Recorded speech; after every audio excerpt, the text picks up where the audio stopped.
not to just to overtake, but for the lap traffic to get through as well. It is a tricky circuit. All these sort of medium chicanes, and Jimmy said the thing is, the average speed around the circuit is no a lot chat, higher and he than said maybe it be right looks back. on Oh a no. track guide.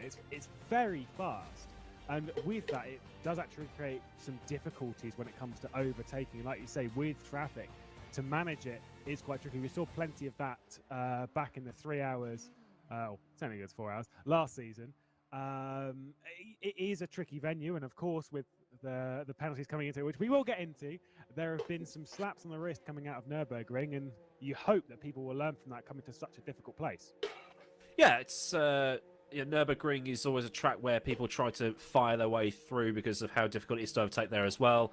You've got a very heavy braking zone into that turn one, also into the chicane, because it was the fast chicane this time round, which we thought was going to cause a few problems. But yeah, I think it's 18 penalties in total that we'll get to when the race actually starts. But instead of us sitting here and telling you about how great Imola is and using all these static images, we've actually got a track guide which will tell you everything you need to know. Welcome to the Aurora Designs track guide for the Autodromo Internazionale Enzo Adino Ferrari, a circuit which made its debut in January 2020 in season 12. One commentator is louder than the other, slightly annoying.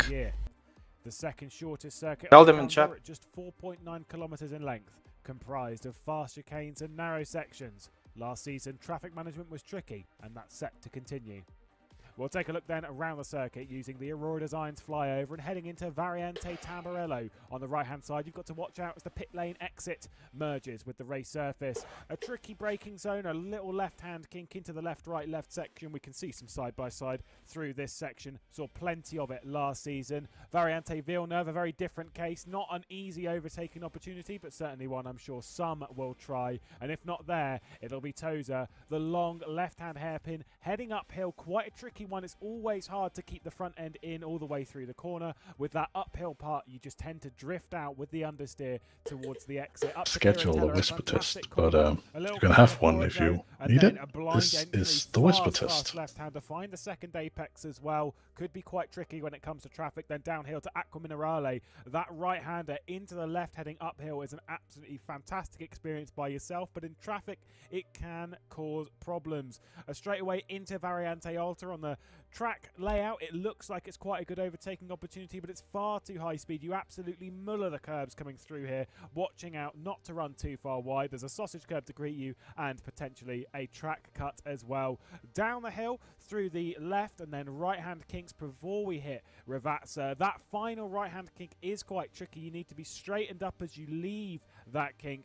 Get on the brakes extremely hard into one of the best overtaking opportunities on the racetrack. The first part of Ravazza, whilst it is counted as one corner complex, the two corners are very much separate. You go all the way over the right-hand side as far as you possibly can to get that turn in for that final left-hander, because the run from it is so very, very important on that run into Variante Tamburello. Pit lane entrance is on the right-hand side. Quite an easy one this time. Nothing too tricky. The start-finish line. Hajira is with 3 drivers. There is a look around Imola. Third driver is Almeida.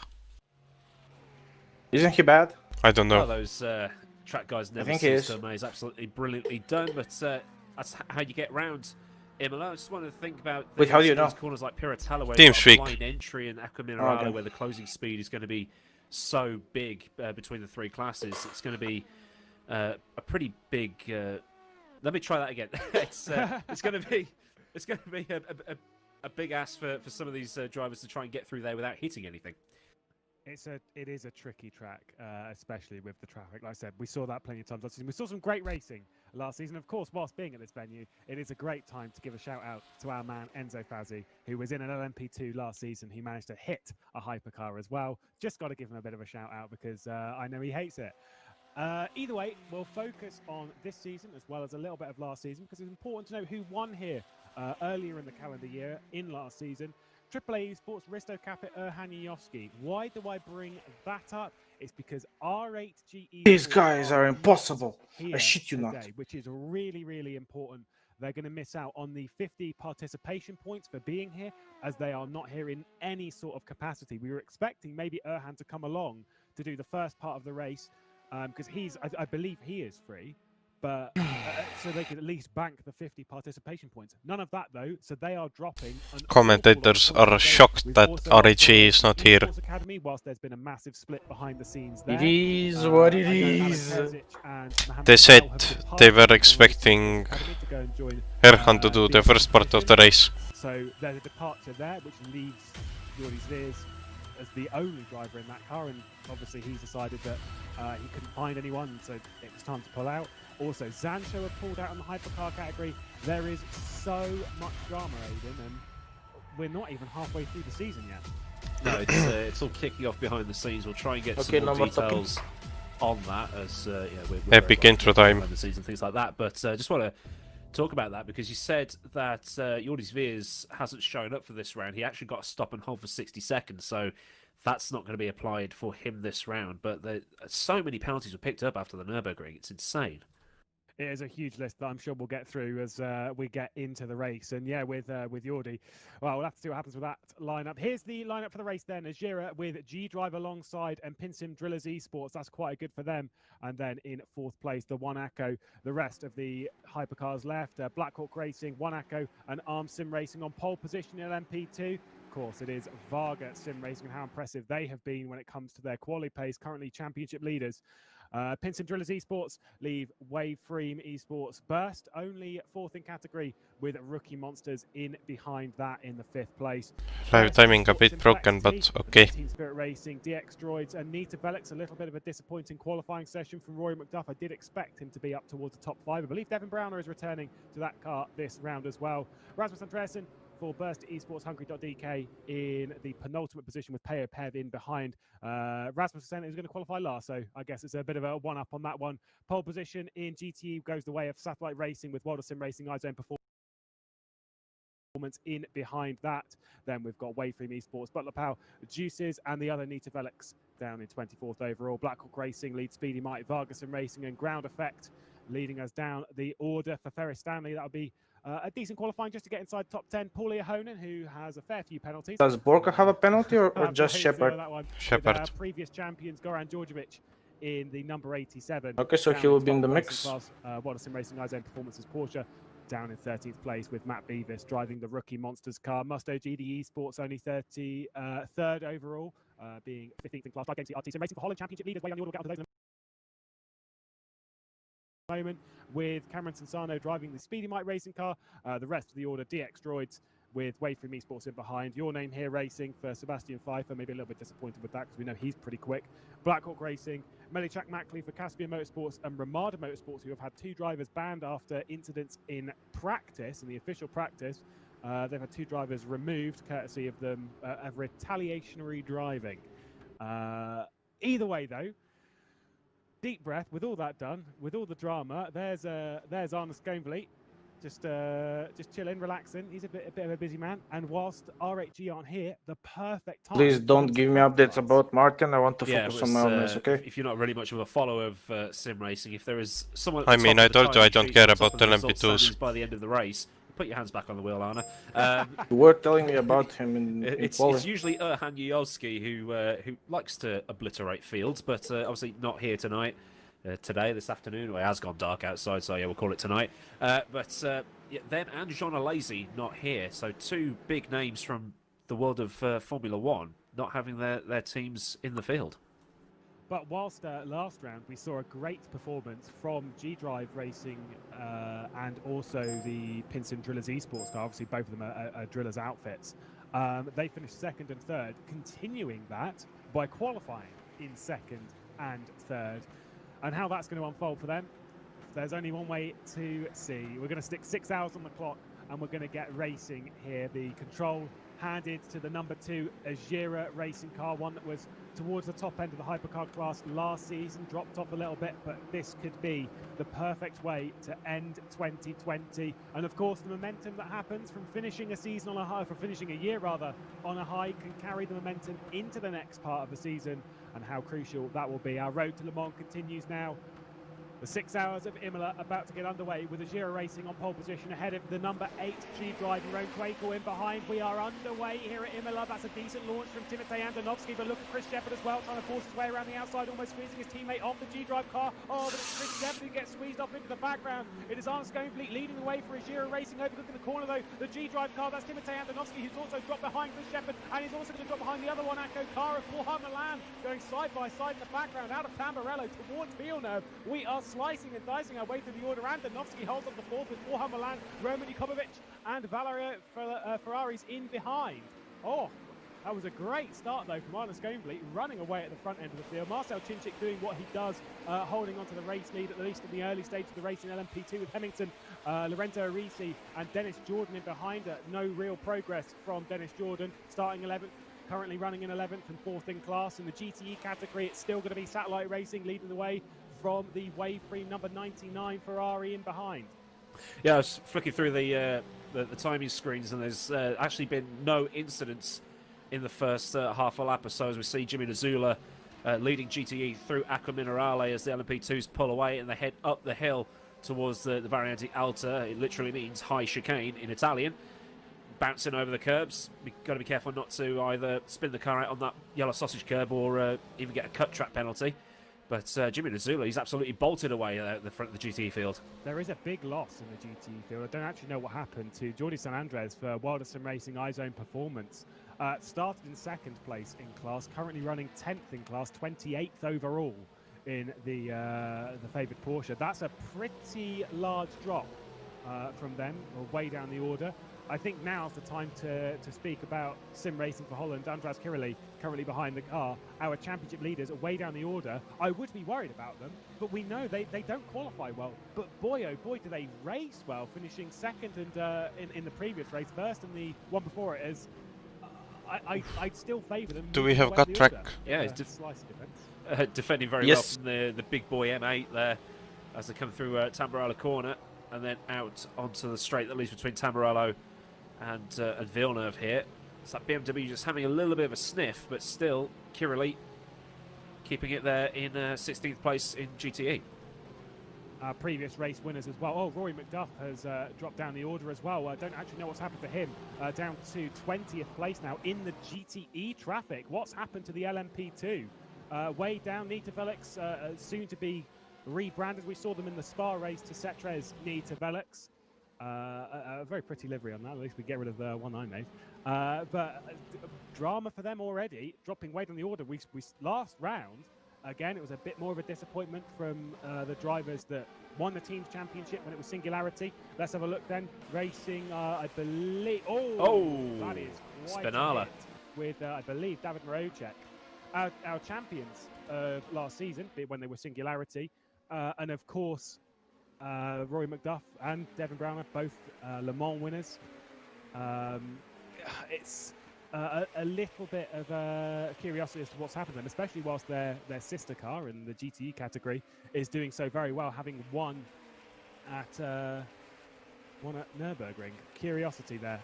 Yeah, more curiosity that Meli Chakmali and Francesco Morante brought their cars into the pits at the end of the first lap. I don't think the penalties have been applied yet, so unless they took one hell of a clang and had to get their suspension repaired on the first lap, I don't know. I'll have to find more about that. We would go through the penalty list, but whilst everything's going on, the penalty list is massive. It is quite long. It is quite the list. A lot of drivers receiving penalties after some interesting performances in the previous round of Nürburgring, and of course it was a relegation round. We saw a few teams drop out down to Division 2. We'll get into that as well. At the moment, focusing on our hypercar category as things remain close towards the back end. Jeroen Krekel is about a second off of Arne Schoenvliet at the front, whilst they're pulling away from everyone else. Chris Shepherd under pressure from Borja Milan, who's been passed, or has passed Timotej Andonovski, and Roman Jakobovic as well in behind. I don't think the Arm Sim Racing car is quite quick enough to keep up with the racing pack ahead. You saw them, the final car coming through shot there in the background in the hypercar area. I just don't think they're quite quick enough, Aiden. No, it doesn't look like it at all. I mean, I'm just checking everything going on. Still looking at that Francesco Morante. He's now 2 laps down. Still, he's not actually registered as completing a lap yet. So something must have happened on that first lap for him to be there. But started 42nd. He's still 42nd. There he is, sitting in the pit lane. Oh, Adam Baldwin goes wide at the first revats and doing a bit of a Bottas there, as it still keeps it alive and keeps his car ahead of that's the Waveframe Esports car behind that Ferrari. Gained that position as Adam Baldwin on Christian Molgera. Good stuff from him, and now he's going to have to defend. Obviously, a bit of a controversial drive in the last round at Nürburgring.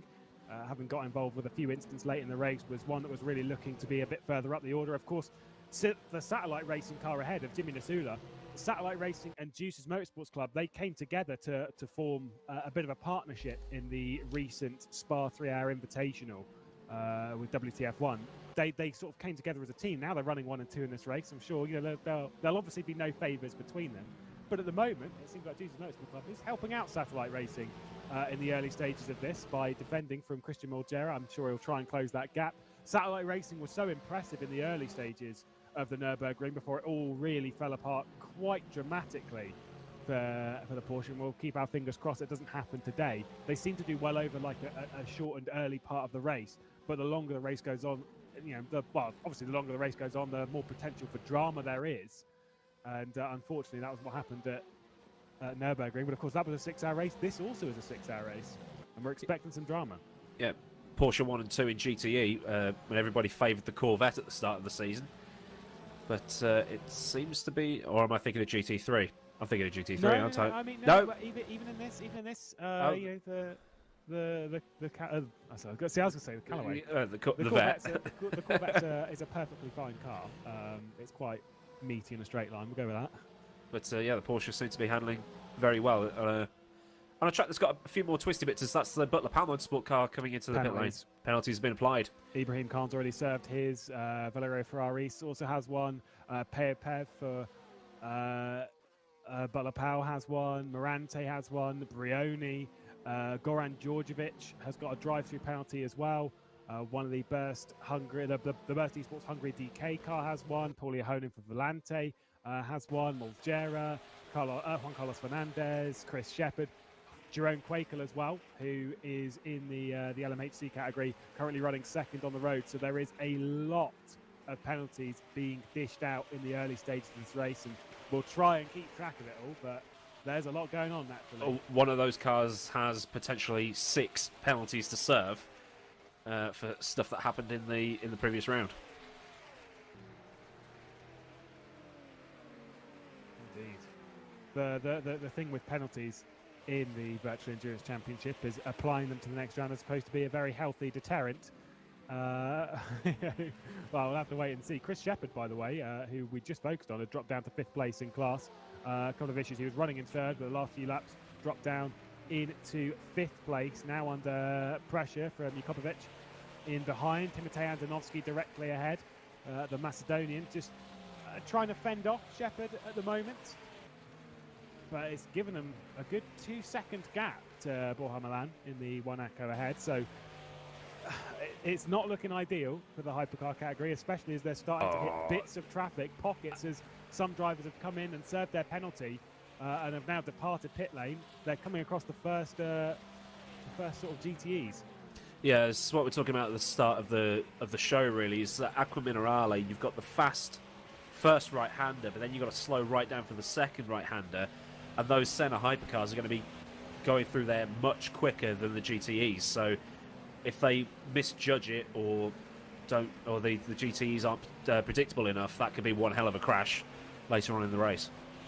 Yeah, I think the fastest battle on track at the moment comes from the GT category. There's Chris Shepherd entering the pit lane to serve his penalty. It's realistically around like it is still the 2nd place battle realistically in GTE, as Adam Baldwin, currently in that 20th place, is still holding off Molgera, but it's really close in behind that as Turka Hakkinen's trying to defend from Sasha Glatter and Wojciech Polesny as well. And let's be honest, Jordi San Andreas is also very much a part of this as he's marching his way back up towards the front of the GTE category after starting poorly. Started from 2nd place and then dropped down to 10th in class, courtesy of the penalties being dished out. Has already moved up to 7th in class, has the World of Sim Racing iZone Performance. Was that the car that was on, I believe it was on the podium here last season? Obviously have to go and double check that one, but I'm pretty sure it was indeed Julie San Andreas on the podium here last season, earlier this year, looking to back up that performance, and certainly has the pace around here of qualifying to go by, and the Porsche seems to be quite a nice car as well. It always seemed a bit more balanced. I don't know if that's because of where the engine is, or maybe I'm just not that good and just had a placebo effect. But yeah, the Porsche seems to be keeping up much better in GTE class than it does in GT3 at the minute. It's to be fair, from the GTE category, the ones that I've driven, I'd say the Porsche is the most. It's the one I enjoy driving the most. I think the Corvette's fairly stable in a sense, but that advantage for the Corvette mostly comes. Number 19, Vanek already did a pit stop. They were in a C7R last season, so the Porsche's new for them, because I distinctly remember them getting a podium, because it wasn't a favoured car last season, the C7R, and it was only through the end of last season and into this season that it became one.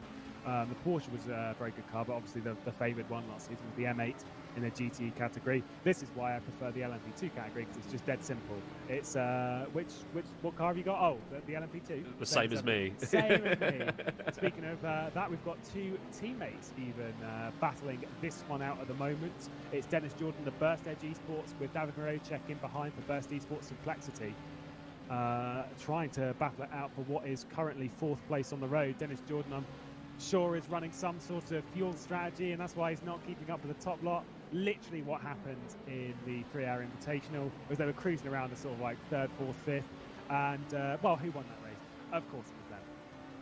We know they play the long game and they play it very, very well, but they've got to be a little bit careful now in LMP2, I think, because Varga Sim Racing, leading the championship at the moment, are very much a threat.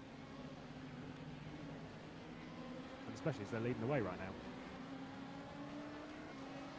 Looking the onboard with David Moreau in the top right hand of your screen, getting by the Musto GDE Sports Ferrari into Variante Alta. Just said, flicking it over the high curves through there. Thankfully, we don't have to worry about suspension failure or any of that like, but it'd be cool if it did. Yeah, you have to be very careful. Next round of penalties coming out. You can see they're appearing in the sort of top left of your screen next to the timer. Various ones coming in. Peo Pev picked up one. I believe that might have been 2 track excursions with it popping up there, but it's tricky out there, isn't it? That Corvette makes that LMP2 look tiny. I mean, they are tiny cars. You've never seen one in real life, but you don't realise the difference in size between them until you actually get them next to each other. Even the LMP1s. LMP1s are tiny, yeah. They look like you'd think they're like massive, but I saw one driving around Brands with the Porsche LMP1 with the GTE, and they are absolutely tiny.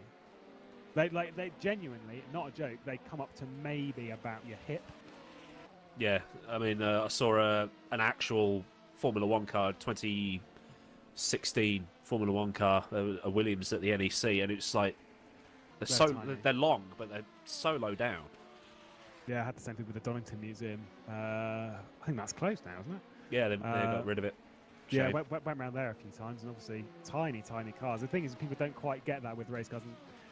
When I did the season, or the highlights for Silverstone, as we see San Andreas running down the hill, trying to get by the Varga Porsche. It's kind of hard to get by the same kind of car as you. You need an advantage over someone, but, well, get their elbows out and get racing. But, yeah, when doing that, there was one clip where an LMP2 comes in front of a Ferrari, and it's so tiny in comparison. It's just like, oh, look at the cute little car. Oh, bless it. I think we might see a move, maybe even ahead of that, because I believe Turga Hagman defending. Yeah, no, I was wondering if Sasha Glatter was going to be able to get by Turga Hagman, and they wasn't quite able to do so in the Aston Martin. Doing quite well in that Aston, actually, up in 4th place. Indeed. Not many Astons on the track, but I think it might actually be the highest priced one. They certainly are. Well, we don't have the Jean Lacey Aston anymore.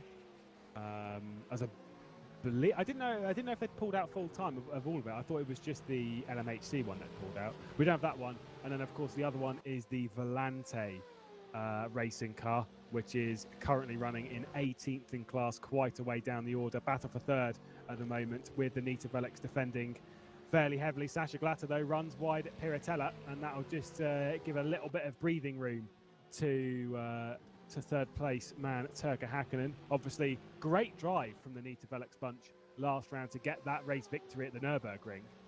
Really, really fantastic stuff. Strategized their way up the order, and it really was a brilliant drive.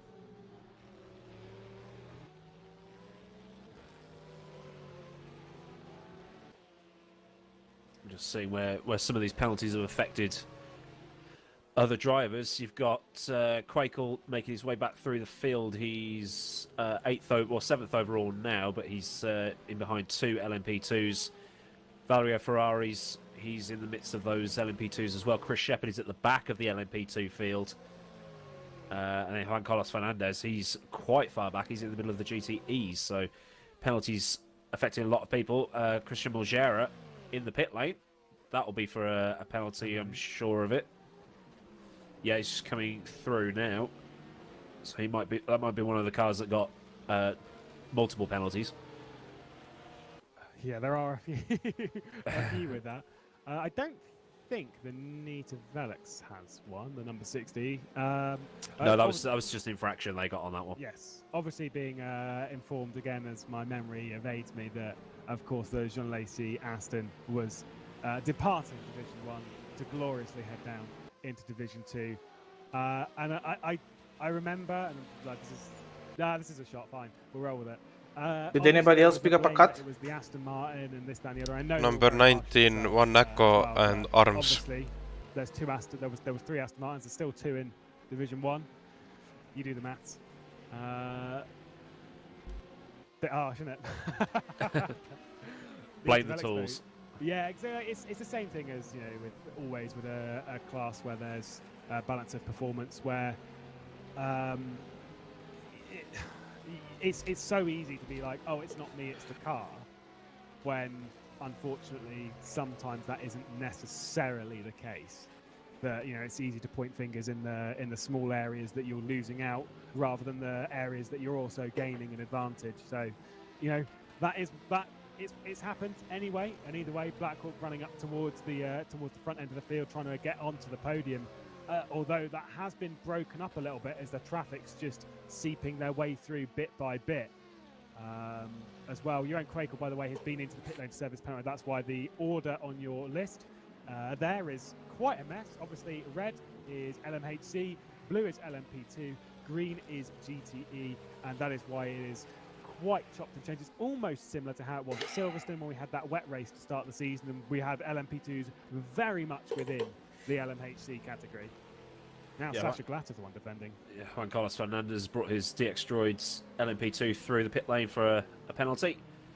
That's brought him out 33rd overall, so he's got to clear the entire GTE field to get back on up to towards Paya Pev, who's currently second last in that field. And for everyone being there that this destroys the racing, it's like, yes, it does, but that's not the rules to play.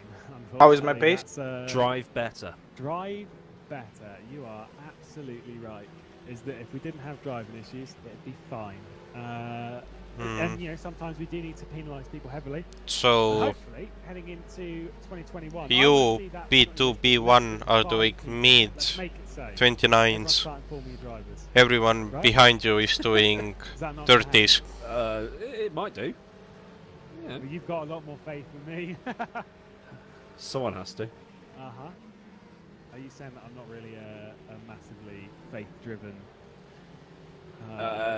sim racing watcher? Well, what about Arne? It isn't half empty, it's just empty. Yeah. Same base video. Yeah, no doubt. Absolutely not. Not anymore. I did. We see Sasha Glatter here with the 2 cars in behind. The LMP2s that are coming through aren't really battling for positions. Everything's already sort of spreading out here at Imola. Dennis Jordan's closed up for 4th place in class, closing up to Lorenzo Arisi, who's currently running on that podium in LMP2, 9th overall, of course, well within the LMHC category, as the Armstrong racing car will be coming up behind. And Chris Shepherd, after a great opening to the race, now down in 17th place overall, needing or having served that penalty. Dennis Jordan, I think this is how they're going to get through the season, isn't it, with First Stage Esports, is just keeping out of trouble. I don't think Alex Siebel is scheduled to drive that car today. Maybe he is, but I know obviously he's quite busy doing his Masters, and that's why he's been I wouldn't say absent because he's done his fair amount, but maybe sim racing hasn't been his focus, and quite rightly so. No, actually, no. Why did Shepard pit? Not rightly so. You should focus on sim racing 24/7. Do you not think? What, instead of getting your master's degree? Absolutely. Who cares about your later life? This is sim racing. Drive-through. Look at this drive from Bar Milan as well. Pretty good. And that's their penalties done. On Sconsley. That's mighty impressive. Well, Andreas Kirili's up to 8th now, so that's proof Plus of 9. Yeah, well, penalties, but still, point made that they tend to do better in the race as he's all over the back of. I did call him Nick Jacobs there, but it's not. It's someone else, isn't it? Sean Jacobs. I've got GT Challenge on the brain, which is Monday. Today's Saturday. We've still got a few days for that. Sim race for Holland, though, I maintain. There is obviously the talk of it being potentially BOP. Look at this move down the inside, heading into Tamburello. Nice work. Sean Jacobs did not fight that one at all. A good move from Andras Kirili, trying to close in on a top 5. A great start to the season for them, and a great end to the year for sim racing for Holland. It has been, of course, Marcel Offerman's outfit, and their boys have been doing so very well. As I said, a lot of people tend to be like, oh, well, maybe the Corvette, blah, blah, blah, blah, blah. And I'm like, yeah, but there's still, decent Still got to make it work. You still got to make it work. There's still plenty of decent teams and outfits using the Corvette that aren't making it work to the same degree that they are. For my money, they have been a standout drive. And when it comes to like their Silverstone victory, I was there, maybe pessimistic, being like, oh, well, it's a one-off. It's one of those special drives where they've put everything together and it's just worked and they've won. And then they came back to the Nürburgring, and then they finished on the podium again. They did the Spa 3-hour Invitational. They won that. They won that. And now they've come here, and they've qualified terribly again, and are still working their way up the order. It is quite impressive. Hey, you look at, Sancho running the Corvette. Last year's GT champions. Where are they? You've still got to put things together. It's like you can have the fastest Formula 1 car in history. If you're not that good of a driver, you're not going to win a race in it, are you? So they're doing it right now. Top 5 is all on same base. Juan Carlos Fernandez now comes through after his penalties. Is actually moving up 4th position, darting his way through. That's the DX Droids car in behind this as we look at San Andres. Potentially back-to-back podiums at Imola. That would be a good way to bookend the year. Of course, with us being quite late in the year, being December, and we're approaching the last few weeks of December as well. Realistically, Aidan, this is the last time that some of these drivers could be racing properly this year. So to end the year on a high is so important. Yeah, I mean, there'll probably be Winter Series happening, but they probably won't be until after Christmas. So there's probably going to be a bit of a break for everybody, but then the grind will start again for when the season starts up again in 2021.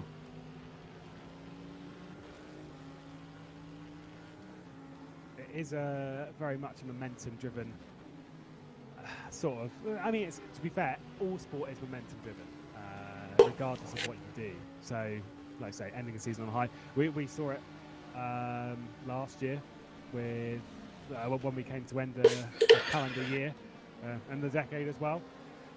It's important to end it on a high. It's what made Edgy Sports effectively fight for the championship until the dying moment when they took that victory at Nürburgring in the LMHC category last season, and sort of just gave them that little push, that little boost. I'm sure they're much happier now being in LMP2 and applying pressure to this man Lorenzo Arisi. So top 4 is doing low 30s and Sharon is pushing for high 29s.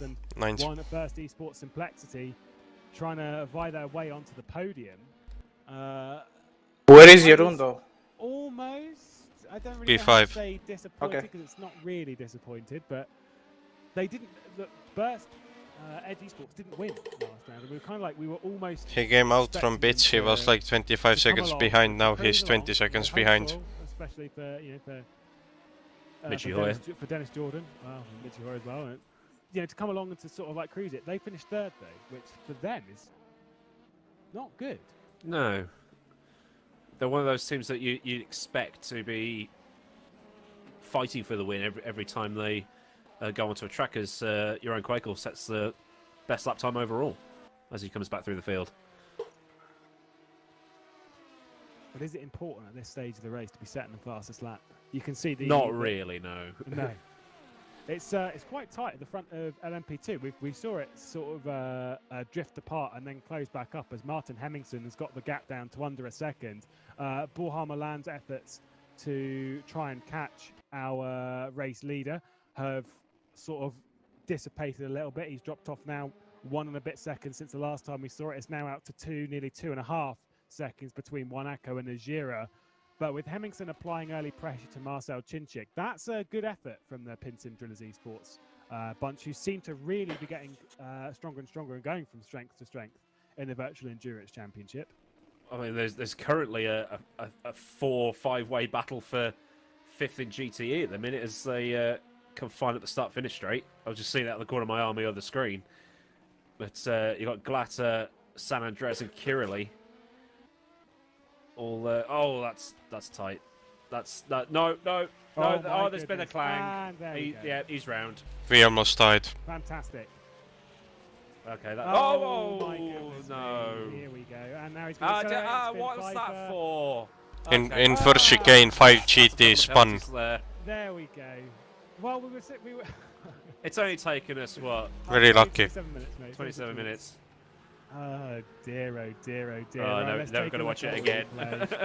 Here we go. So what's going on here? You've got the LMHC trying to fire it through, all sort of like squeeze in and then spin in the World of Sim Racing Izen Performance. Smart move from Kirili to skip the entire section there and be like, yeah, no, I'm not a part of that. So Jeroen's last lap times have been me 29s.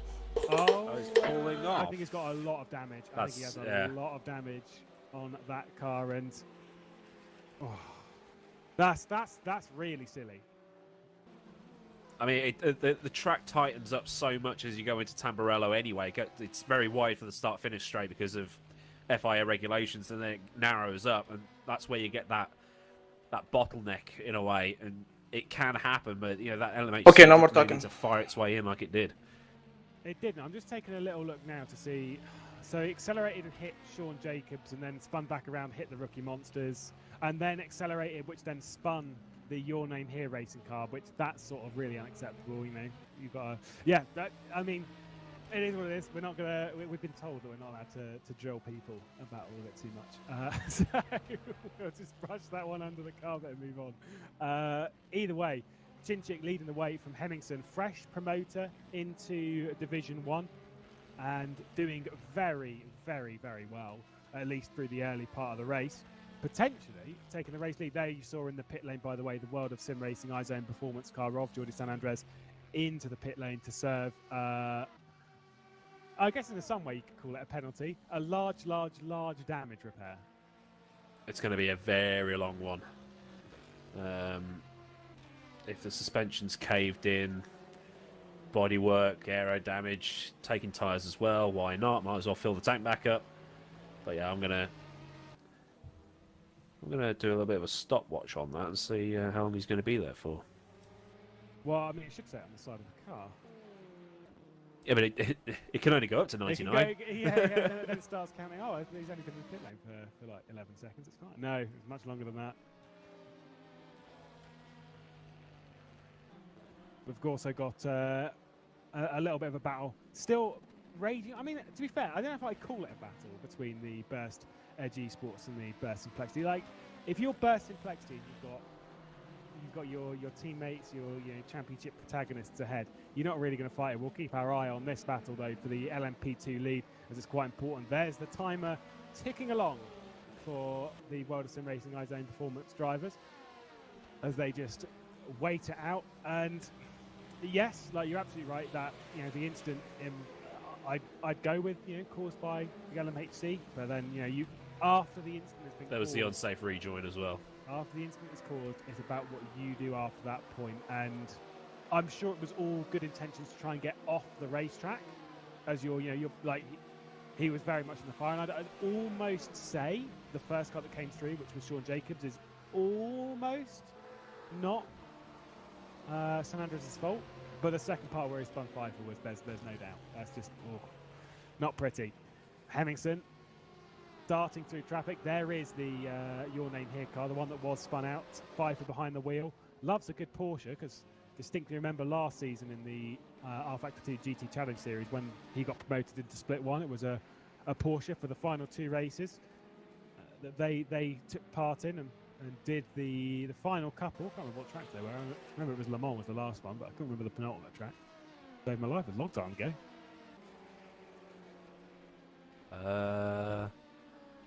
I don't remember either. Can you remember? No. I'm not very good at this, are I? This is why we're supposed to write everything down. But when Ewan O'Leary joins a little bit later, he's already done his research.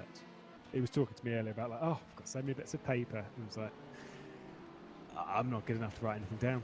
I couldn't read it anyway. My handwriting's terrible. Yeah, I've got doctor's handwriting. It's not good, is it?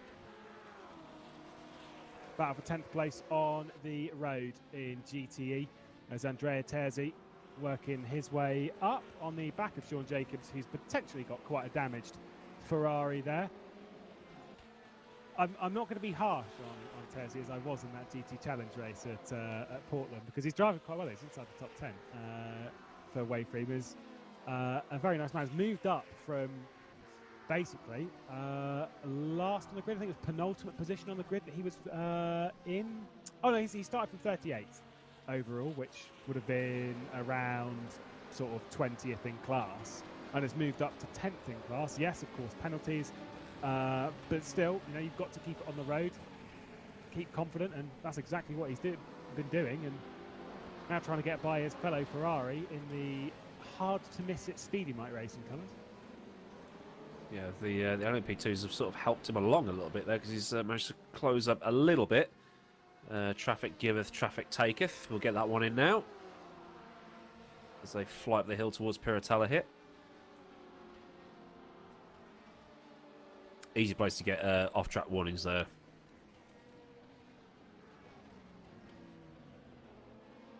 PLPF is a moron. Pretty much everywhere. Especially here.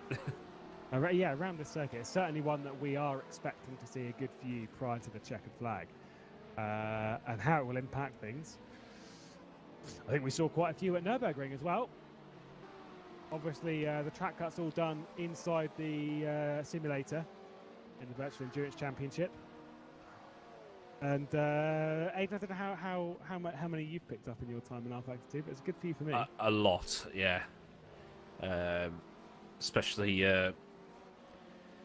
at tracks like this, like modern tracks with all the time-out runoff, you try to abuse the track limits, so you just get caught out a little bit as Jordi San Andres finally leaves the pits after being stationary for 4 minutes and 30 seconds. But the car's repaired. Get your head down. Partially repaired. We'll partially see. repaired. We'll see when it hits the track. Visually, it's been repaired. But yeah, he's currently last, but he's still on the same lap as Francesco Moranti ahead of him, so he might not finish dead last in this race. If they still drop straight line speed, because I know obviously how it used to be is that you get some damage, you'd go and repair that damage, but then obviously if the damage is quite hard enough, you could still end up losing a fair amount of straight line speed from sort of like just the damage that you've got. If it's that severe, yes, you can sit there for quite a while, but you may never get the same car quite again. It will just be a little bit off. I never had any straight line speed to start with, so I can't really tell you. Yeah, we're not experienced enough in the car, are we? No. Certainly not in VEC. Or VLMC for you.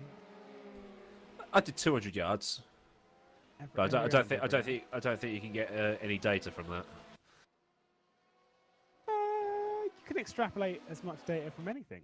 You know, it's just whether it's good data or not is the real question. I crashed fewer times than Finney did, so. Yeah, you had less chance today. I think your distance covered time in the car versus incident was a little bit higher, but you know.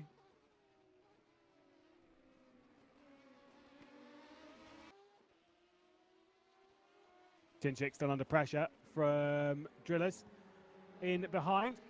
That second place car still just the lap times and stuff coming in from Martin Hemmingsen. Very, very nice. I believe has the fastest lap in category at oh no, it would be a 32.0 because there's just some LMHCs involved in there. That's a little bit tricky. I think Juan Carlos Fernandez may well have gone a little bit quicker, but quite a far way down the order. For Hemmingston, who's now just been dropped off of Chinchik a little bit, courtesy of the Arm Sim Racing car Ferraris coming through. If I'm Chinchik right now, I am concerned about Hemmingston in behind because he is looking mighty fast at the moment. Well, Chinchik's last lap was a 32.3. Hemmingston's last lap was a 32 dead. So,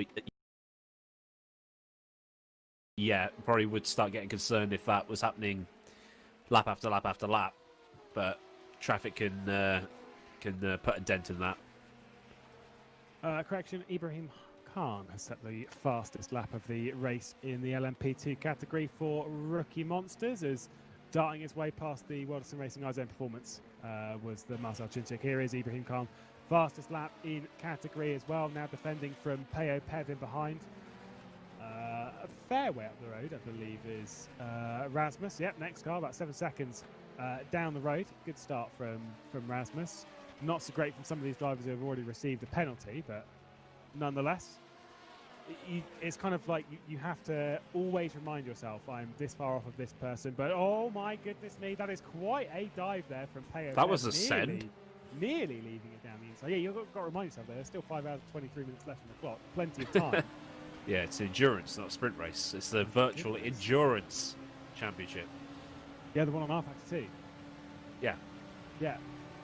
Right, Rookie Monsters then, defending. Butler Power Motorsport attacking, all for 9th place. But more importantly, in this early stages, they flicked past the Corvette Butler Power Motorsport car that may have just slowed Ibrahim Khan down enough. Not quite so. Was also trying to fly their way through in behind. That, I believe, is the Black Hawk car. Just trying to find its way through the two LMP2s that obviously don't have to get out of the way. Blue flags are applied in class, but then it's sort of a warning to everyone else that there is a faster car approaching. And Ibrahim Khan being very smart there to try and break the slipstream and try and eye his way past the Speedy Mike Ferrari as well, and just get himself a little bit of a gap to Peo Pev in behind. That has worked absolutely beautifully, especially with the Pescara car coming in through there into Aqua Minerale. Trying very hard not to trip up over any of the cars going through Aqua Minerales. They now come up to Goran Jordovic driving the Sancho Corvette ahead. It should be pretty easy for Team Rookie Monsters to just blitz on by with the straight line speed.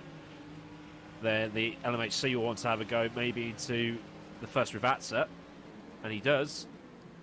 And then Pev. Whoa! Oh, why? Good catch. Good catch.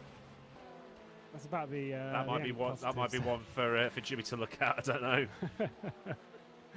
Oh dear! Oh dear! Oh dear! It's a hard track to race at though, and clearly getting especially because there's that little kink going into the first rFactor as well. You've got to try and set it up, and if you're turning while braking, you're going to lose the rear end. In a sprint race, it's fine because normally you're only sort of like offline if you're trying to make a move on someone else. But obviously in multi-class and stuff, with everyone sort of ducking and weaving, it's quite easy to do. Here is on board with Peo Pev. That's way overcooked. Yeah, that's not pretty. I think the problem with that is that he'd already committed to his braking point, and if he went right, he was going to hit the Zancho.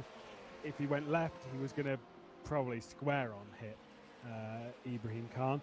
It's not pretty, and hopefully there's no serious damage on the Rookie Monsters car, although the diffusers on all of the cars, obviously it's one of the most sensitive parts of the car, being quite an important aerodynamic piece, and I'm pretty sure it would have taken quite a whack in that scenario, and maybe you'd expect the LMP2 of Ibrahim Khan to be a touch more slippery on the rear end for the remainder of the race. Yeah, you can see it's a little bit crumpled at the back on that rear sort of wheel arch, I guess you could call it that. It seems to be okay through the corners, but the hardest hit I've seen someone take round here into that corner. I've seen a good few. There was some biggies in FSR when I commentated on that one. There was a biggie in the a good 7 years ago. in a touring car league where Oscar Hardwick and Toby Davis came to blows on circuit. Top moment right there, top moment. Bit of a big old crasho. 4.6 seconds. Even after all that, I think Rasmus Andreassen's been sort of slowed down a little bit through all this traffic. Maybe a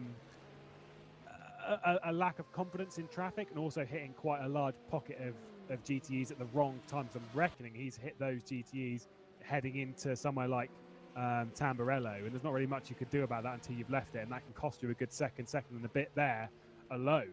And, you catch someone else at some other time, and you get dived by an LMHC into Piratella, and you're asking for your seconds back because you're dropping back into the clutches of everyone else in the LMP2 category.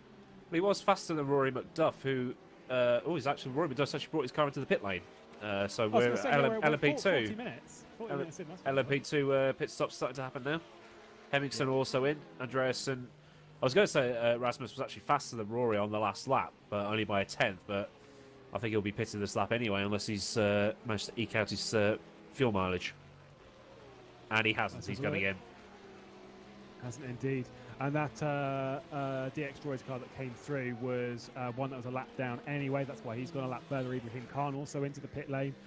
David Morodchek's the next one to come through. I believe will be into the pit lane, although he's going to... Oh, David Morodchek is not coming into the pit lane. Oh, he's already pitted, isn't he? Has Morodchek. Of course he has. He pitted on the previous lap. That's why he's a little bit further down the order. Did wonder. He's going to come out still behind teammate Dennis Jordan, who's a little bit further down the road. Hemmingson then, through all of that, Hemmingson has taken the lead for Pinsim Drillers Esports. So Martin Hemmingson to the front. Marcel Chinchik dropped down to second. I'm assuming that was in the pit lane because we certainly didn't catch anything on track. No, I think he might have just got managed to catch up in the pit stop cycle. If there's any sort of damage on the car that it may have automatically repaired, or no, actually, I think I may well have just caught it. I don't think Chinchik was particularly fast out of his box. Maybe sort of just nearly stalled it. I'm just double checking to see who came into the pit lane first. Yeah, no, so it was Chinchik in the pit lane first, and then had a little bit of an issue leaving his box, and that is why Martin Hemmingson is in the front of the LMP2 category. Great drive so far, as everything's becoming a bit cloudy. Let's have a look then. Talk us through it, Aidan. So this would be...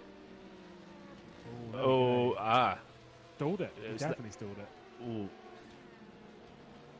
Yeah, it's like that little bit where the car bogs down, but you've still got enough in it to get it going again. Wow. Yeah. How the turntables turn. Or was it trying to avoid an unsafe release? Maybe, but it was a little bit weird. I'd say unsafe release, avoiding that just to take it off of the fact that he did stall it. Yeah, there was definite stall because I'm just looking at it in game, and then he only fired it back up once Hemmingson had already gone through.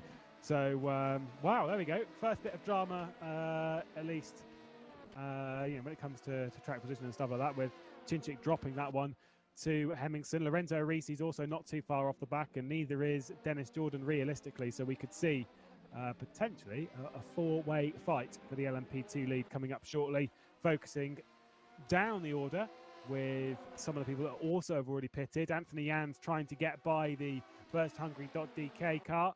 And now he's going to get to the inside, give him room. Rasmus certainly is, nearly pitching him up over the curb for first Hungary.dk. And there we go, Team Spirit Racing. If Anthony Yans does get through, very close on the exit, though, of that straight into Tamburello.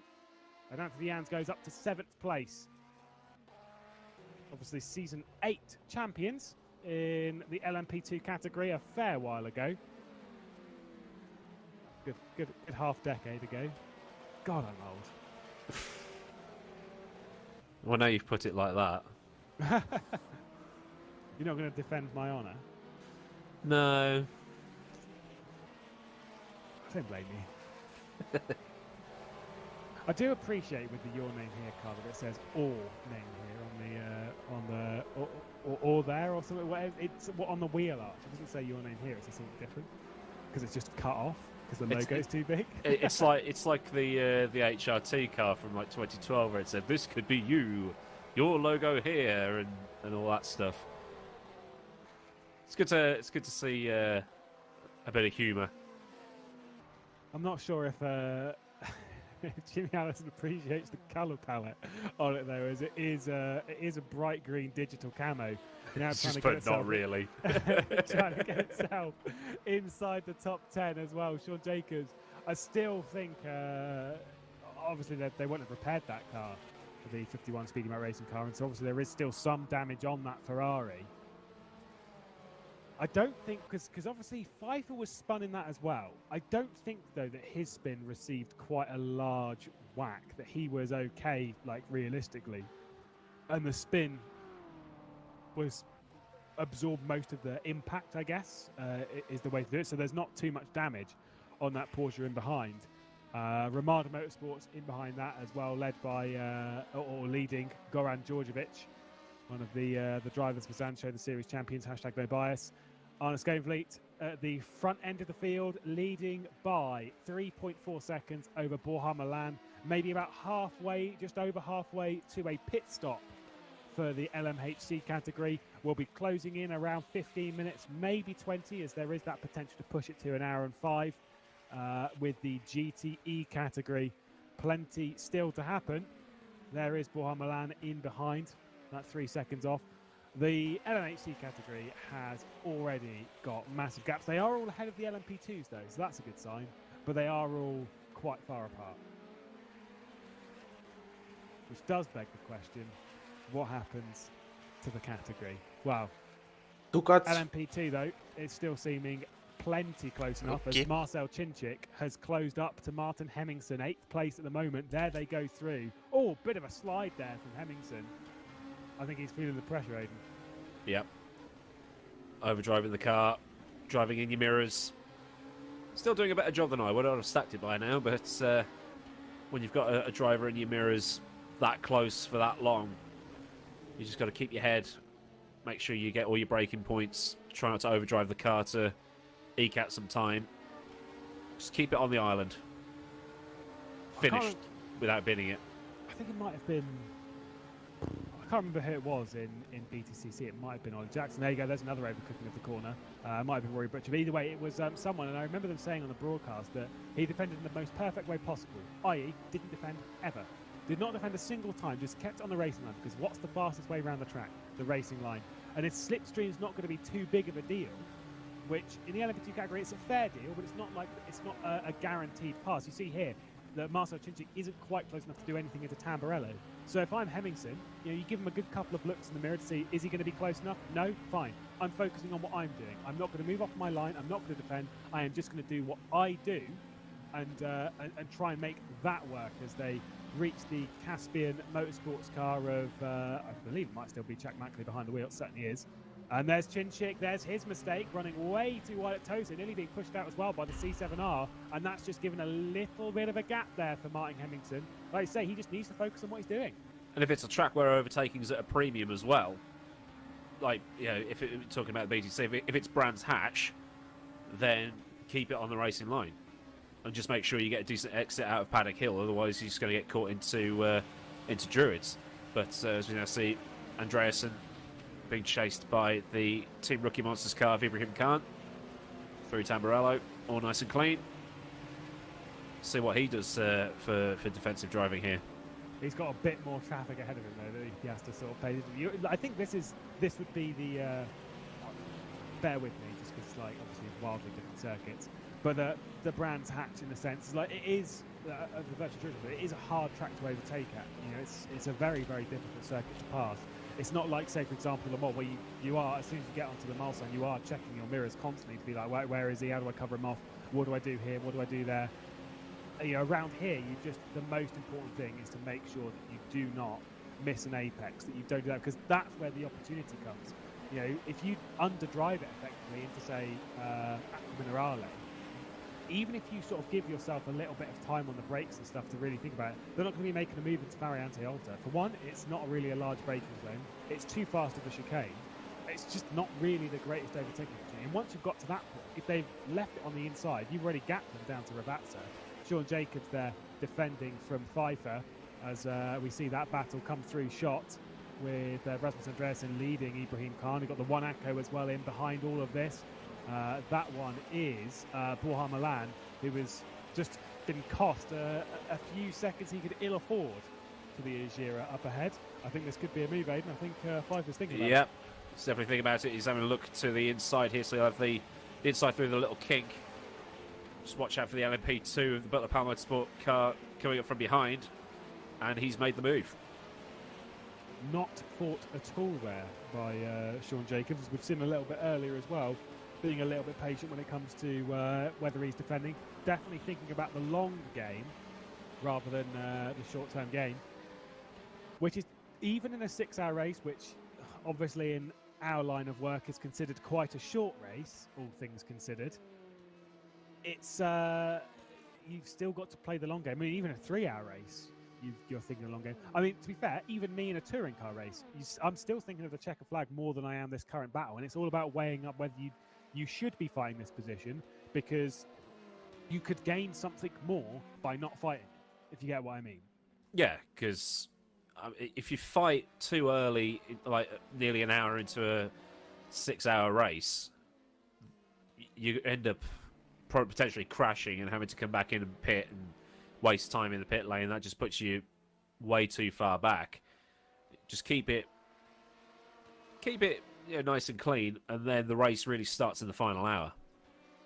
Just well, I mean, this is relatable to me and you as well, because if in a touring car race, if there was someone that rhymes with Tom Hanks, you don't fight them on the first lap because they'll take half the grid out. Moving on. Ryan Hemmingson then leading the way. I wouldn't mind racing against Tom Hanks. That'd be great. Me neither. That's what it rhymes with. Unfortunately, it's not Tom Hanks. But do you think Tom Hanks would be the kind of guy to take everyone out? No, he's too nice. Mark Wahlberg, yes. Tom Hanks, no. Wow, we are not getting invited to anyone's dinner parties. We wouldn't anyway. So Tier 3 lockdown can't. Yeah, well, Tier 2 down here, son. All right, Mr. Substantial Meal. I work in a restaurant, so I have to deal with that a lot.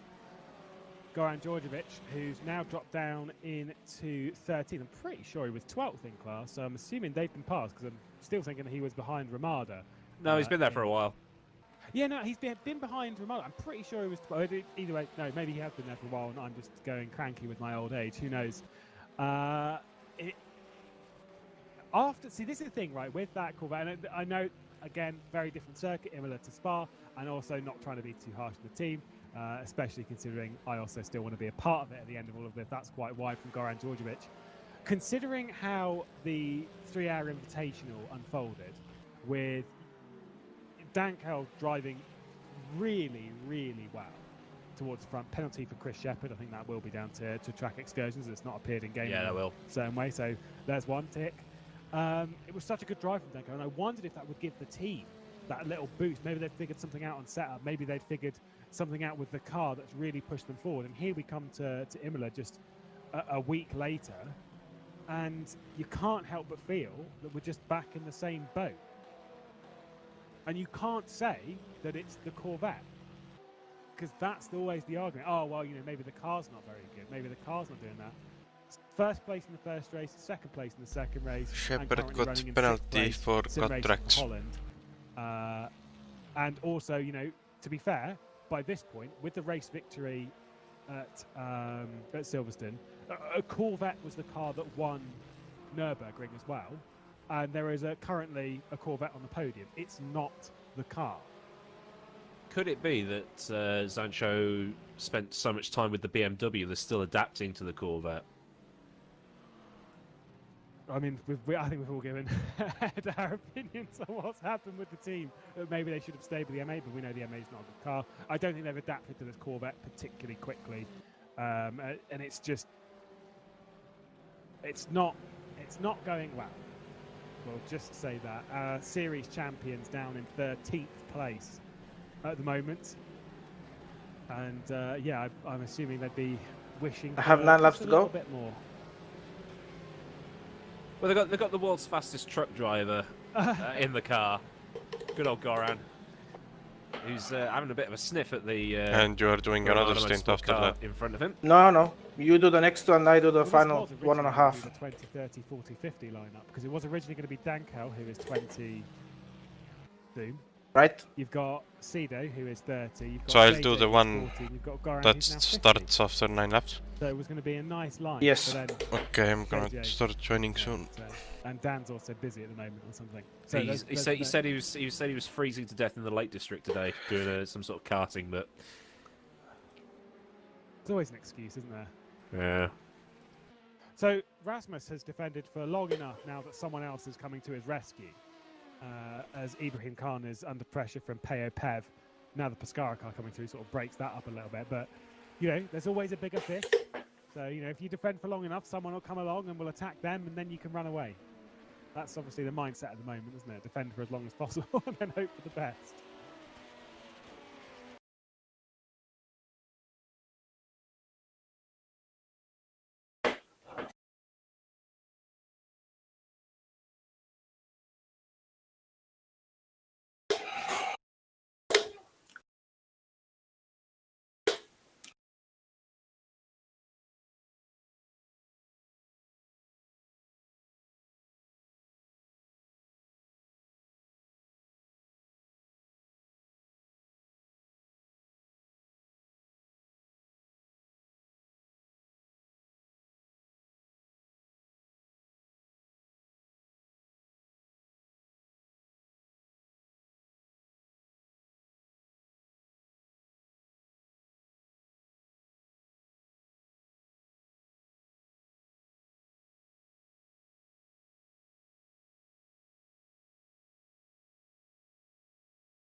I hate these GTs, man. 3 cuts for this shit. They're so bad. They pushed me off. I can't even, man.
You're selecting all wing.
2 more laps.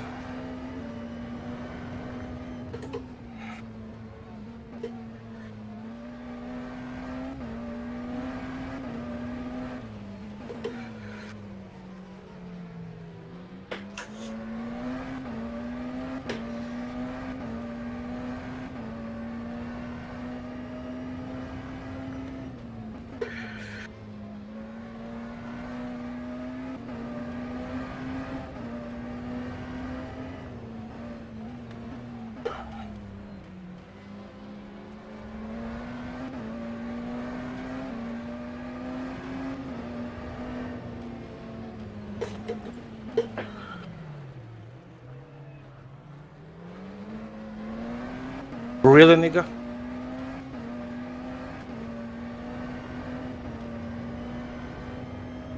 Oh, What? banned. Oh, what? You're streaming? Fuck.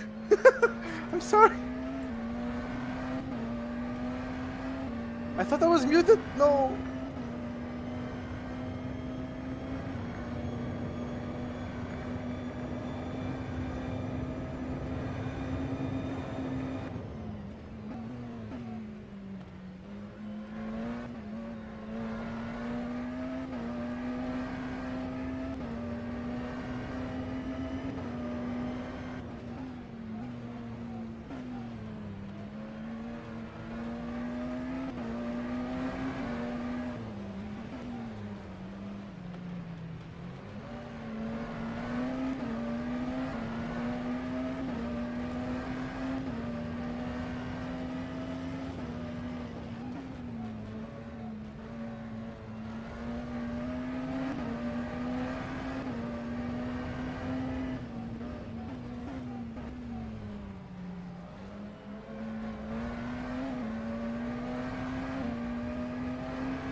Mackley just retired from the race.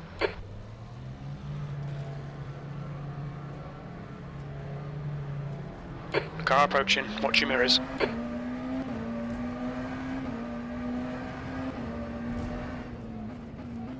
You've got cold brakes all round. You're coming up on the GTE class cars.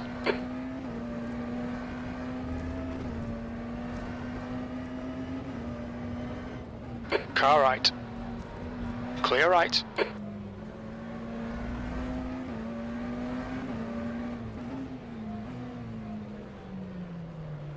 Man, like they're On doing your right. 2 more laps than us. Clear right. Maybe even more. How the hell?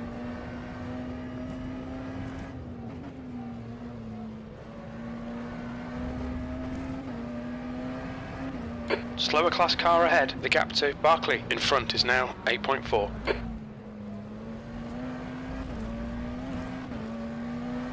Left side. Clear left.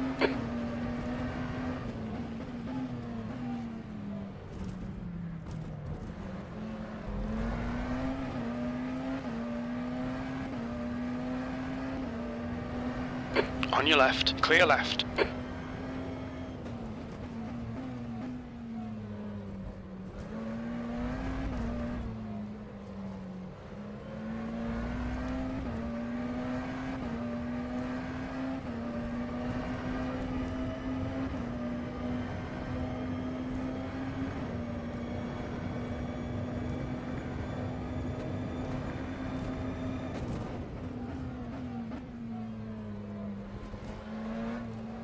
You're approaching a group of slower cars.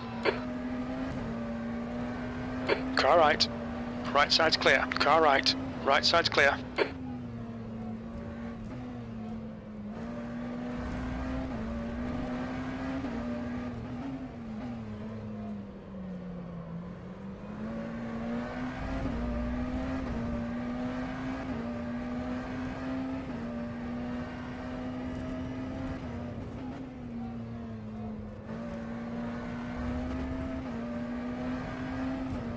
The gap to Barkley ahead is now 8.6.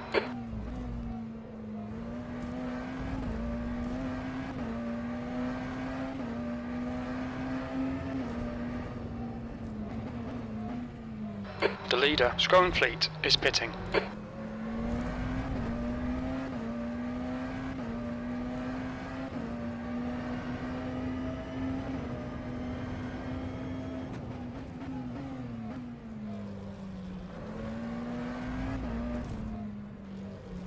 Slower class car ahead. On your right, clear right.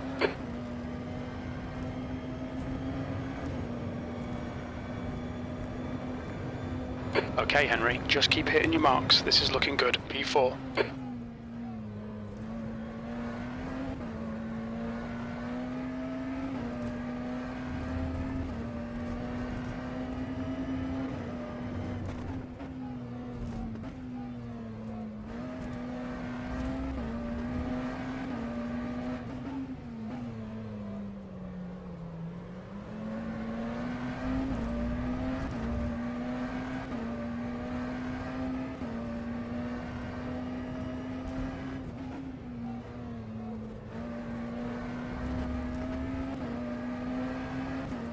The gap behind's increased to 5.3 seconds.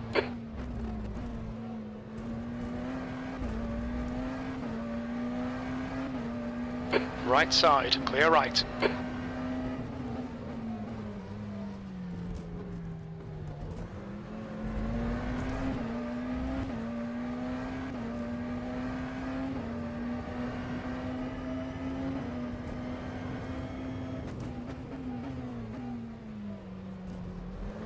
Coming up on a slower class car.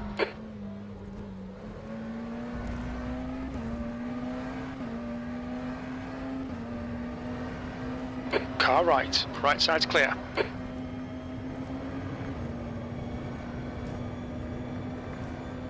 Keep it coming, man. This is great. P3.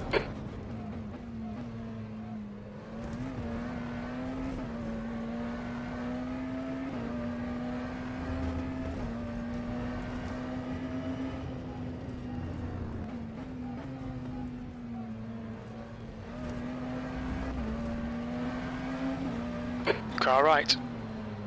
Clear right.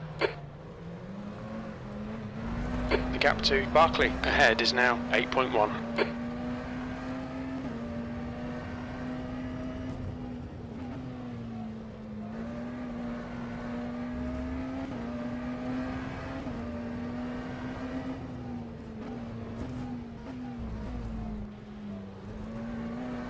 Slower class car ahead. He's their class leader. On your right. Clear right.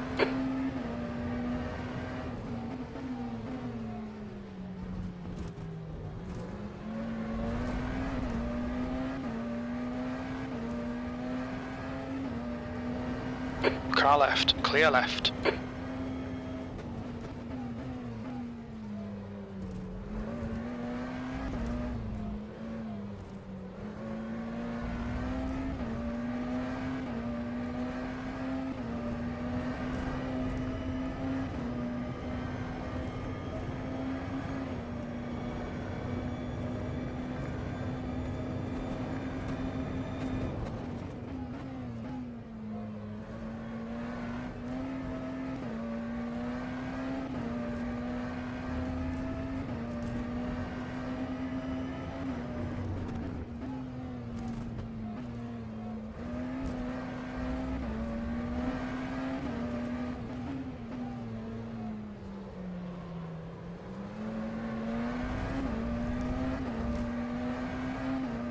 Slower class car ahead.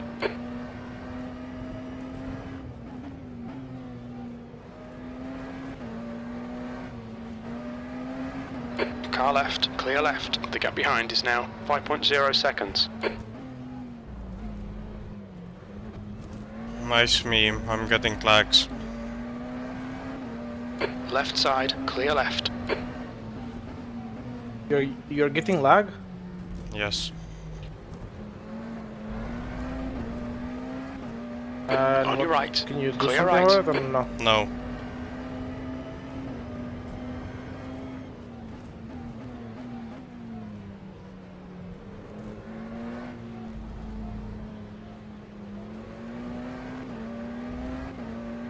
Car right. Right side's clear. Close 2 Car seconds right, because clear of right. that. Yeah, I can see the delta.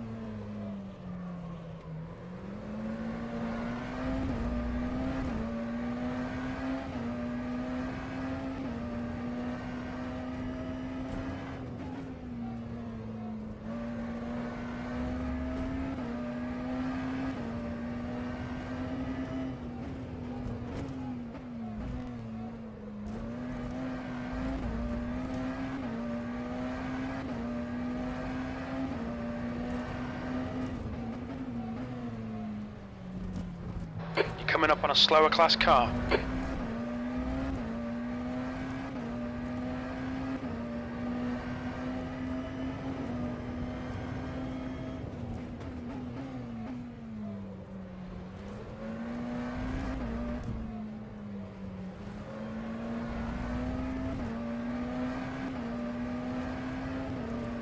Car right, clear right. Try to go one extra lap if you can. Sector 3 is Oh, the 0.3 target will off be the pace. 255.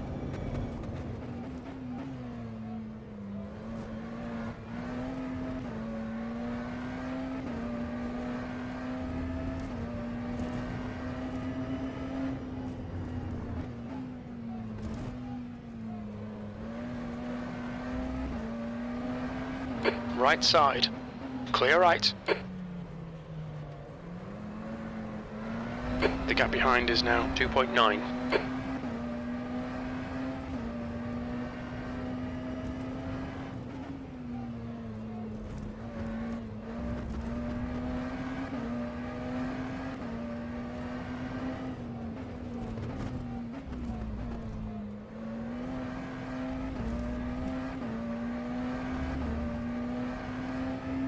P3.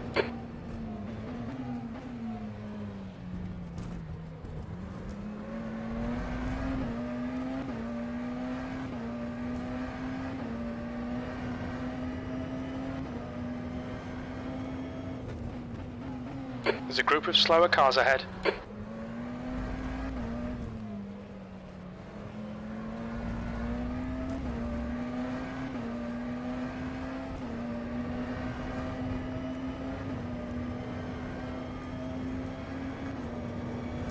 Car right, clear right.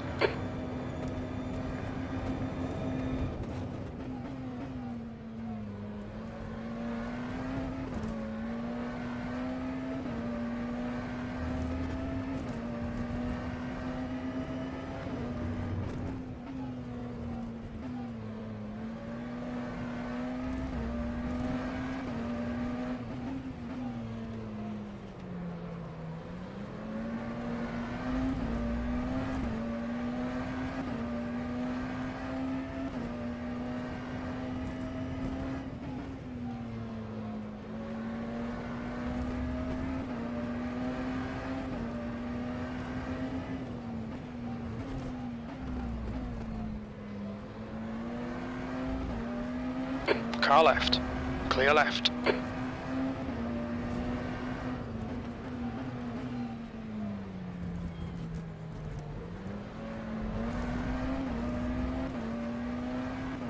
Jordan is pitting from P4. He should come out a little way behind you.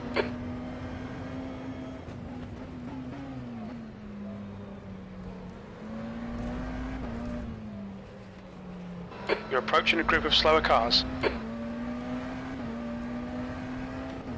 Right side's clear.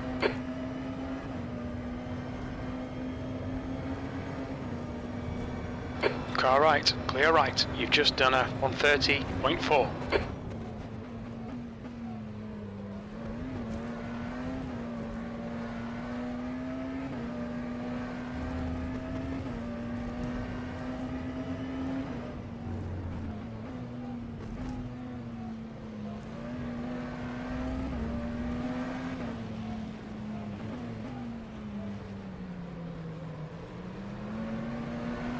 The gap behind is now car right. Right side's clear. Car right, clear right.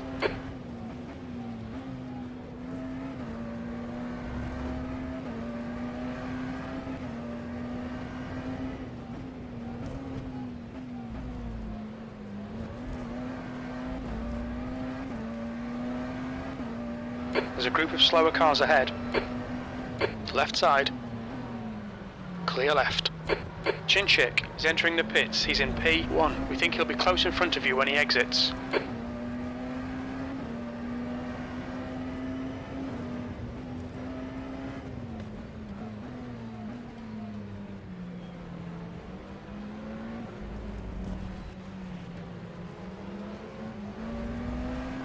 Car right. Clear right. Car right, right side's clear. Car right, clear right. Car left, clear left. Your last lap time was a 131.8.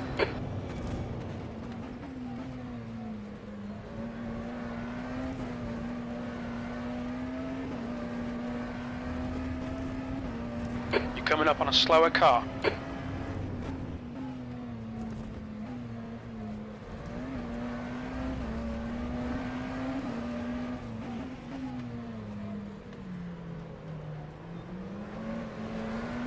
Right side. Right side's clear.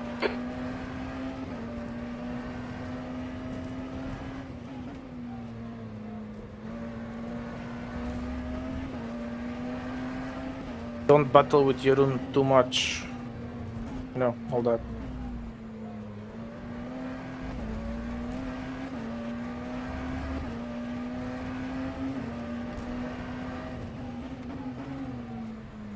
Okay, Henry, don't let this guy distract you.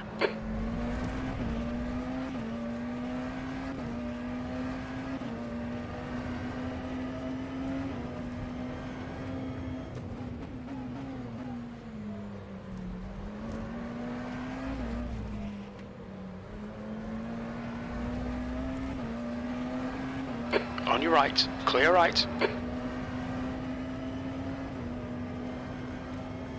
On your right, clear right. Sector 2 is 0.4 off the pace.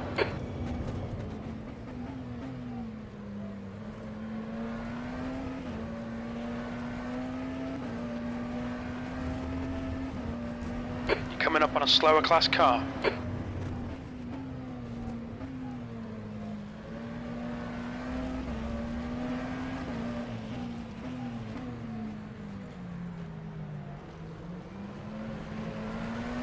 Car right.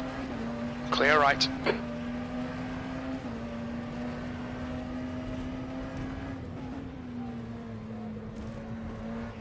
I'm gonna go have some lunch, be back in 10-15 minutes.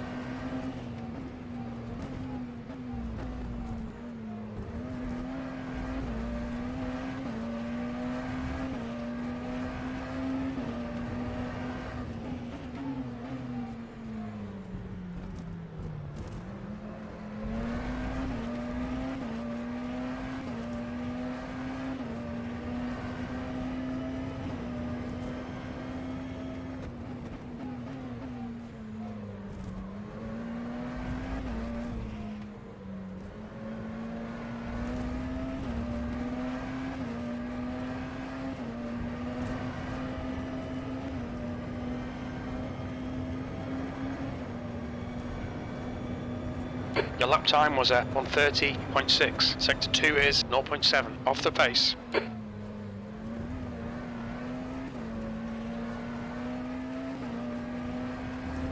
Slower class car ahead.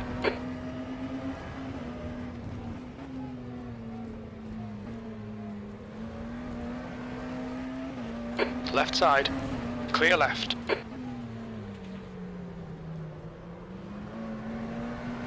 You're pulling away from the guy behind. The gap's now 0.8.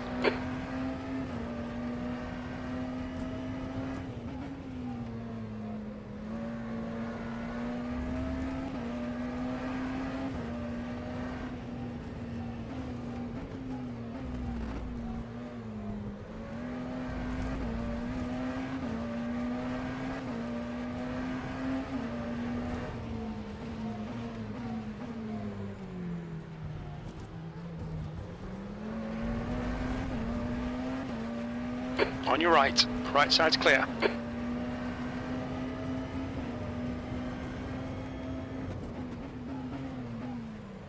Let's see how wide you can make this thing.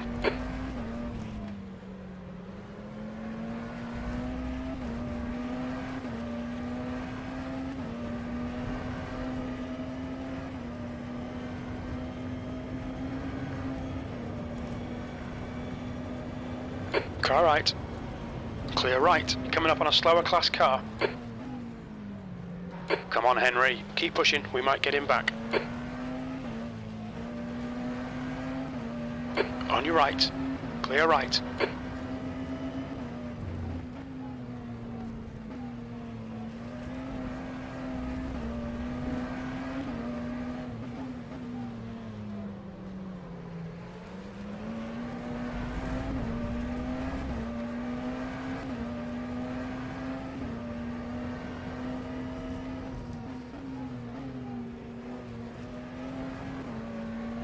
Car right. Right side's clear. The gap in front has increased to 1.3 seconds. Slow car ahead. This is the leader for their class.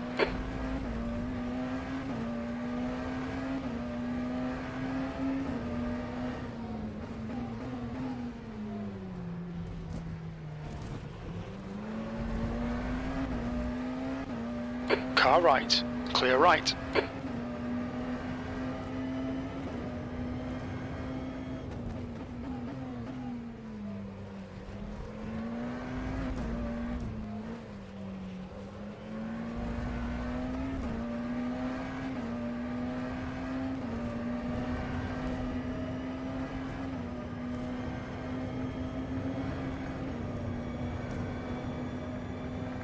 P4.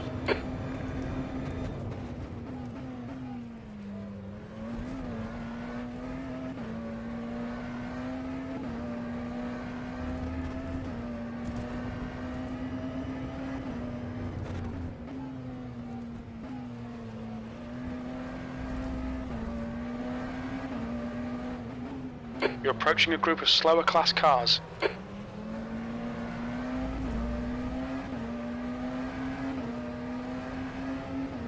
Right side, clear right.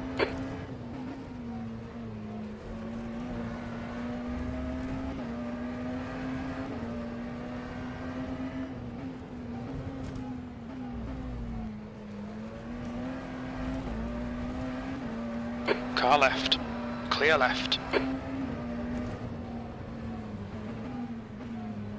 The gap ahead is now 1.3. You're coming up on a slower car. Car right. Right side's clear.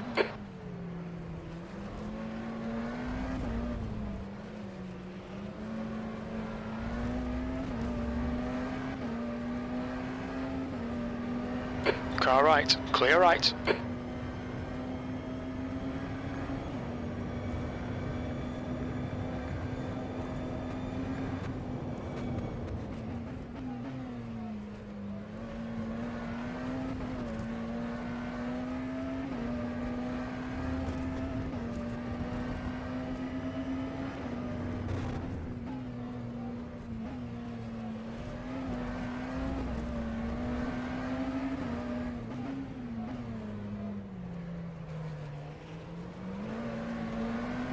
Car right. Right side's clear.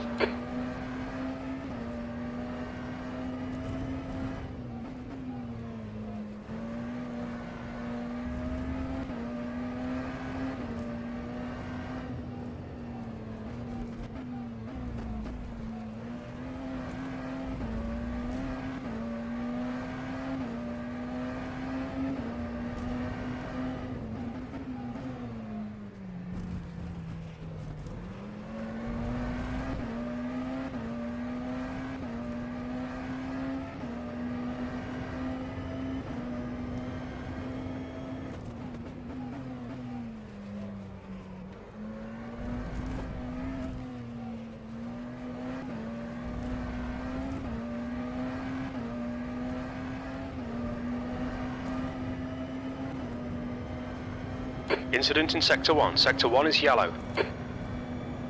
Sector 2 is 0.4 off the pace.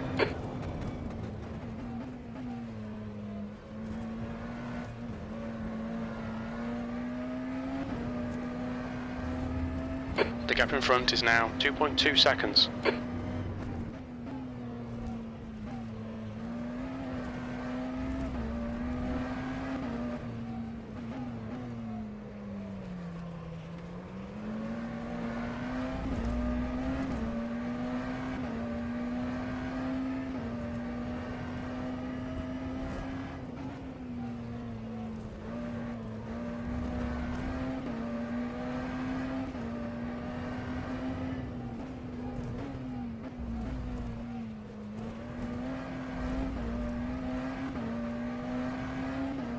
Sector 1 is clear.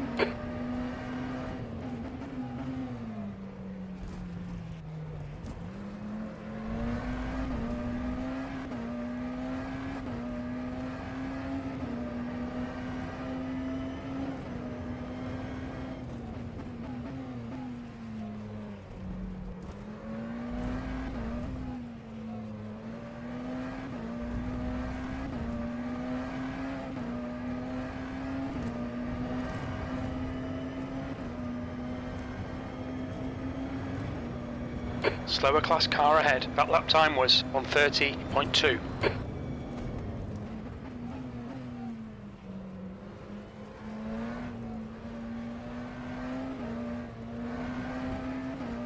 Right side. Clear right.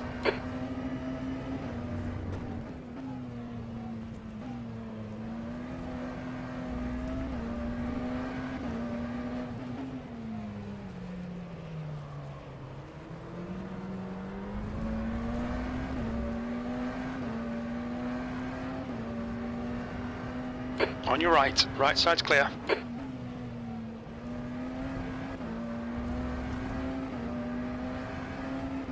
The gap in front has increased. It's now about 3.0.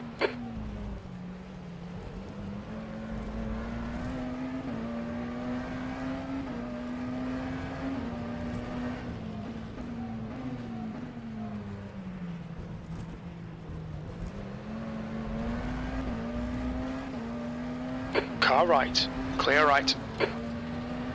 On your left. Slower class car ahead. Clear left.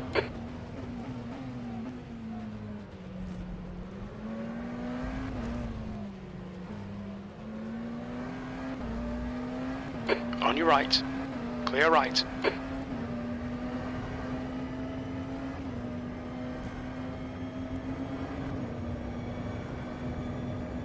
You've just done a 132.2.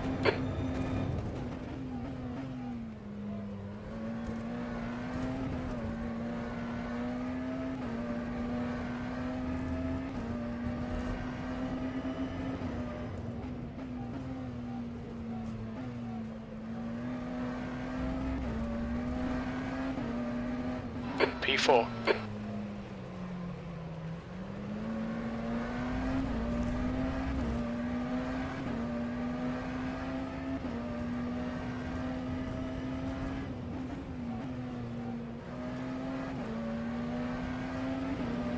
Car right, clear right.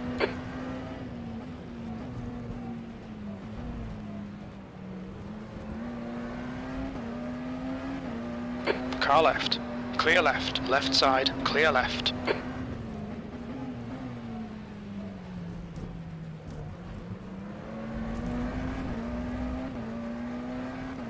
Car right, clear right. Fernandez is pitting from position 11. We think he'll come out a little way behind you.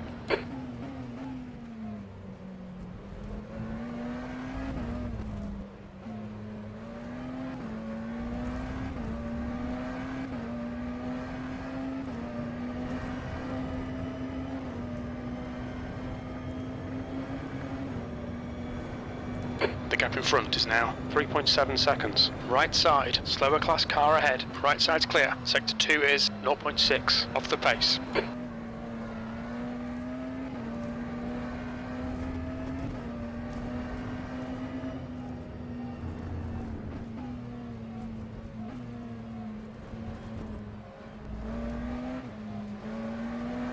Car right. Clear right.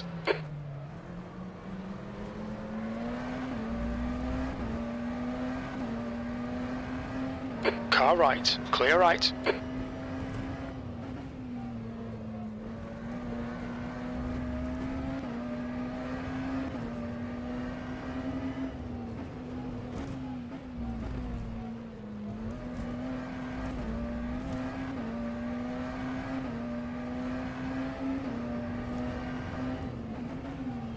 Slower class cars ahead.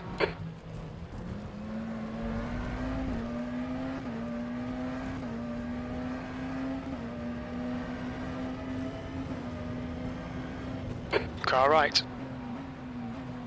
Clear right.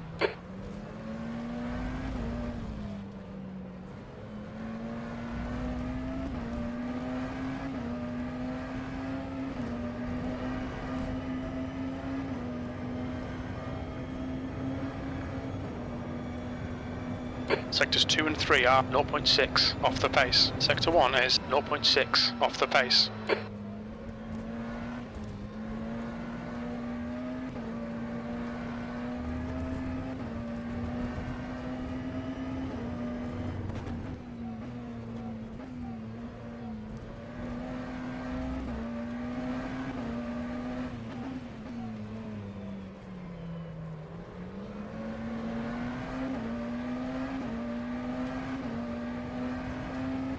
Car right. Right side's clear.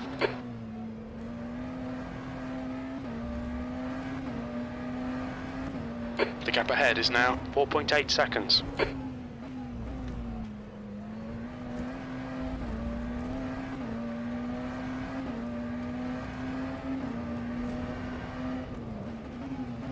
Coming up on a slower class car.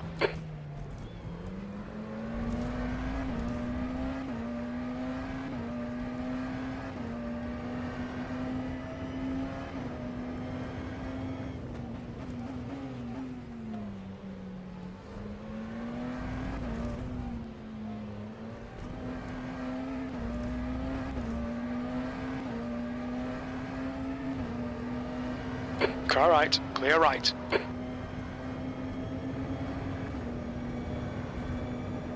That last lap was a 130.9.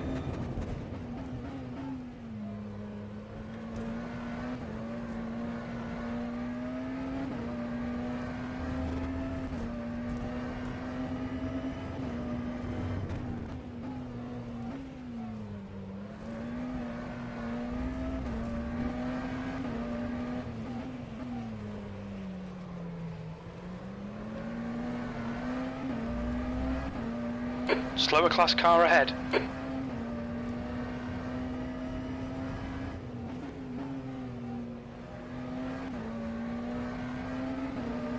On your right. Right side's clear.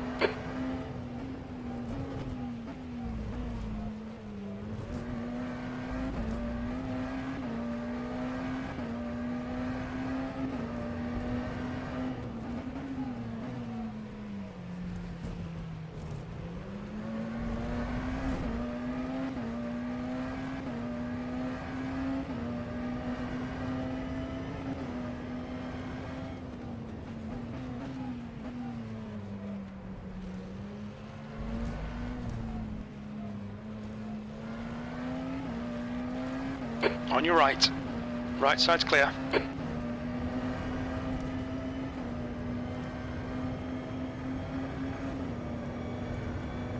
The gap in front is now 5.0. That lap was at 130.9.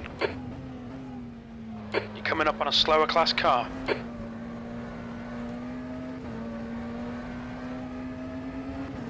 Right side, clear right.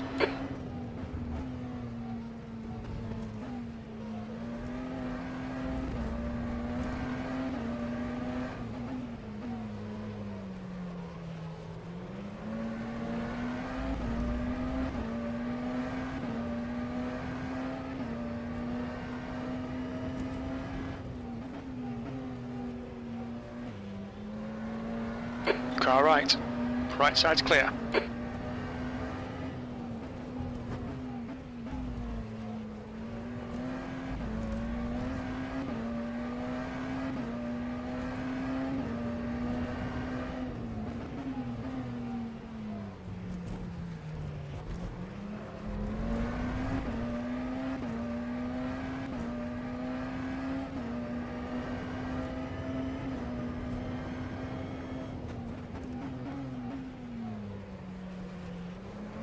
Slower class car ahead.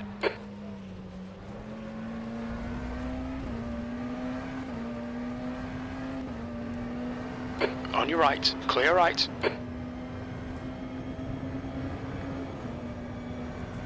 The gap in front is increasing. It's now 5.1 seconds. Sector 3 is 0.5 off the pace. Alright Henry, your lap times are pretty consistent.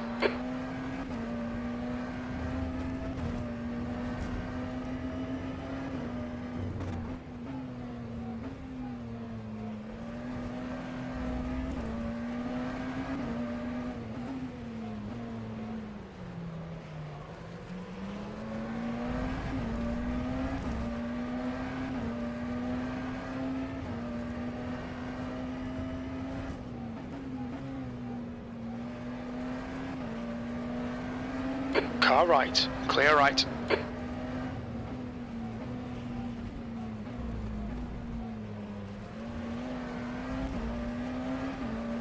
Car left, clear left.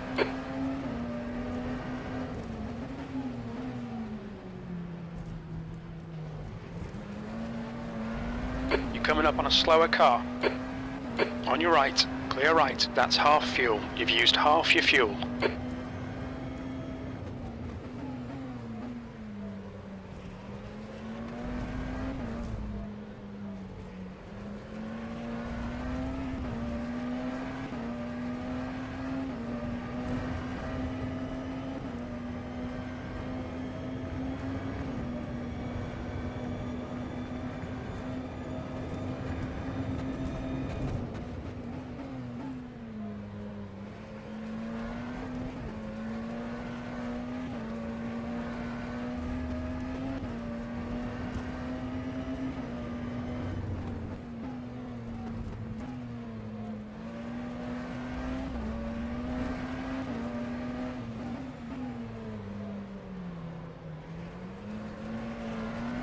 The gap in front is now 5.0.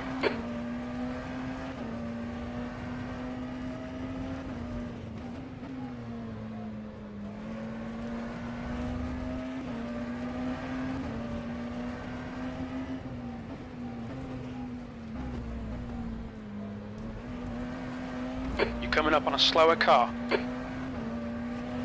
Left side, clear left.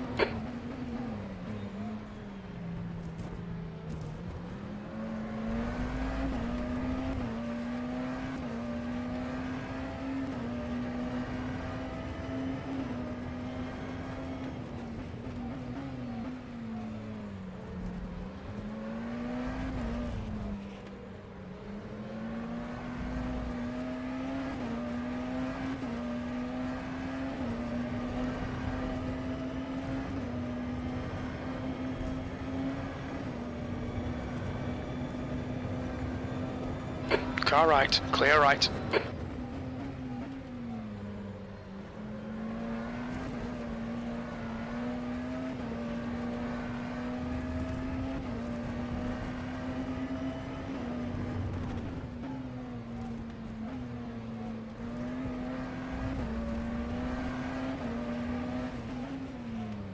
Okay, Henry, slower cars ahead. These guys will be fighting for position. They might not see you.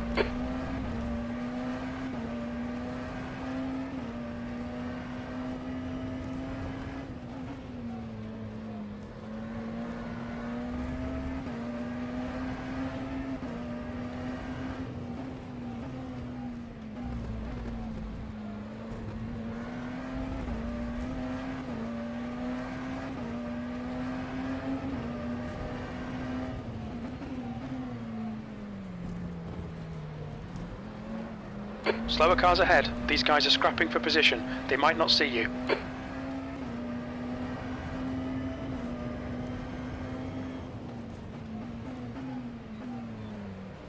The gap in front is now 5.8 seconds. Car right. Right side's clear.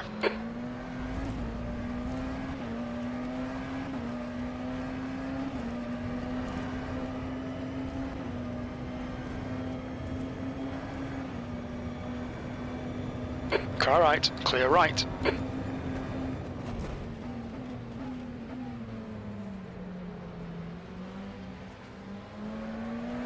Car left. Clear left.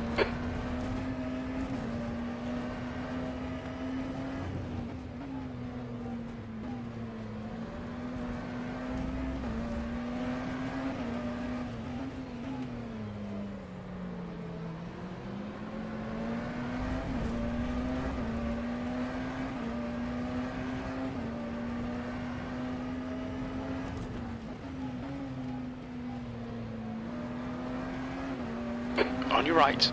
Clear right.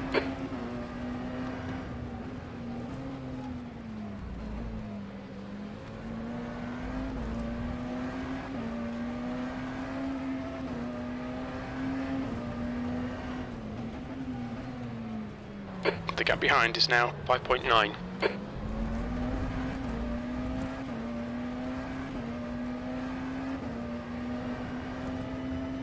Okay, Henry, there's a group of slower cars ahead. These guys are busy fighting each other. Car right.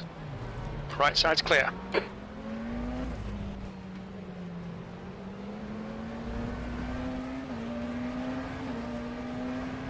Car right. Clear right. Car right. Right side's clear.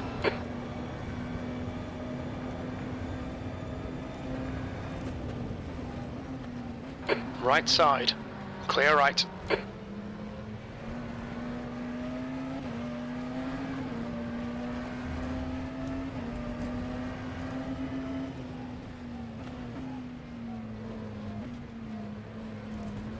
You're coming up on a slower class car.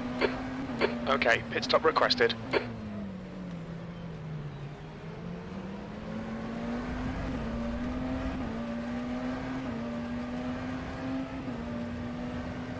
On your right. Right side's clear.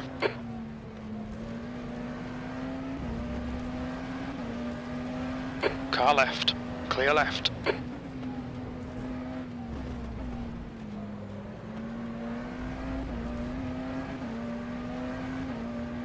Alright, Henry, we expect there'll be no traffic on exit. On exit, we should be in position 6, a few seconds ahead of Shepherd.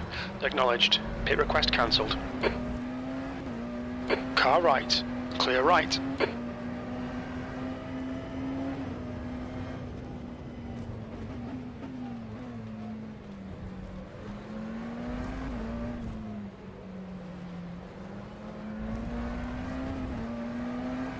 Car right.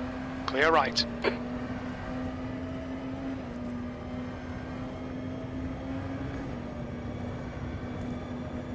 That was 132.4. Sectors 1 and 2 are a second off the pace. Sector 3 is 0.6 off the pace.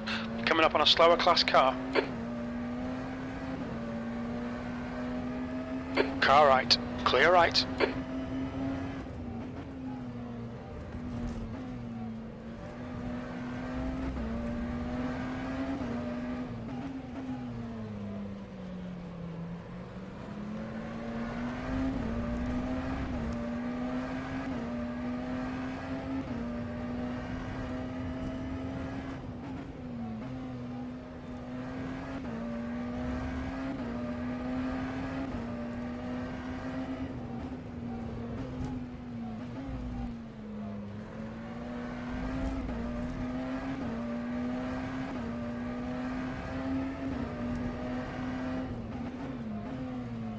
The gap in front has increased. It's now about 11 seconds.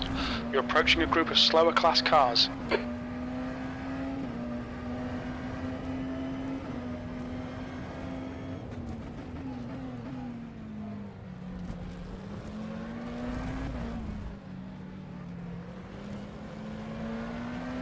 Right side. Right side's clear.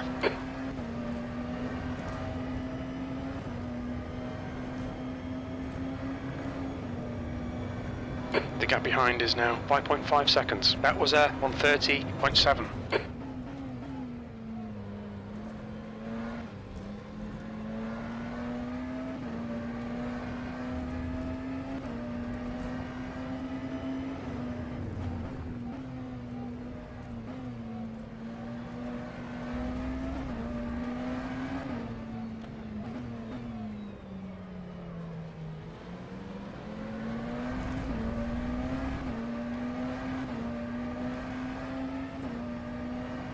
There's a group of slower cars ahead.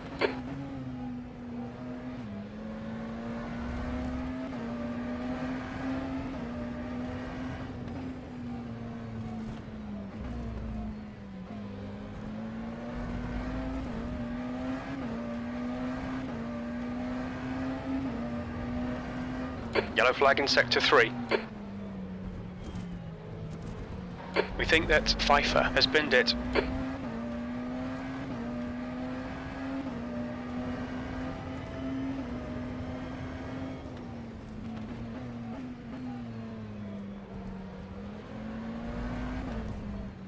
Sector 3 is clear.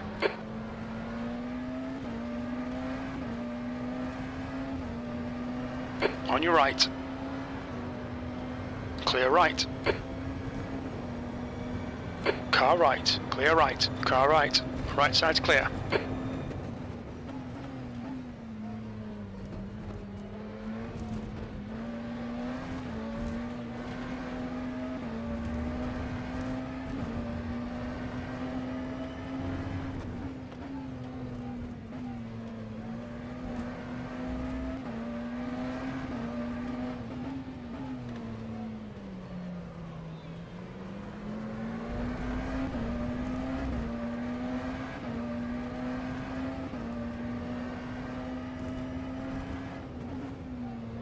Slower class car ahead. The gap behind is now 4.3 seconds.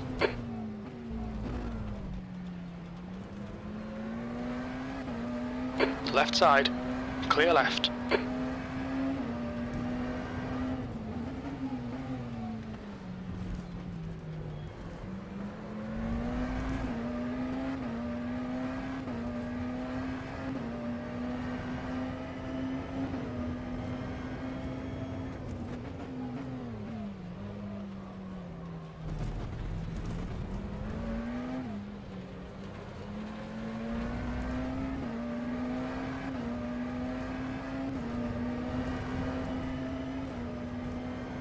Car right, clear right.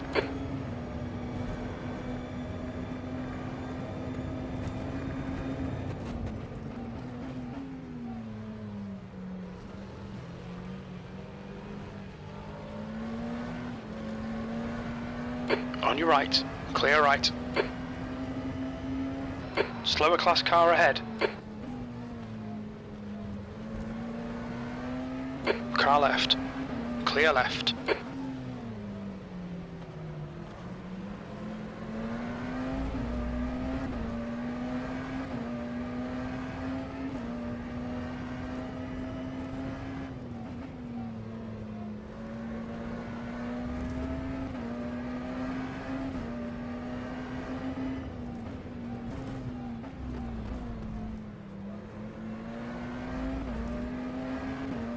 On your left, clear left.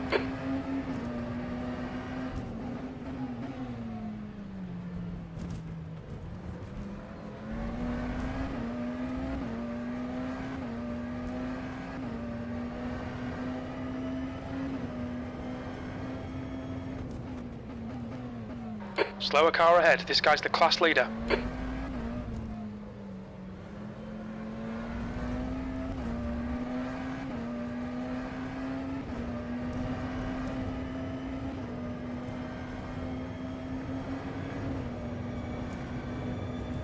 You've just done a 131. Car right. Right side's clear. Sector 1 is 1.1 seconds. Off the pace.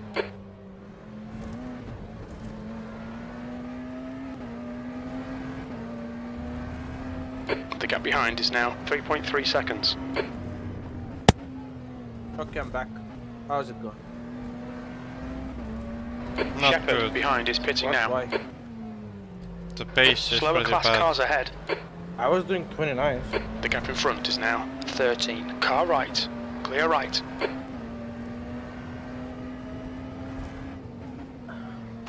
I set my fastest lap around like 15 laps to go Car of left. the stint, so Clear the left. pace was definitely there. At least for me, I don't know about you. But you need to use TC3. I don't know on which TC you are, but yeah.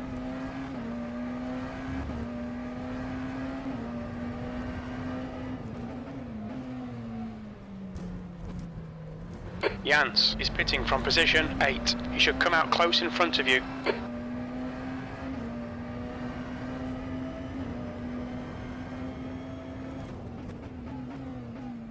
Yellow flag, sector 1.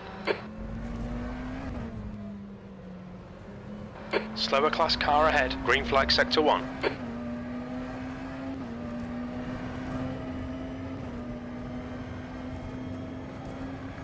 On your right, clear right.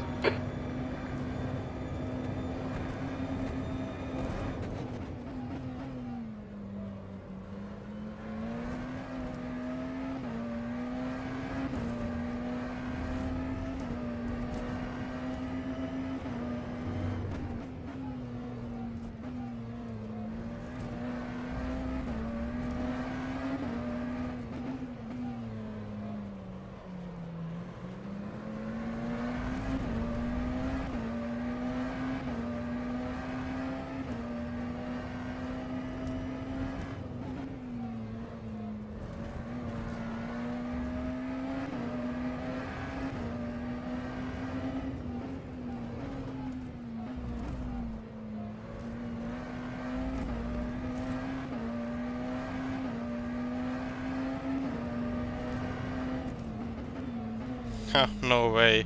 Jerome's video got played earlier than yours.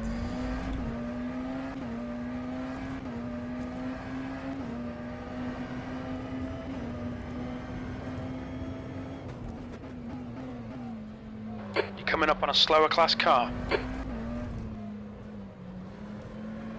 That's because Jimmy said that my videos were too quiet. Yeah.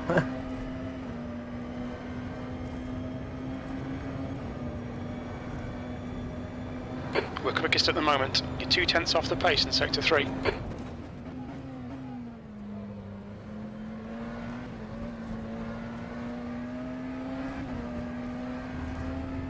You're pulling away. The gap behind is now 4.0.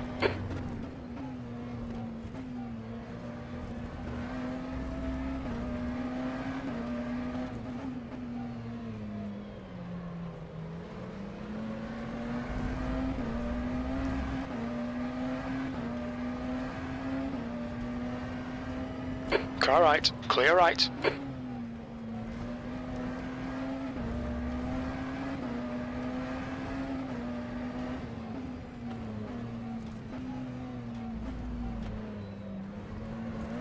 Left side, clear left.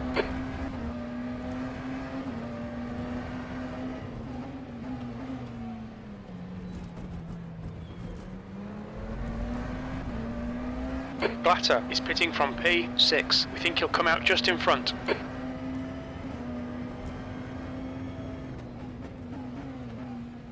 Slower cars ahead. The class leader's up here.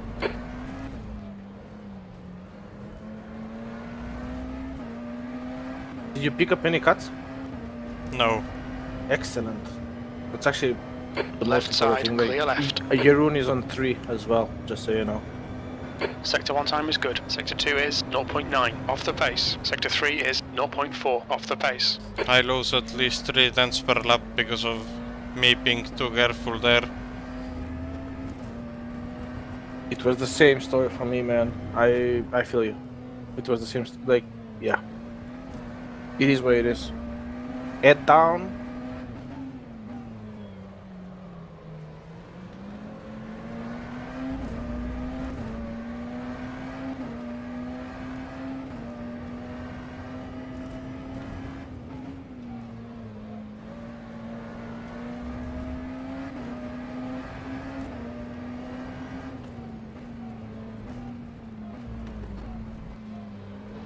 Coming up on some slower cars, they're class leaders in this group.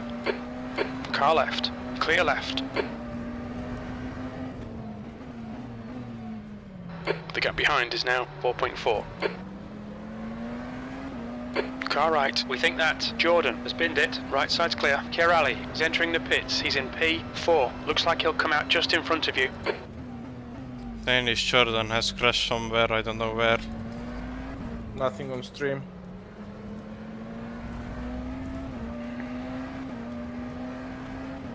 On your right, clear right. Coming up on a slower class car. Sector 2 is 0.7 off the pace.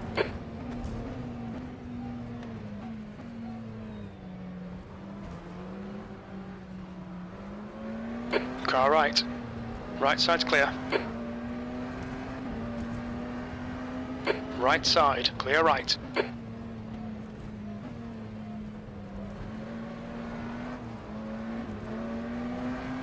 Car right.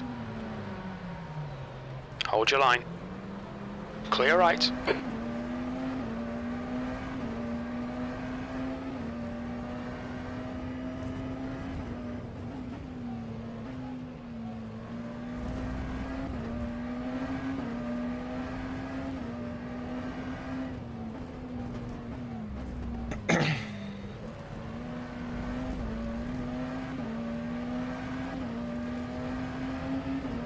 Left side, clear left.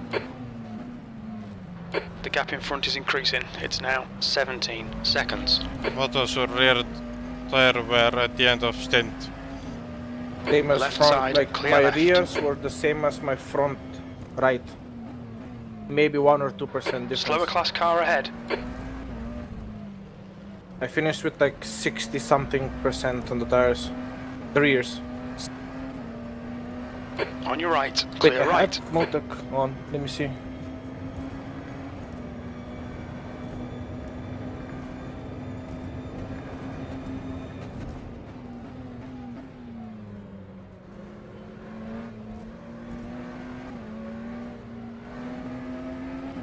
Car right, clear right.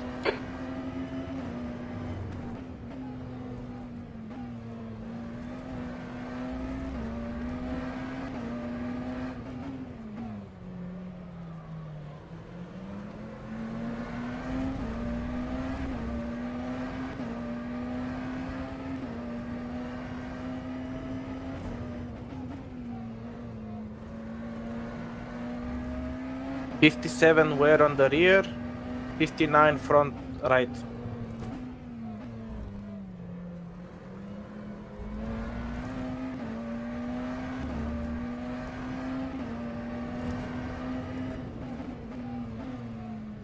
The gap behind is now 3.9 seconds. So this stint I lost 10 seconds to one echo. It is what it is. Stretch it out for the next time. I will try to make it up in the end with Nico. At the wheel. Nico is a bit slower, so I will try to make something work. But not over pushing, obviously, over the cuts. Use TC3 from the start, don't use TC2.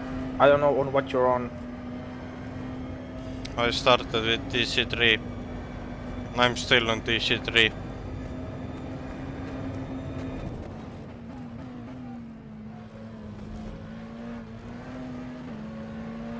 You're coming up on a slower car.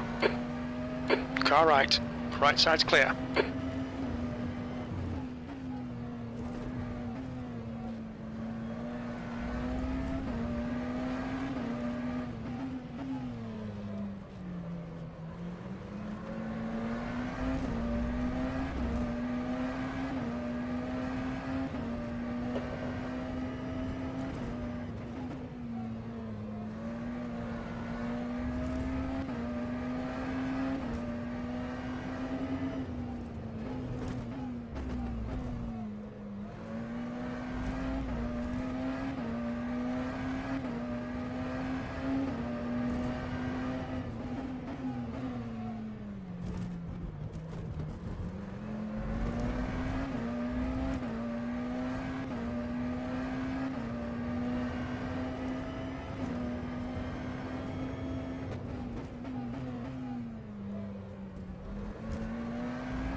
Slower class car ahead. On your right, clear right.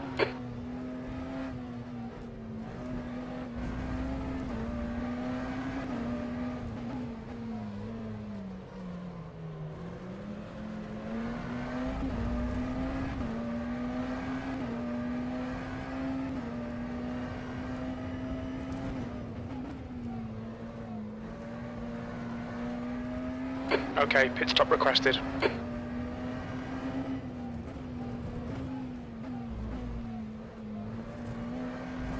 Your pit stall is occupied. Our pit stall's available now. Okay, Henry, you'll be coming out into traffic. When we exit the pits, we'll be in P6.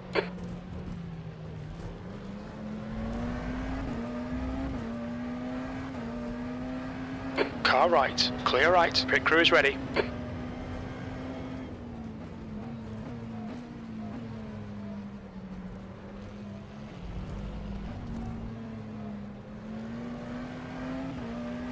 Car right.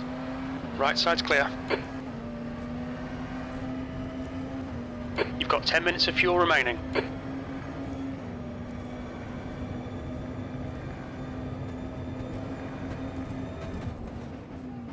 Slower class car ahead.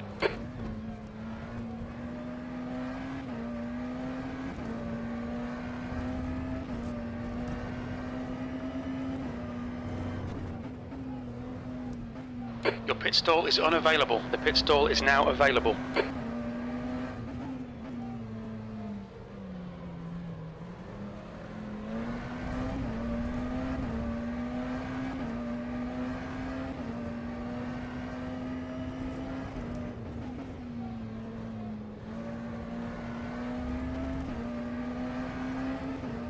The gap behind is now 4.7. You're approaching a group of slower cars.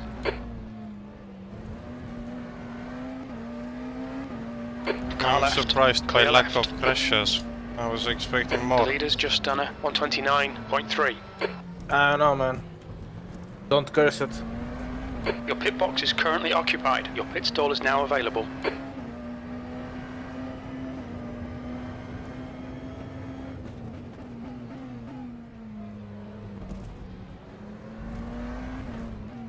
Is Khan driving? No, it's Okay. It's Drury. Car right, clear right.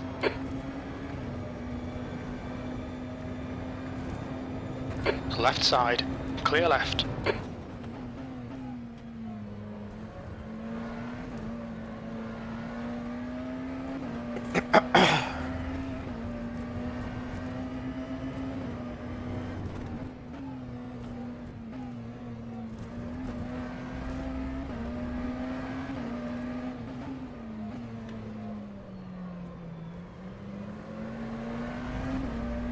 Your pit box is currently occupied. Your pit stall's now free.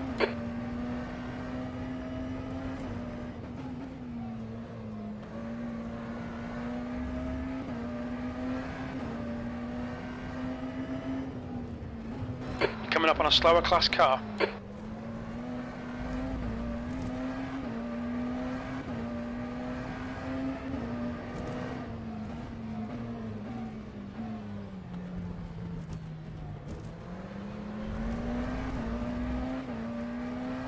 Right side, clear right.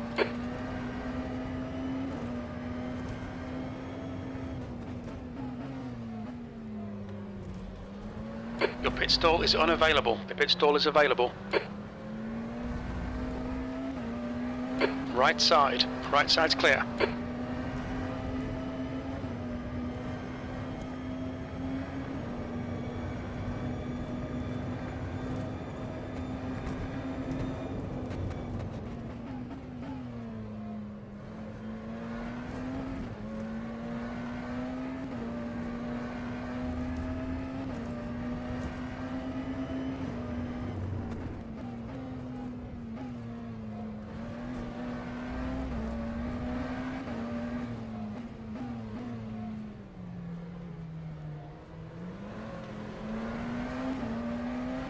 Car right.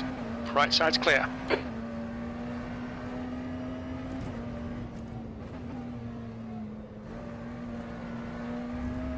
Your pit stall is occupied. The pit stall is available. The gap behind is now 5.3 seconds. You're coming up on a slower class car.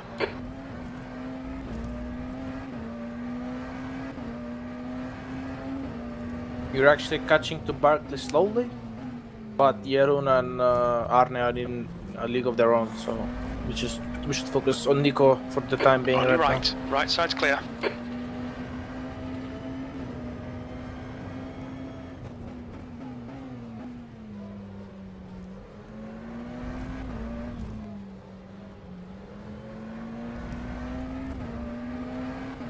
I think we will catch Ajira when Nick gets in.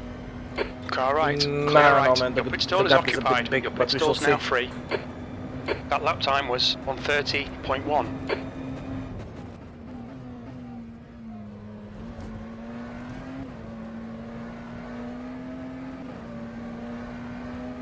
Car right. Clear right.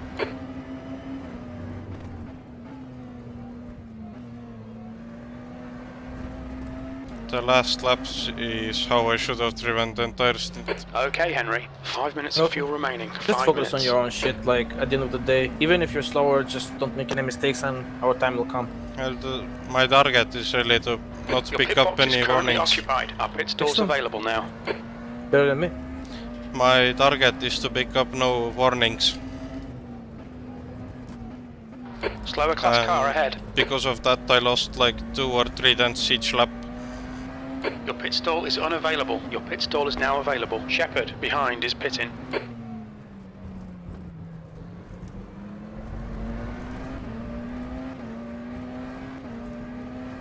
Car left. Clear left.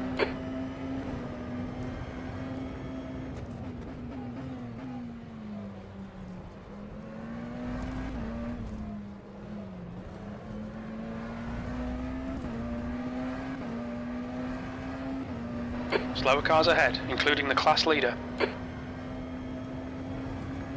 Car right, clear right. Your lap time was at 1:29.9.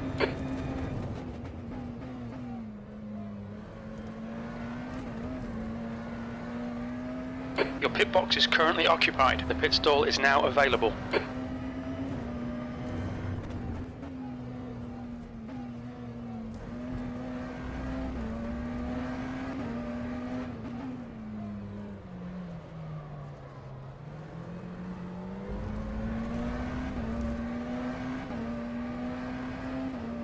What lap time Sparco is doing?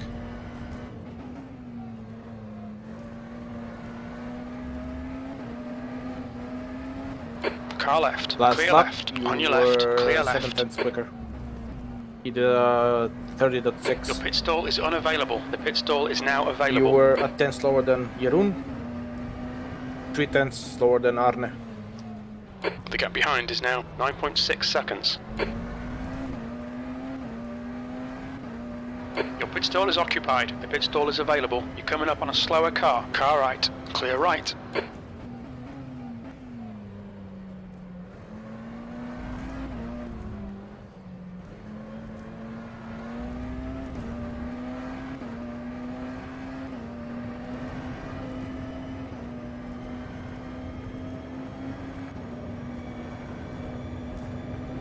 That was 1:29.9. We're running on fumes, mate. Box this lap, please, Henry.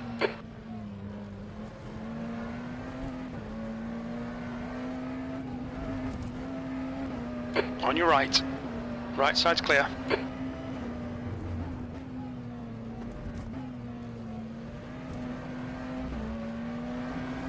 Your pit stall is unavailable. Our pit stall's available now.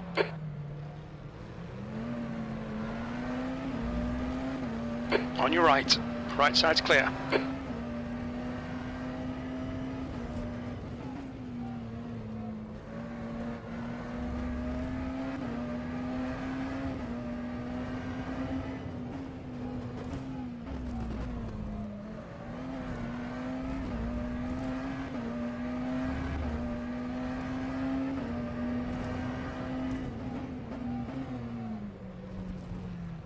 Slower class car ahead. Your pit box is currently occupied. Your pit stall is now available.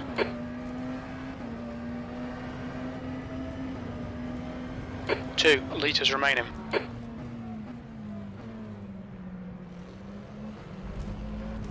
Your pit stall is occupied. Your pit stall's now free. Car left, clear left. Look out for the pit speed limit. There'll be traffic on the exit. When we exit the pits, we should be in position 6, a few seconds behind Ferraris.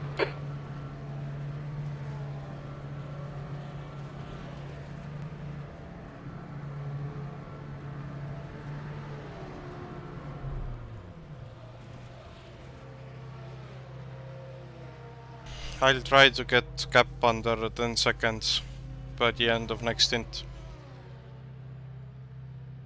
Right now it's 15. Just don't overpush it.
There's a car approaching. Don't cross the white line. Watch your mirrors.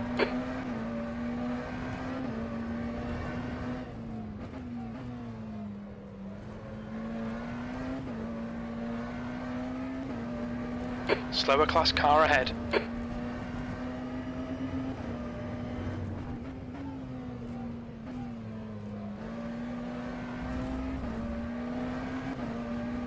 On your right. Clear right.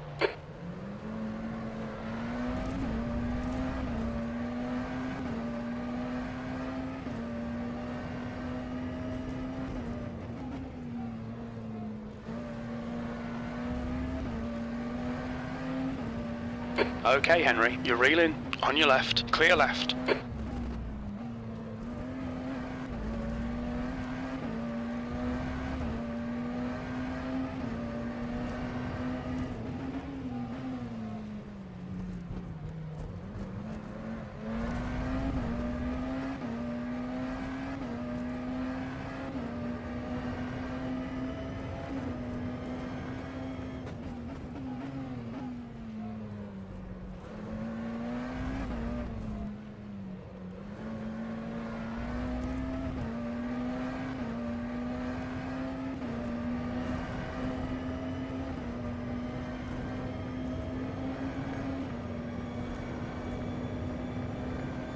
P6, you're approaching a group of slower cars.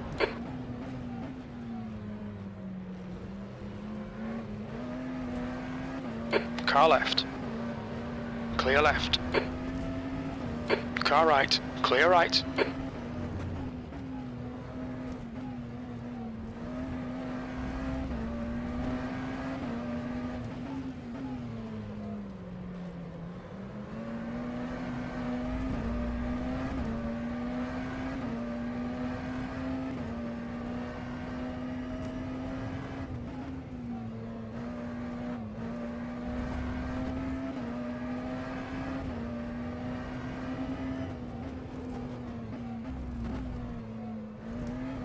How far behind are we from 1 Echo?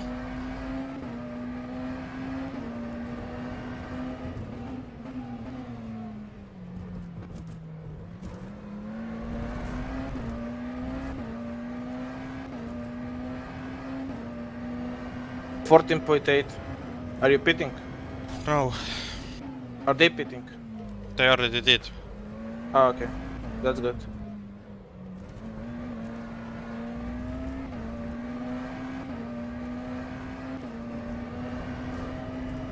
Borja's back in. The gap to Ferraris ahead is now 5.3. You've just done a 1:30.3. Your lap times are pretty consistent.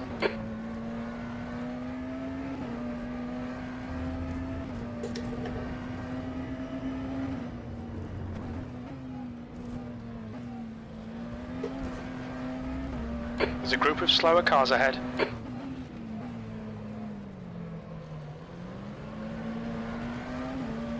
Car right. Clear right.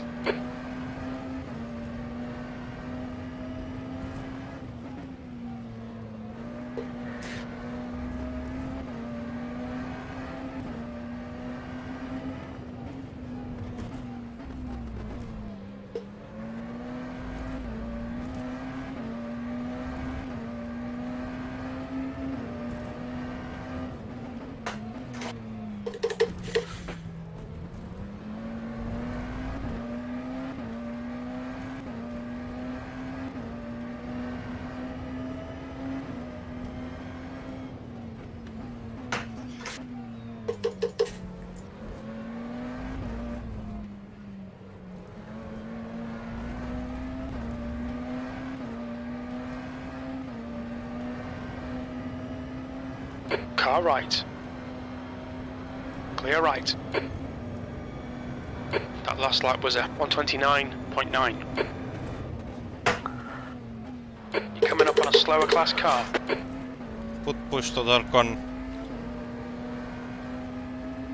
Right side, clear right. I thought I Rear was muted. Ferraris in. The gap is now 3.3.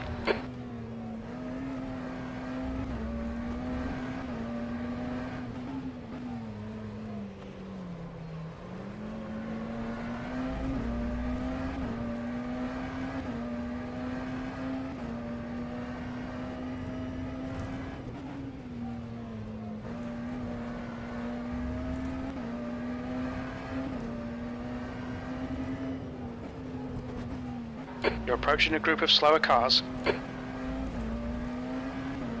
Car left. Clear left.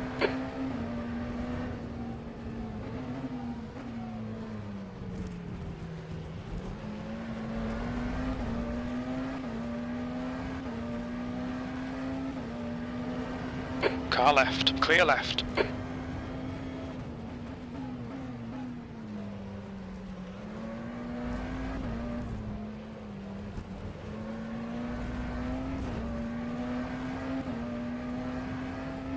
Slower car ahead. It's their class leader. Car right. Right side's clear. Well done, Henry. This is great. Come on, keep nailing those exits. P5.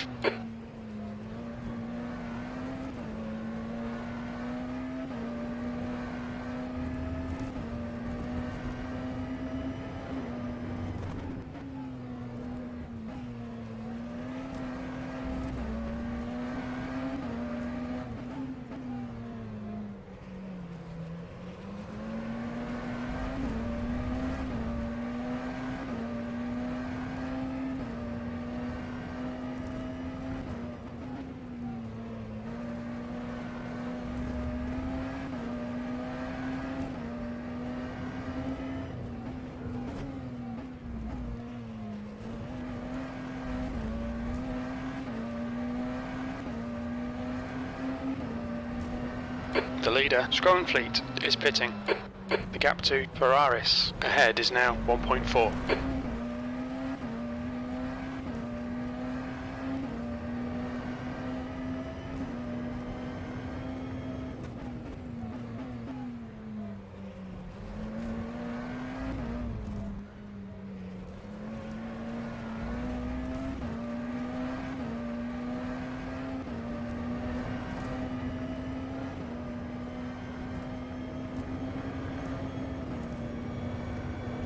Sector 1 is 0.2 off the pace. Sector 2 time is good. Sector 3 is 0.5 off the pace.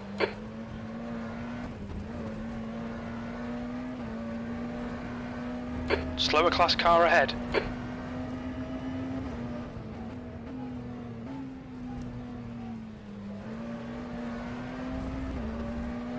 Car left. Clear left.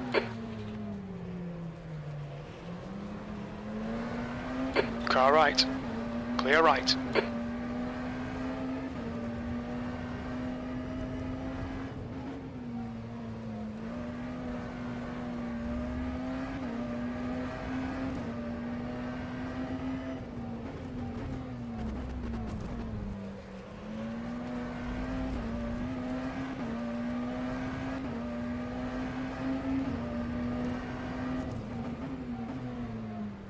The gap to Ferraris in front is now 1.1 seconds.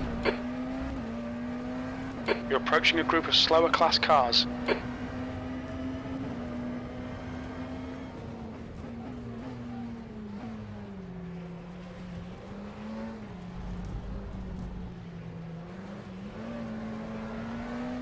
Car right. Clear right. On your right. Clear right.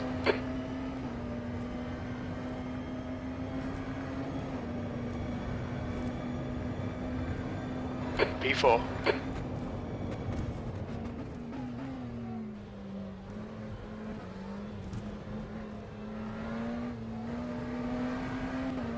Car right. Right side's clear.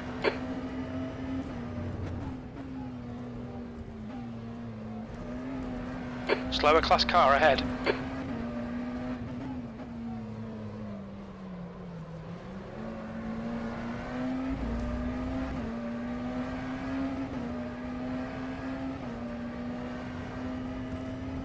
Car right. Clear right.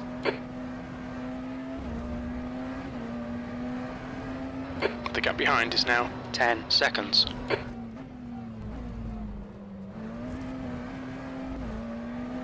Left side. Clear left.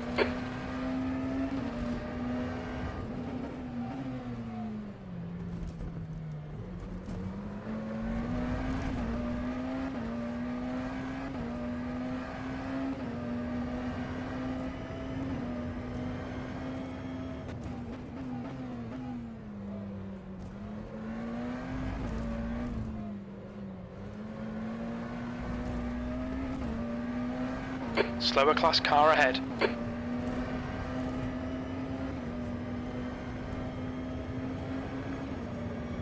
Car right, clear right. That lap time was 1:31.3.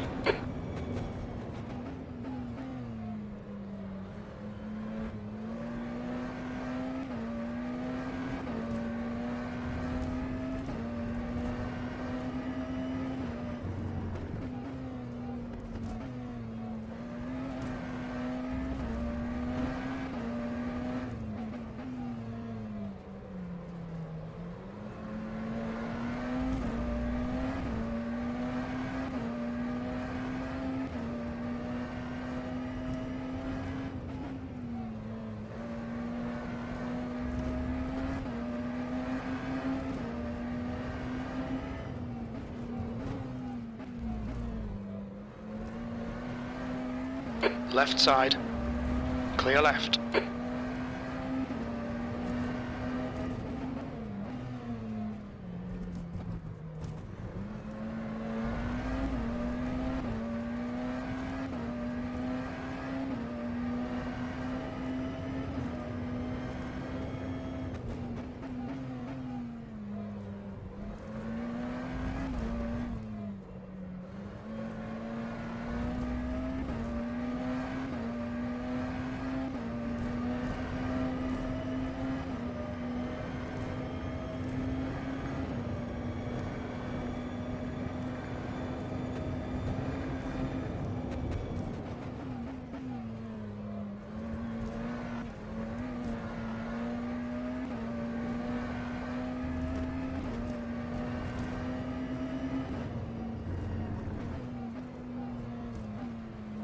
Slower class cars ahead.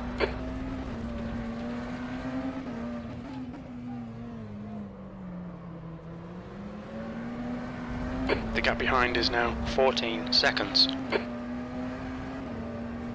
Car right. Right side's clear.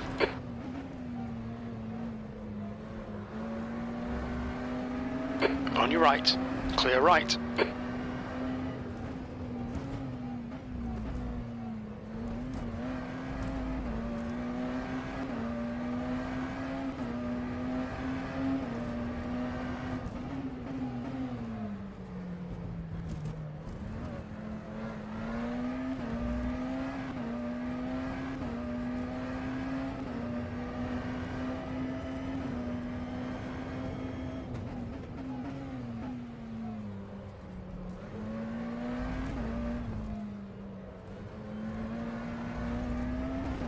You're coming up on a slower car.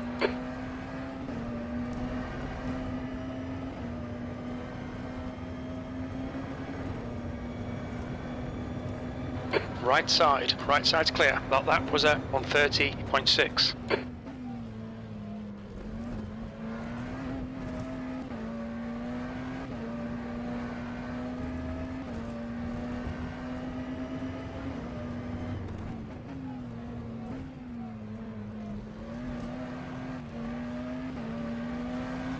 Car right. Clear right.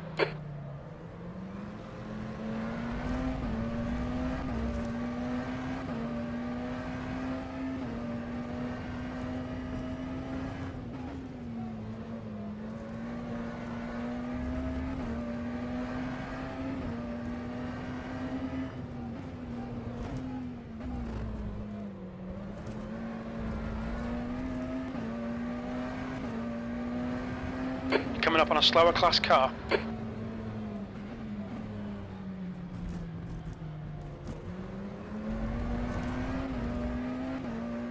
Right side, clear right.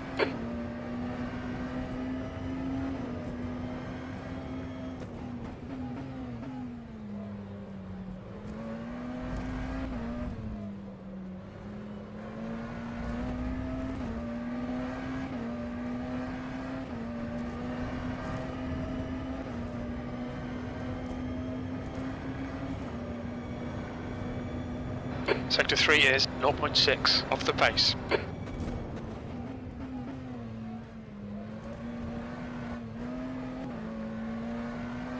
Nick Da Silva already picked up a cut. And Blackhawk as well.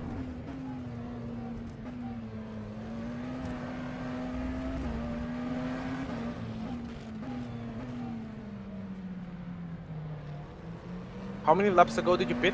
You're pulling away from the guy behind. The gap's 11. now clear right. I think. 11 laps before. Like, okay. Never mind. I'll go. Okay. They're doing at least 3 extra laps, man. What the fuck? Slower class car ahead.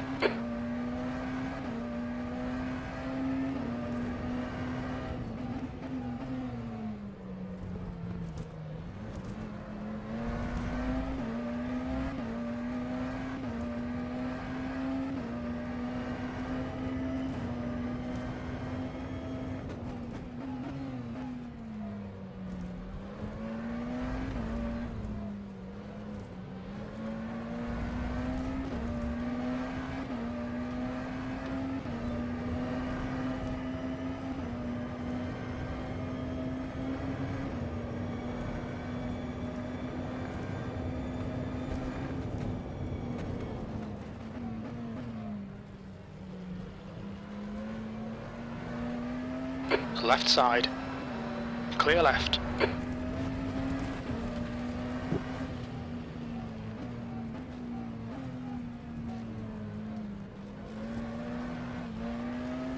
Car left. Clear left. P4.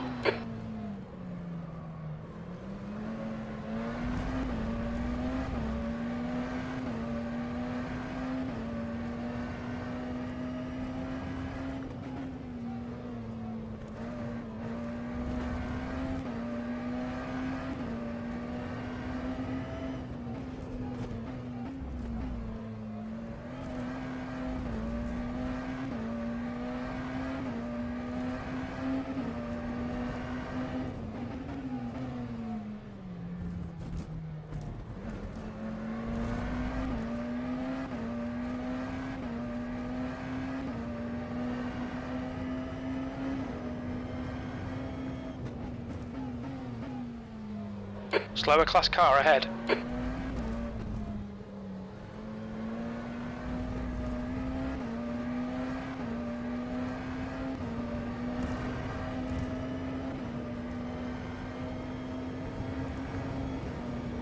Car right side's clear. Your last lap time was at 1:31.6.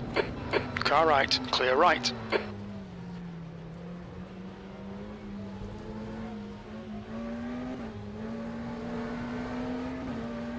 On your right. Right side's clear.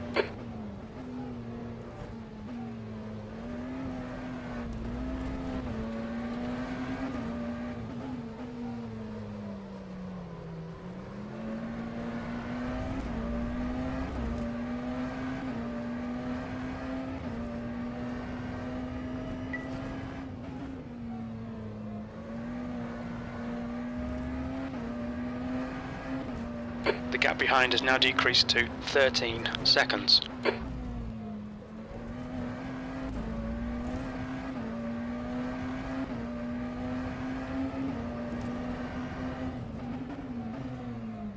Slow car ahead. This guy's their class leader.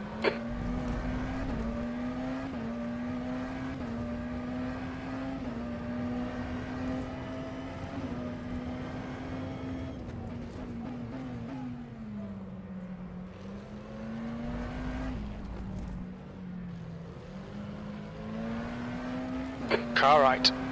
Clear right. How many laps do you have left of this stint? 32. Okay.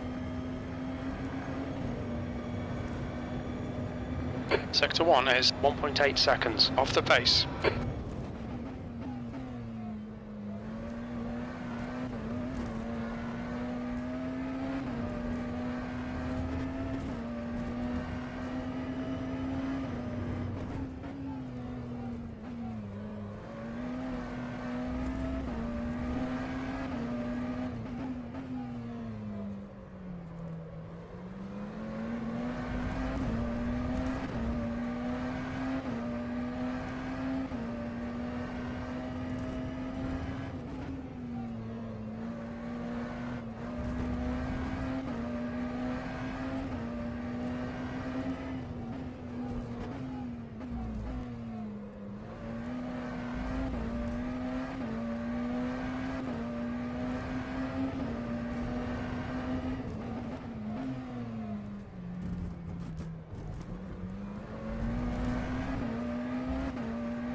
You've just done a 1:30.1. Sector 2 is 0.3 off the pace.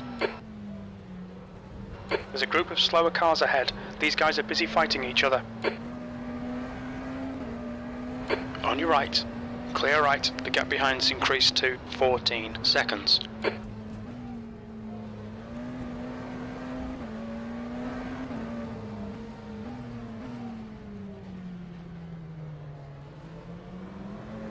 Car right. Clear right.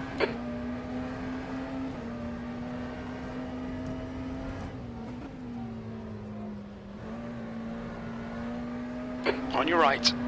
Clear right.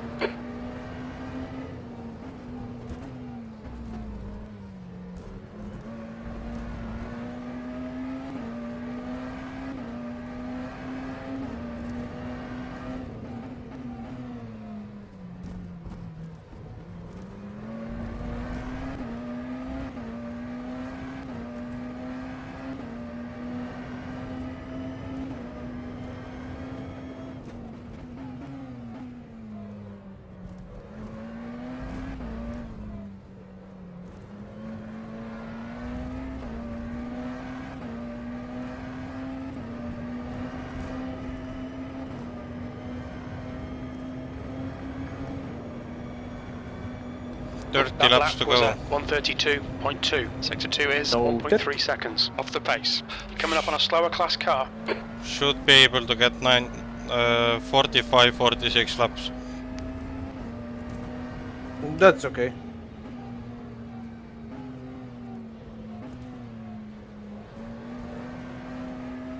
Car left. Clear left.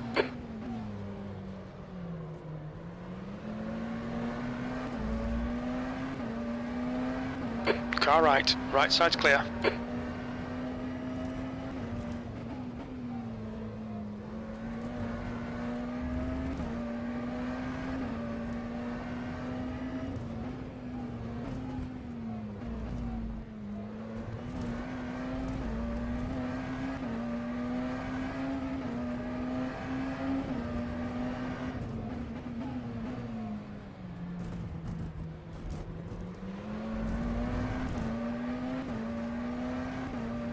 Car left. Clear left.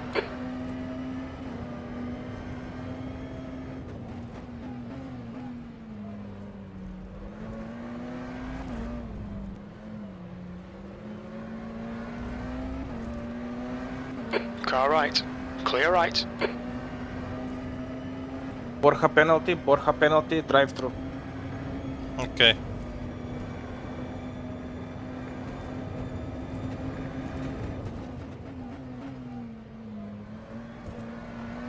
Slower class car ahead.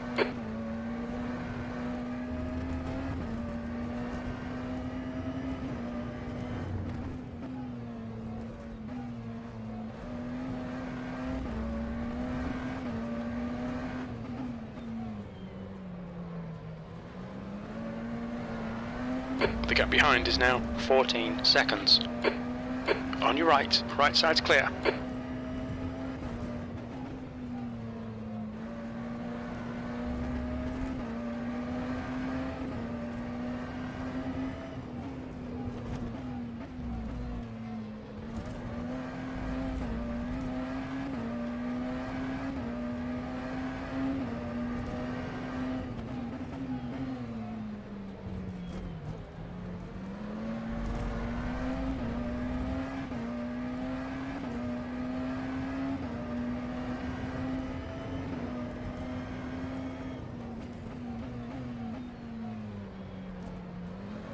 You're coming up on a slower car.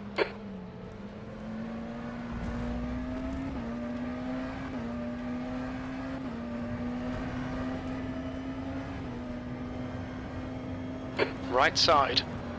Right side's clear. Car right. Clear right.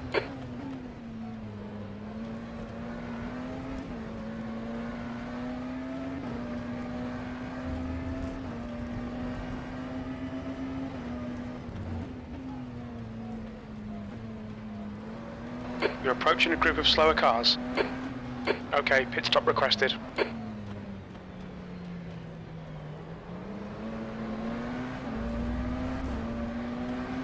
Car right. Clear right. Left side. Clear left.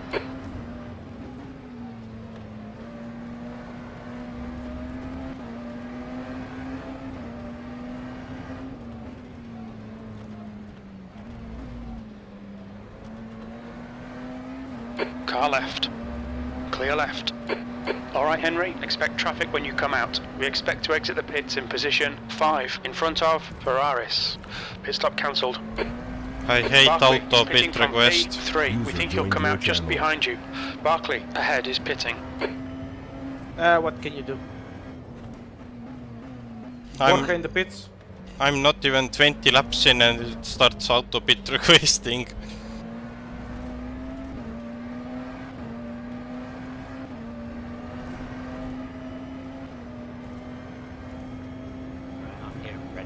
Car right. Clear right. Thank you, James. But for now, like, Henry has his dash, I have nothing, so when I go in, then he will do the job.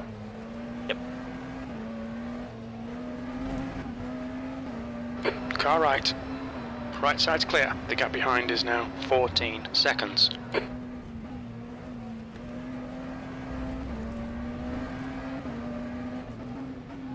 You're coming up on a slower class car.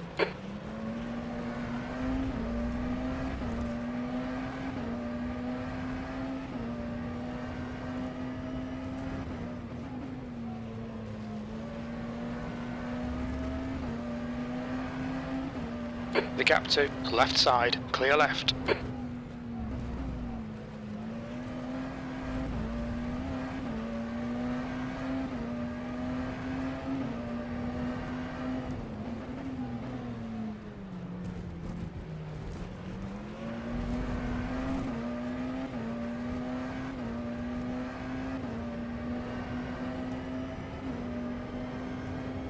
Car right. Clear right.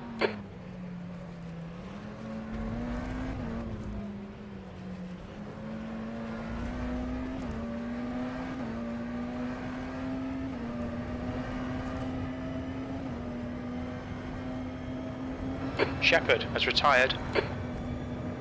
Sector The 1 is other 0.6. one echo car DNF. Does it honestly make a difference for us? I don't even know where they are in championship standings. Lost.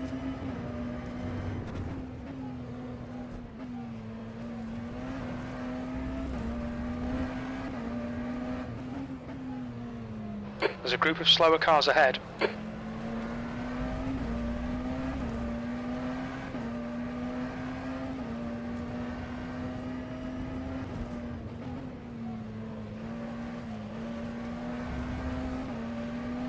Left side, clear left.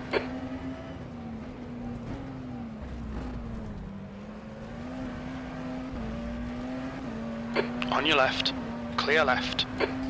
Nah, Joey, this is full safe drive. Not gonna push. We are two on the edge with the warnings. We have still half the race to go. The gap to Barkley in front is now 1.0 seconds.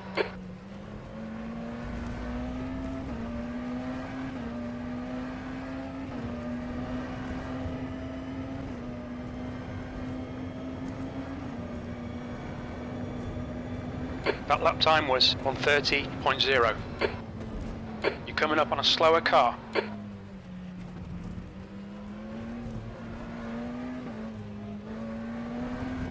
Car right. Clear right, you're pulling away. The gap behind is now 17 seconds.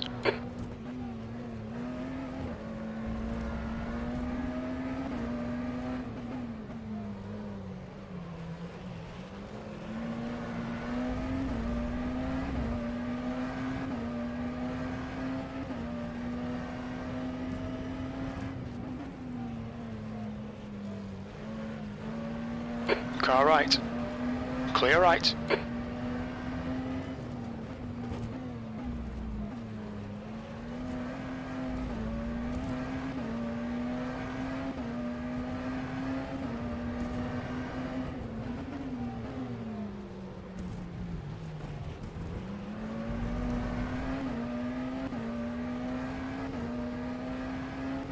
Car left. Clear left.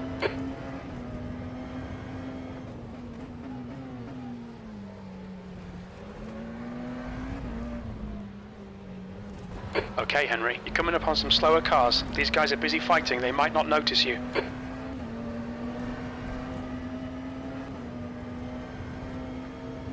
Car right, clear right. Right side's clear. Sector 1 is 1.1 seconds. Off the pace.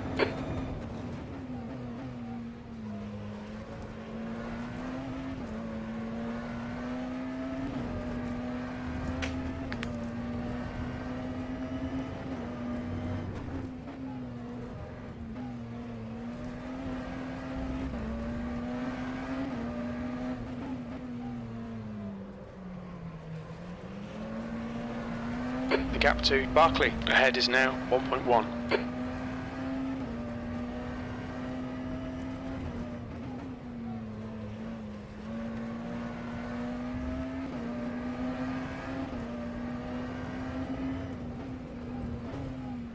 Believe it or not, there are not enough cars to fill the top 7 standings. Sorry, top 8. Jesus Christ. What do you mean? In the standings on the live stream, top 8 for each class are shown. Yeah. Then we have 7. Slower car ahead. This guy's their class leader.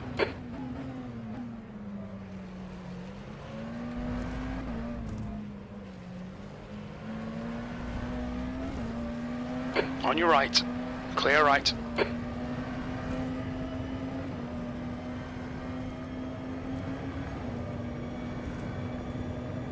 That was a 130.1.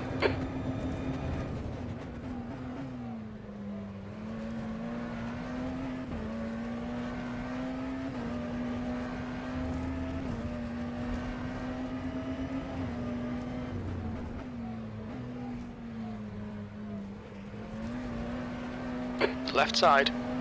Clear left.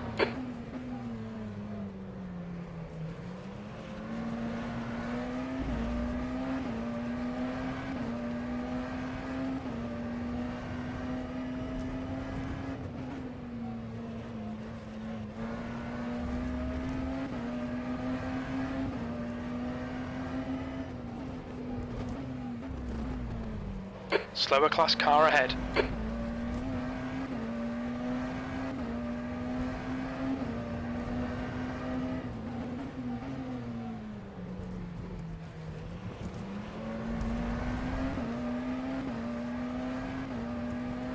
Left side, clear left.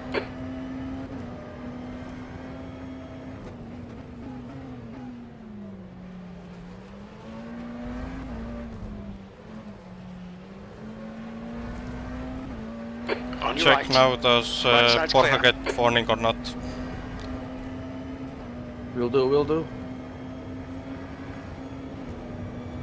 The gap to right side's clear. Sector 1 is 0.5 off the pace. Sector 2 is 0.3 off the pace. Sector 3 is a tenth off the pace.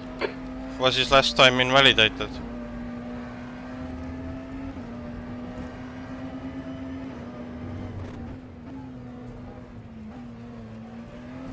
He's really pushing his luck in last chicane.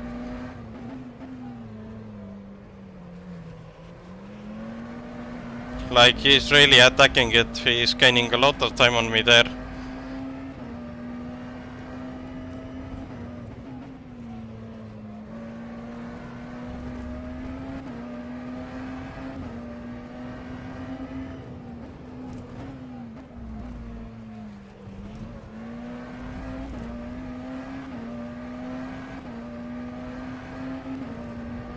User left your channel. Slower class car ahead. Steamer.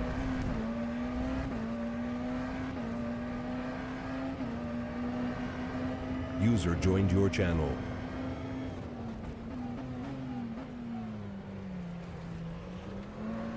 On your right. Clear right.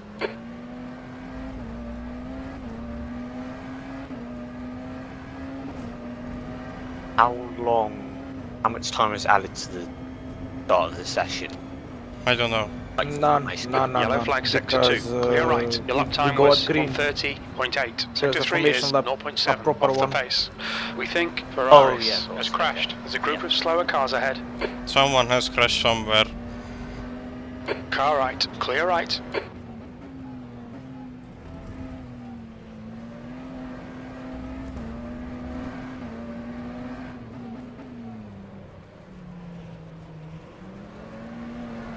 The gap to car right. Right side's clear.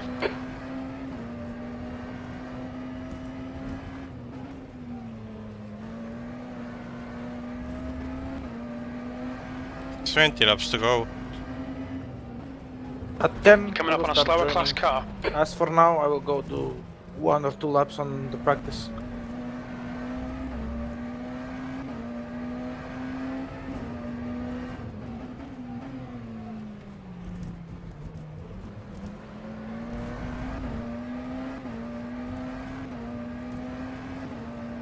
Car right. Clear right.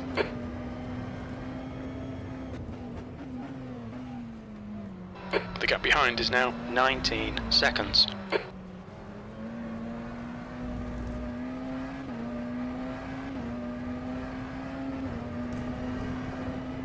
Okay, Henry, we're at the halfway point. We think about 29 minutes of fuel remaining. Car left, clear left.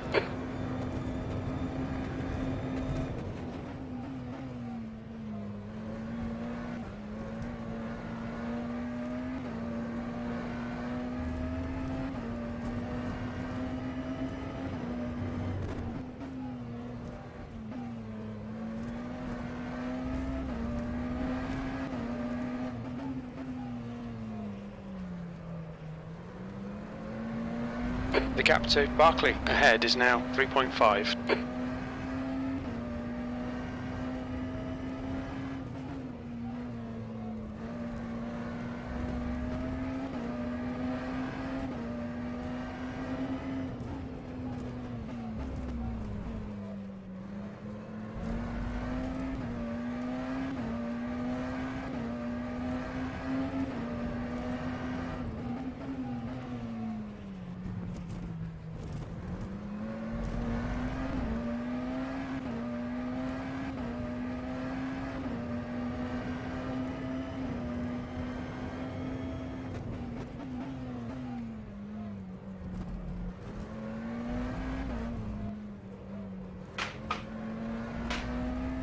Rear is starting to snap.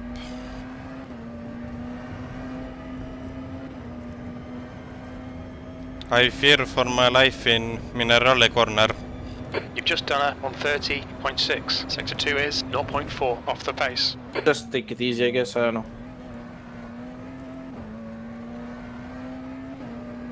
Tell me when you have 10 to go. Okay. You're coming up on a slower class car.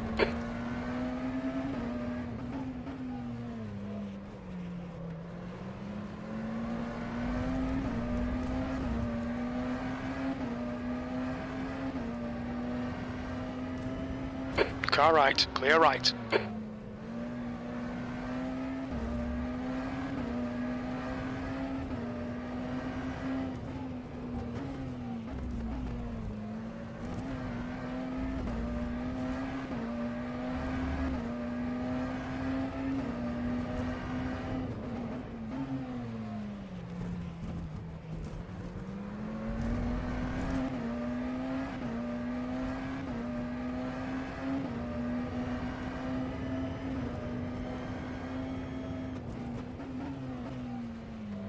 The gap to Barclay ahead is now 3.3 seconds. Slower class car ahead.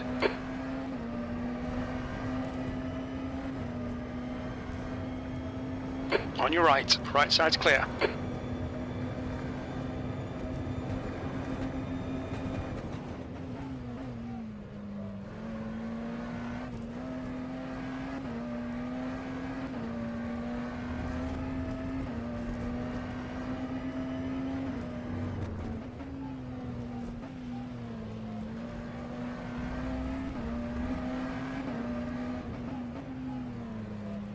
There's a group of slower cars ahead. Car right, clear right.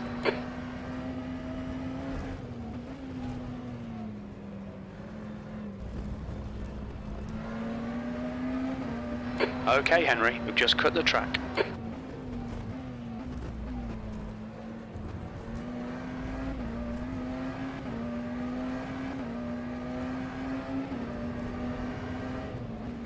Left side, clear left. Slower class car ahead. Car left, clear left.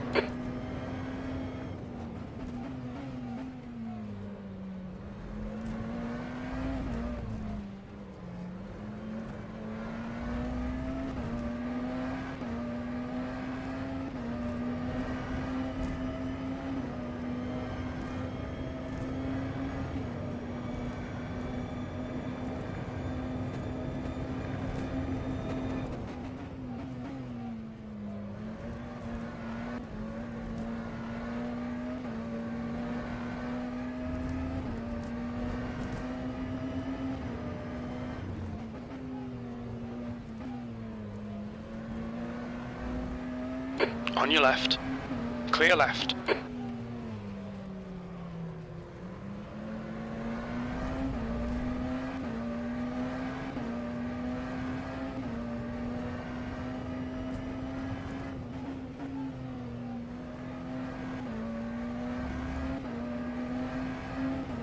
The gap to Barclay ahead is now 3.9. Slower class car ahead.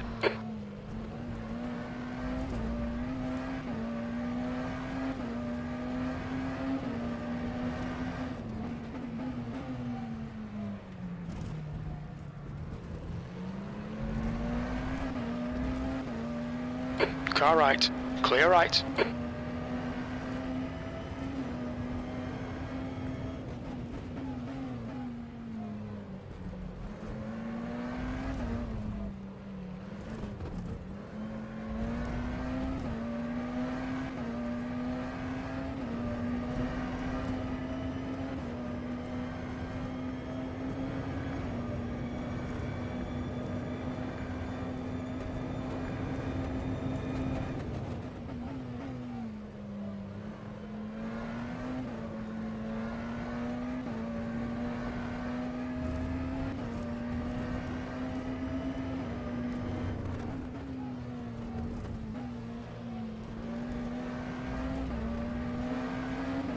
There's a group of slower cars ahead.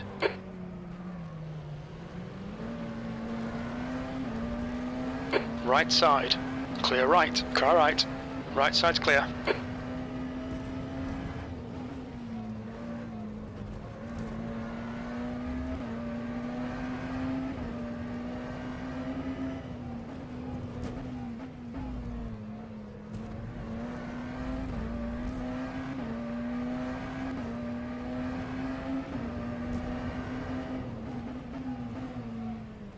The gap to Barclay ahead is increasing. It's now 4.8 seconds.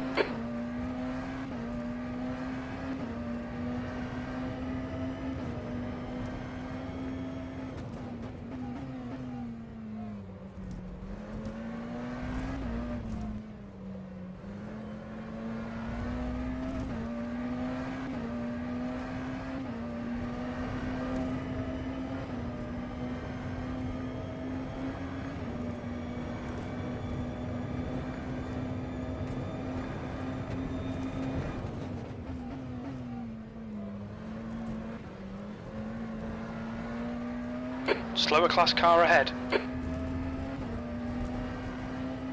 Car right, right side's clear.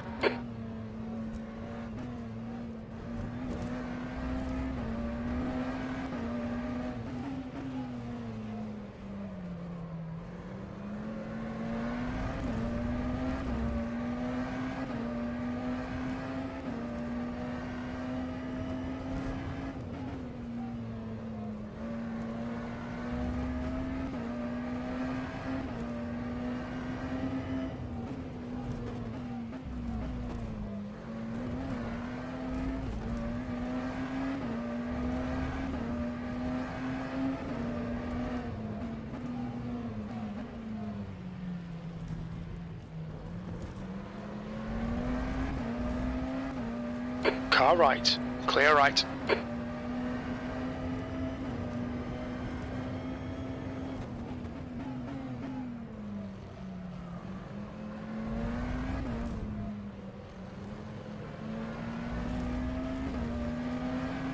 On your right, right side's clear.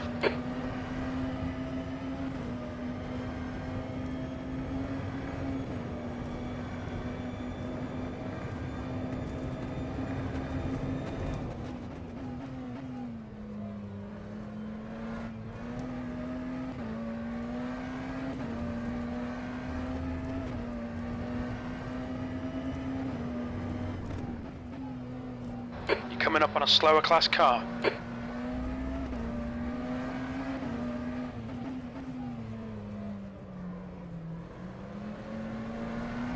The gap to Barclay in front is now 5.0 seconds. Car right, clear right.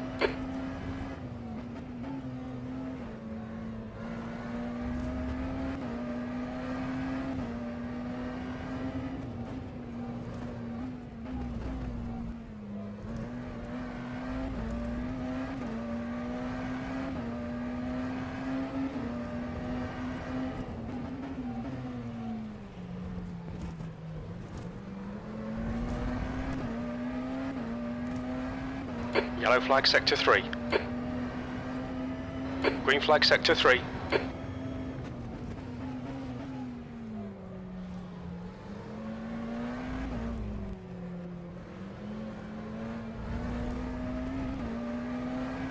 On your right, clear right.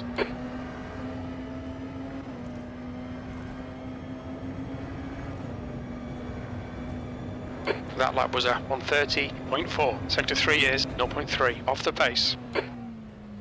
You're approaching a group of slower cars.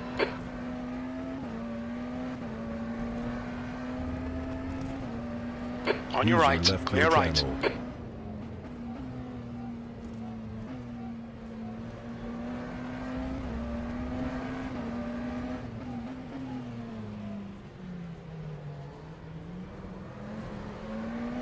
Car right. Right side's clear. User joined your channel.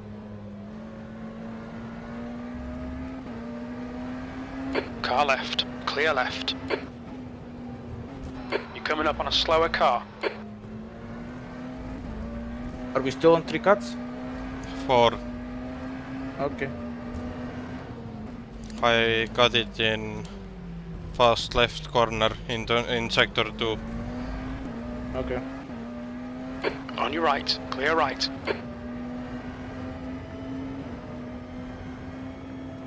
How many laps? 12. Okay.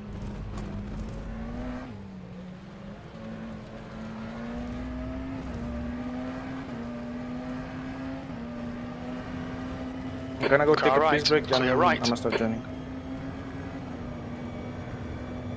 The gap to Barkley in front is now 4.2 seconds.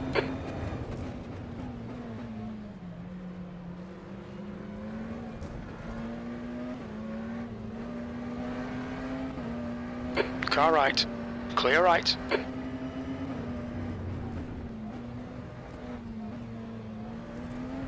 You're coming up on a slower class car.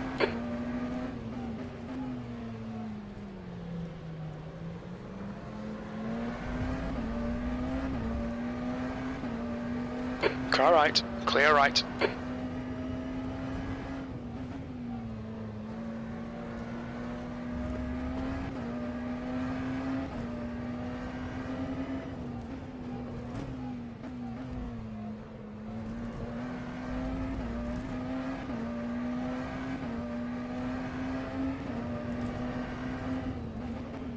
Slower class cars ahead.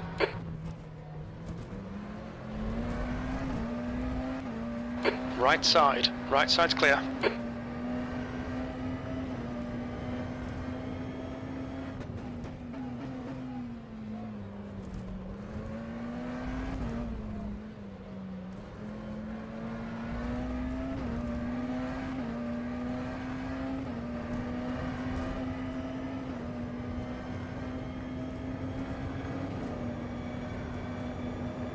You've just done a 1:30.9. Sector 1 is 0.8 off the pace.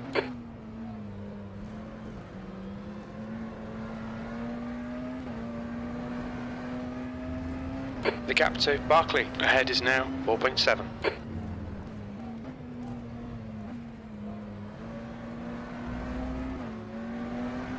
Car left. Clear left.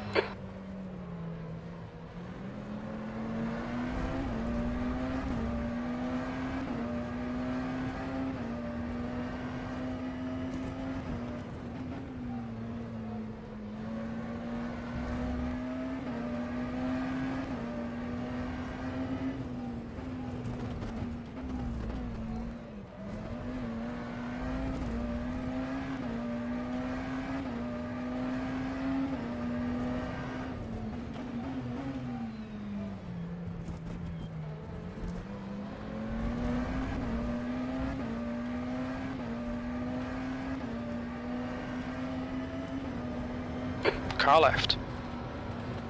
Clear left. You're approaching a group of slower class cars.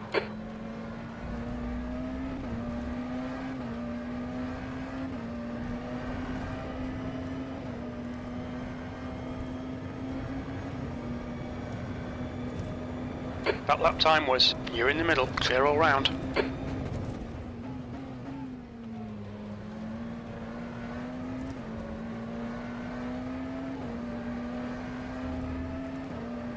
Car right, clear right.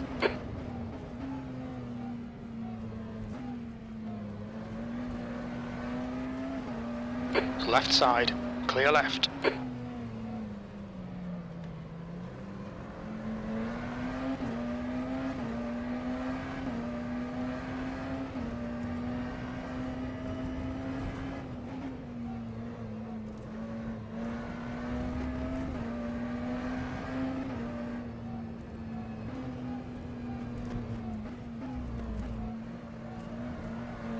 How many laps? 9. Okay, gonna start joining. Coming up on a slower trying class to car. get another lap in.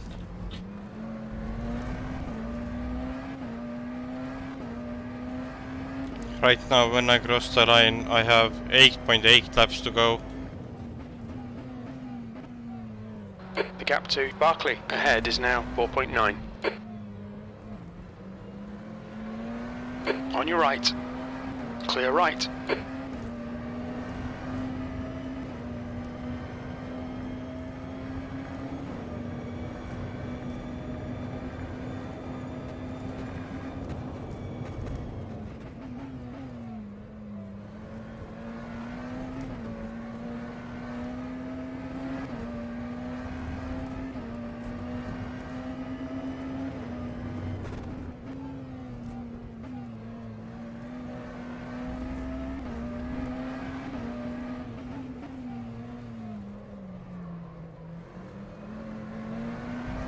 Gap with one echo has basically stayed the same after the drive-through.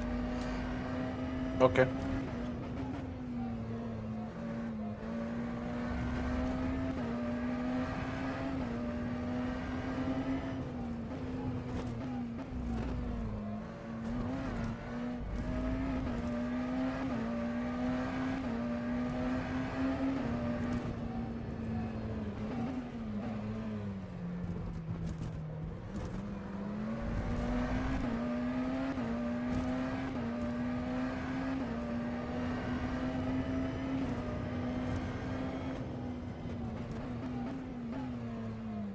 The gap to Barkley ahead is now 5.2.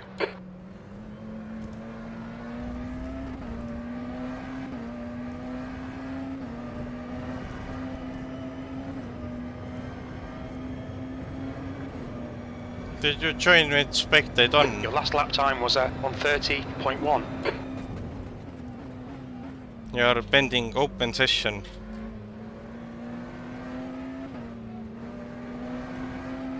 Car right. Clear Thank right. you for that.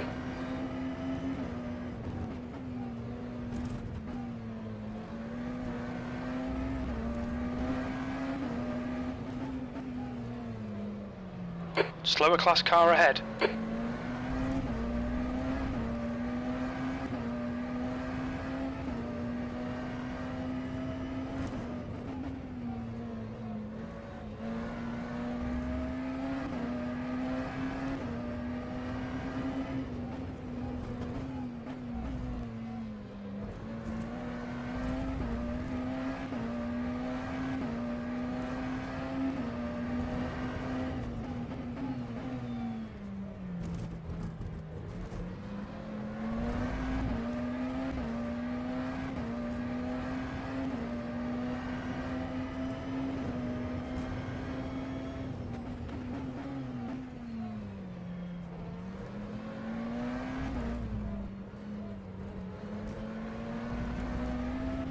Seven laps to go. It's fine, Alright. it's loading. Clear right. That was a 1:30.6.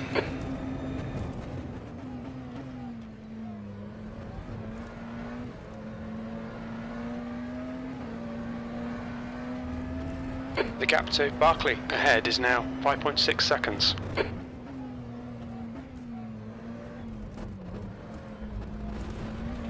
Was that a cut?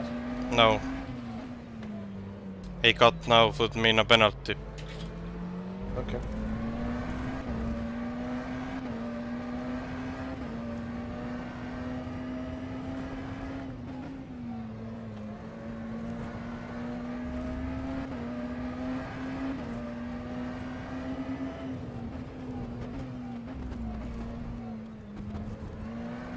Okay, Henry, you've got 10 minutes of fuel remaining.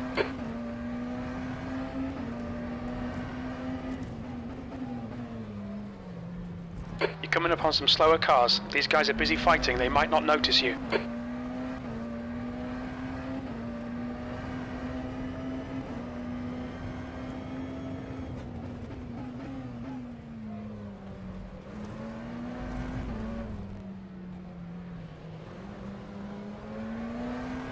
On your right. Right side's clear.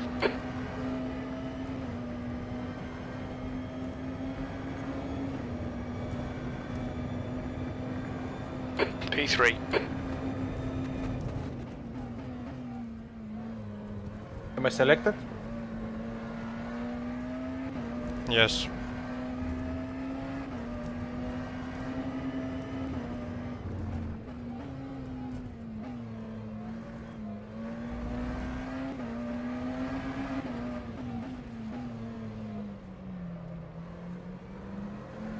Kõige paremini ei lähe. Barkley in front is now Please turn 6.1. on headlights if you haven't. Don't want a penalty. Podiumi koht läheb vaikselt eest ära ja meil ei ole ühtegi warningut ka järgi. Üks cut ja me saame drive-thru. Tuleb suht safe sõit. Järgmised 2 tundi ja 40 minutit. Slower class car ahead. Yellow flag. Watch out. We can see Barkley has gone off. Okei. Sector 3 is clear. Yeah, I just saw it. That's nice. Nice. Car right. Right side's clear. Okei, nüüd me sõidame, keep it cool. nüüd me sõidame poodiumi peale juba. Nojah.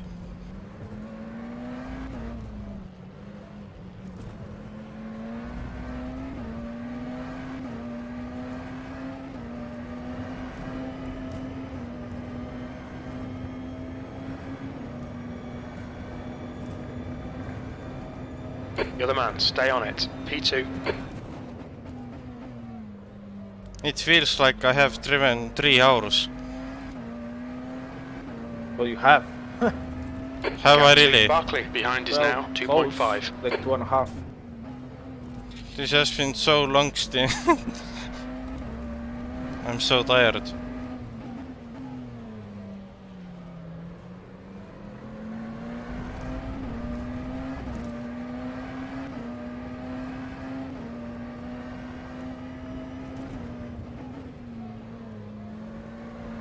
You're coming up on a slower class car. How many cuts Sparco has? I mean, I don't know. I think 0. I haven't been looking. It's 1 or 0. Yeah, but they can easily cruise. Car left. Clear left. Who's driving Rookie Monster's car? Henry Drury. Oh no. That was interesting. Clear left. Henry versus Henry.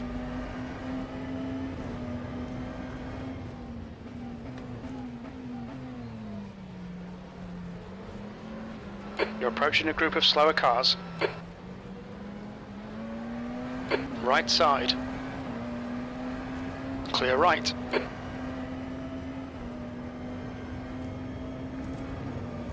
Acknowledged. Pit stop requested. Expect traffic when you come out. Car right. Right side's clear.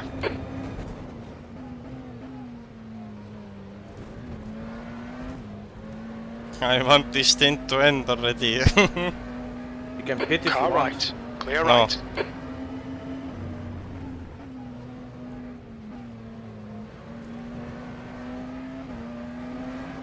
The pit crew is ready. Right side.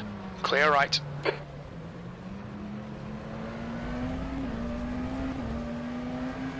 Car right. Clear right.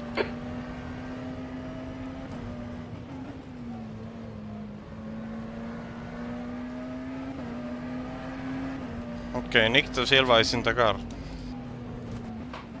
You're actually losing time to him.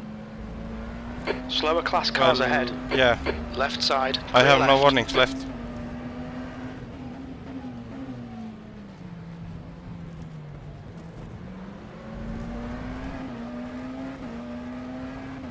Car right. Right side's clear.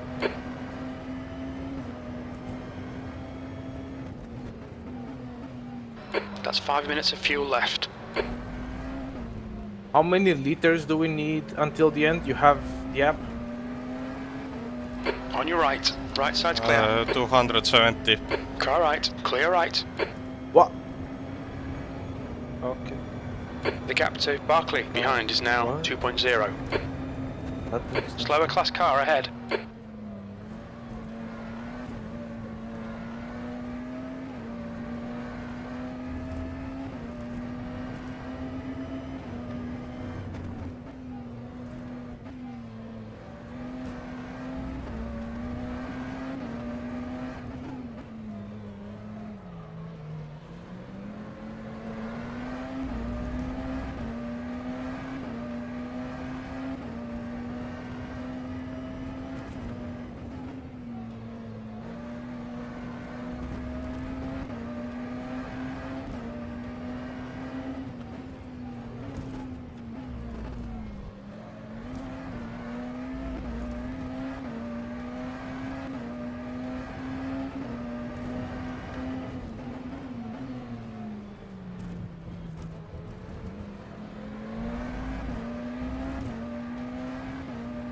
How many laps do you have now?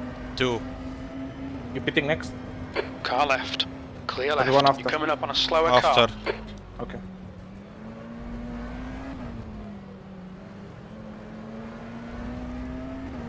I stretched out another lap. That's excellent.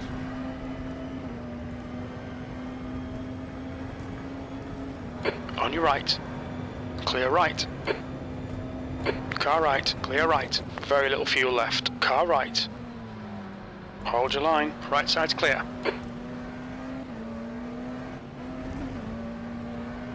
On your right. Clear right.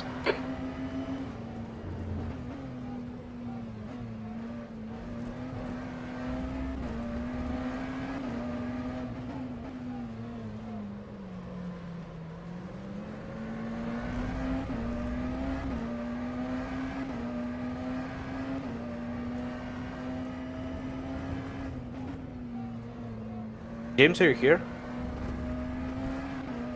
Yeah, I'm here. Okay, when Henry stops, we will do calcs and we will see how much do I need to do per lap to get till the end on 2 tanks.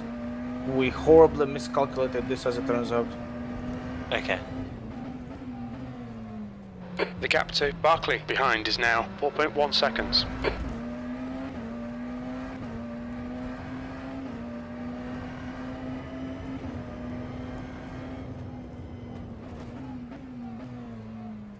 You're coming up on a slower class car. Pit in next lap. Okay.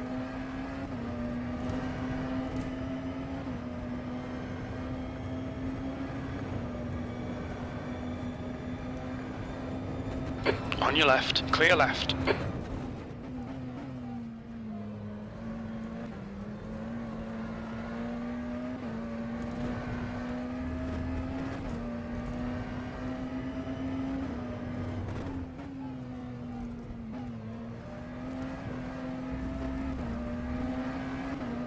Two litres left.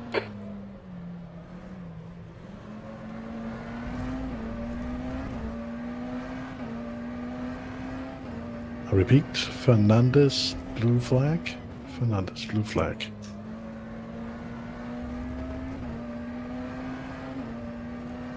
I was hoping for a code 80, but okay.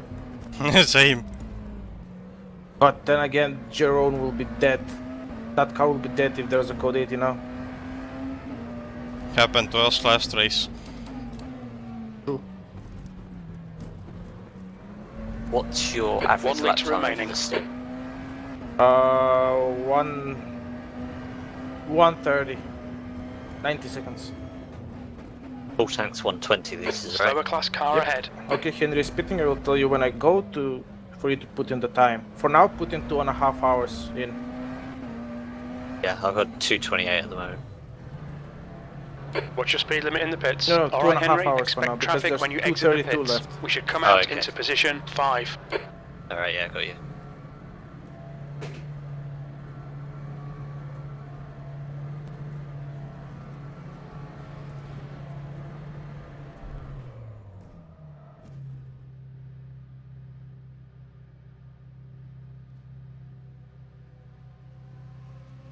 Borja stayed out. Nice. That's bad, but yeah. Henry, what was your average fuel usage? At 260. 255. At 255. At 255. Is that enough? No, it's not. Right. 257 litres to get to the end. Oh shit.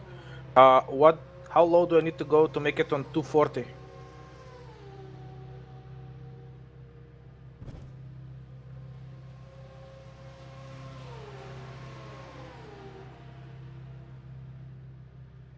Two 2.35. 2.35. Yep. That's almost impossible. Unless we get a code 80. Have to do 51 laps per stint. That's impossible. How did we misjudge this?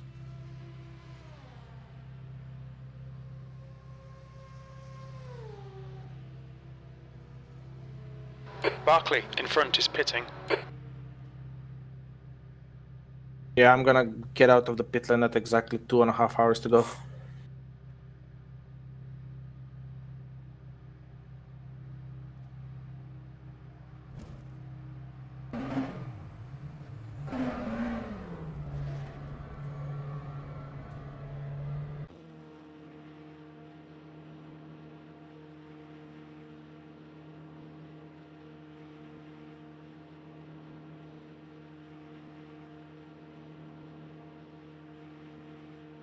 So team at 2.55 a lap, you have to have 18 litres of final stop at 2.5, 13.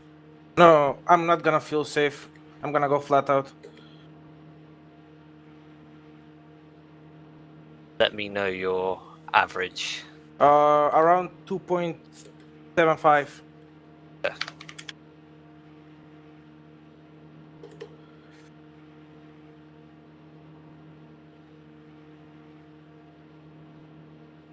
.72, you can get an extra lap. I can do 2.72 easily. Aim for that. 35 at the final stop for the splash. Okay. Okay.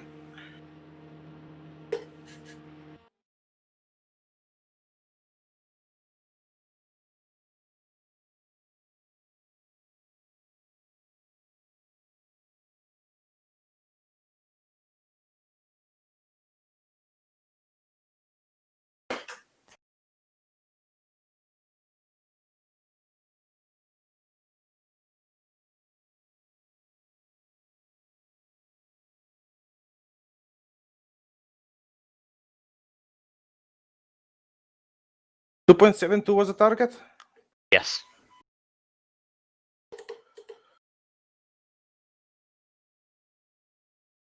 Be driving harder, driving faster throughout the race, but he's starting with a 35-second disadvantage, we'll call it.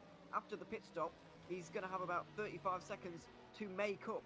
So it's a very exciting prospect at the moment, as we now see everybody cutting through the traffic. Browner and Tatui doing that into the rFactor chicane, or the rFactor couple of corners at the end of the circuit. That's the Sim Racing for Holland car they've just passed, by the way. But we're focusing on LMP2 at the moment, the battle for third, and a very, very interesting race indeed. They clearly planned this strategy. It doesn't look like a reaction to anything, because they were leading after all. It looks like a planned strategy for Burst Edge Esports to go for a kind of hybrid strategy between free stint or triple stinting and double stinting. It's very audacious, but I absolutely love it. I think it's great. Yeah, sometimes you just got to try something different. And yeah, as mentioned, obviously you could do either 3 triples or one triple and then 3 doubles. Obviously it's the same amount of stints in total. It just depends where you want to do your tyres. And this is that extra 35-second penalty because they have to do an extra tyre stop. But what it does do is it keeps Simoncic in the car for another stint. So it keeps him in for 4 stints. And as we know, he's been super quick, which is how he got back to the lead.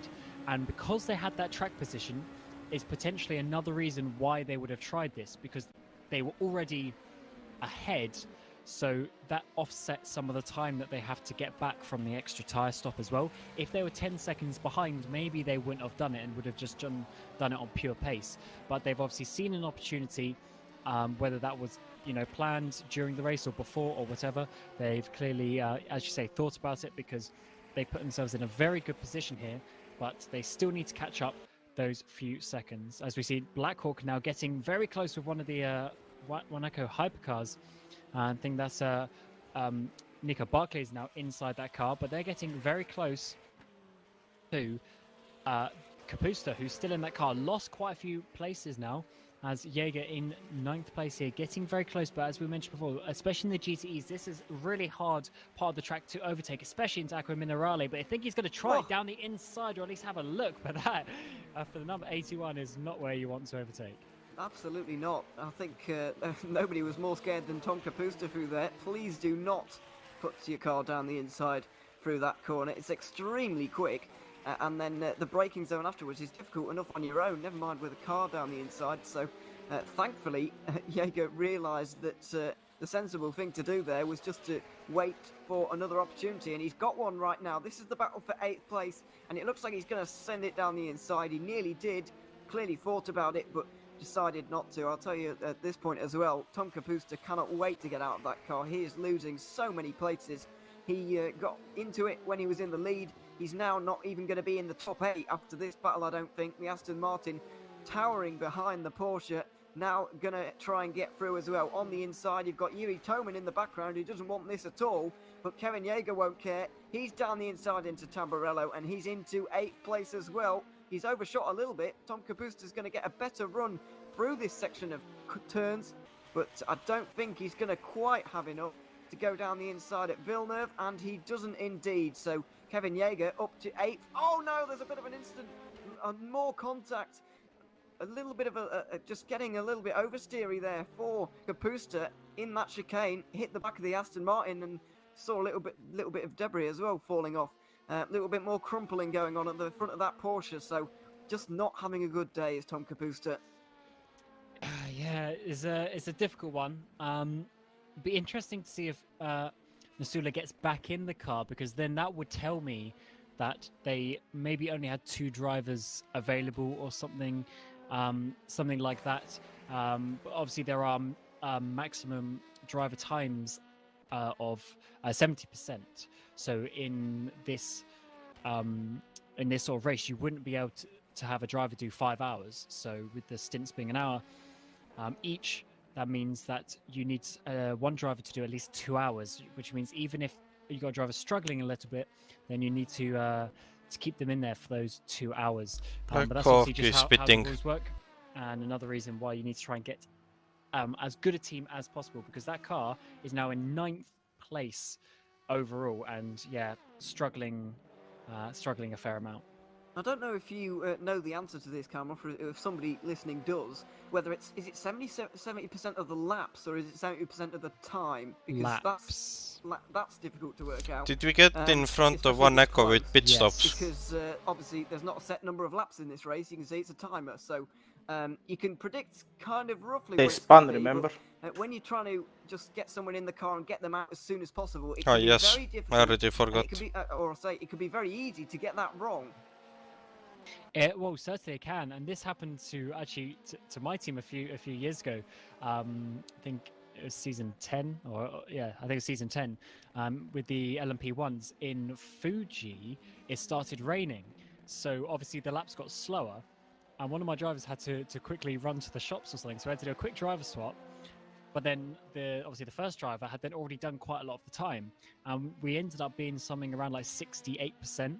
Of the time. But obviously, had it not rained, it might have been such of a big issue, but because you do so little laps when it starts raining, for instance, that can obviously be quite a big influence. But we are expecting a dry race, and therefore you can sort of do it in terms of hours as such, because for all intents and purposes, you aren't really ever going to push it that far, because 70% is a really long time in the race.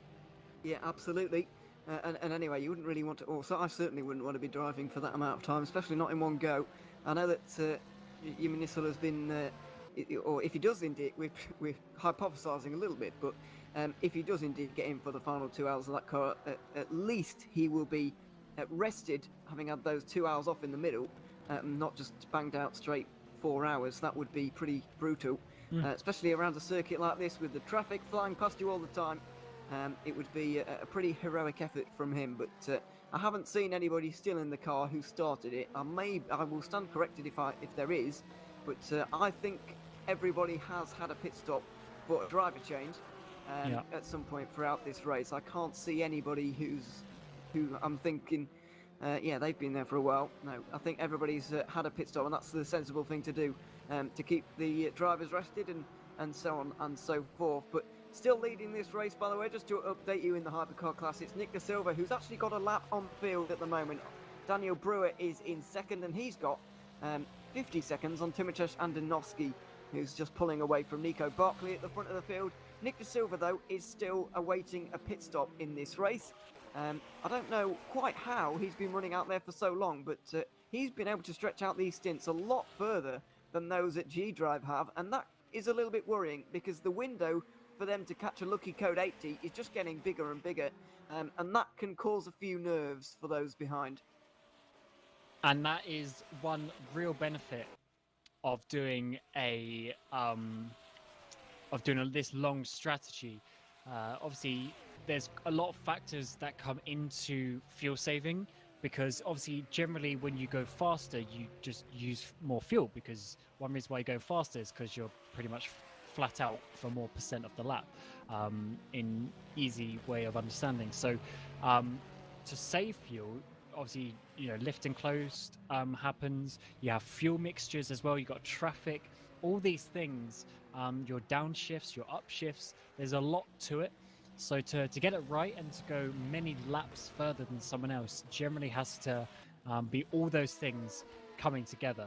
So it is a pretty good job to see someone go just that far. But I would assume pretty much all the other cars in the Senna class, I would assume then, are pretty much just going flat out all the time. But it seems that De Silva maybe it was a little bit of an injustice saying that he was a bit slow, because if he's saving fuel, then you're naturally going to go a little bit slower. Yeah, absolutely.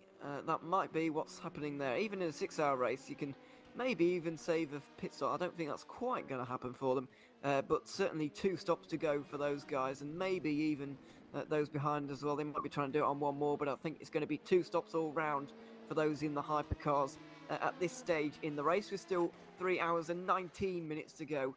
You can see at the top of your screen, approaching 2/3 distance then in this race, and we're still no closer really to finding out who's going to win this race. We're on board with Devin Browner in the LMP2 category right now.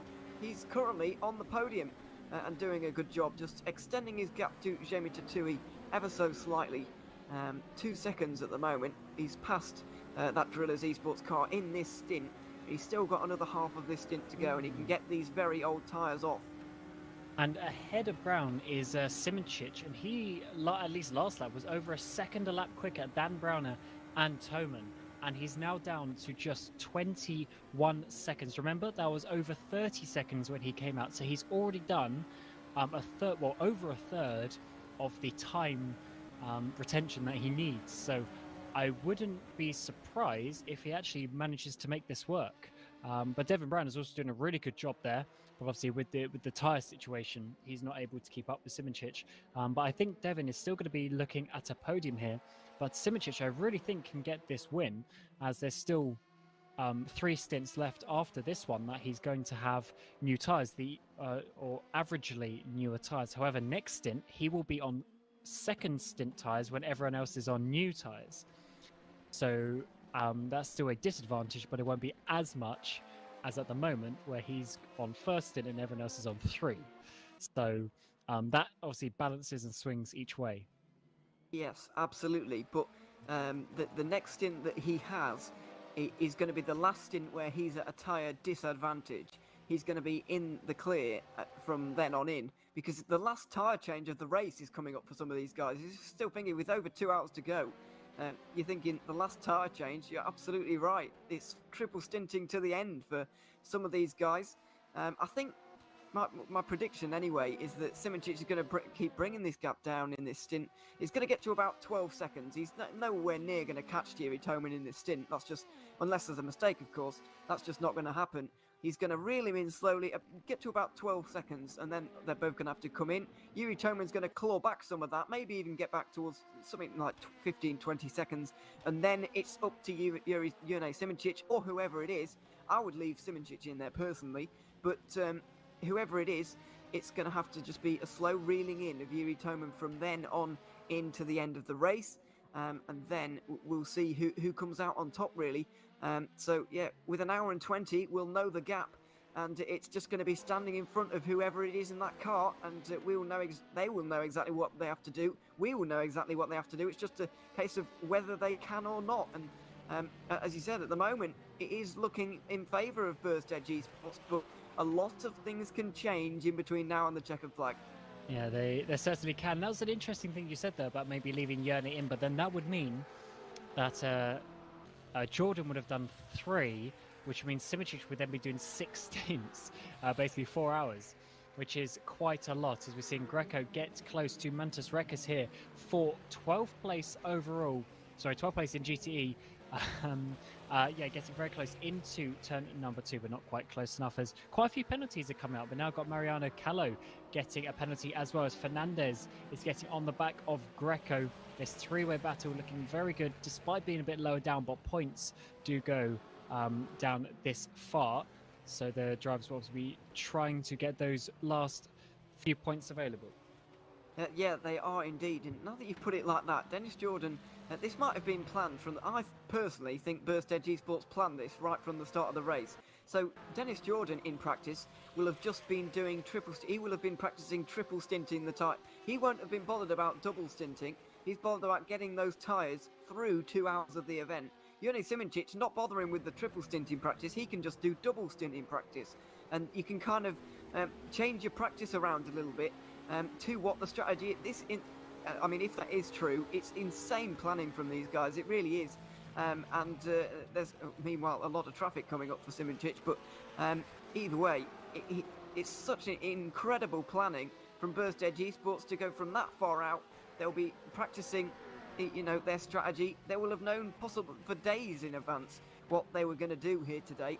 I don't think this was on the fly. Surely you can't plan something like this on the fly, because they were leading the race. It was all fine.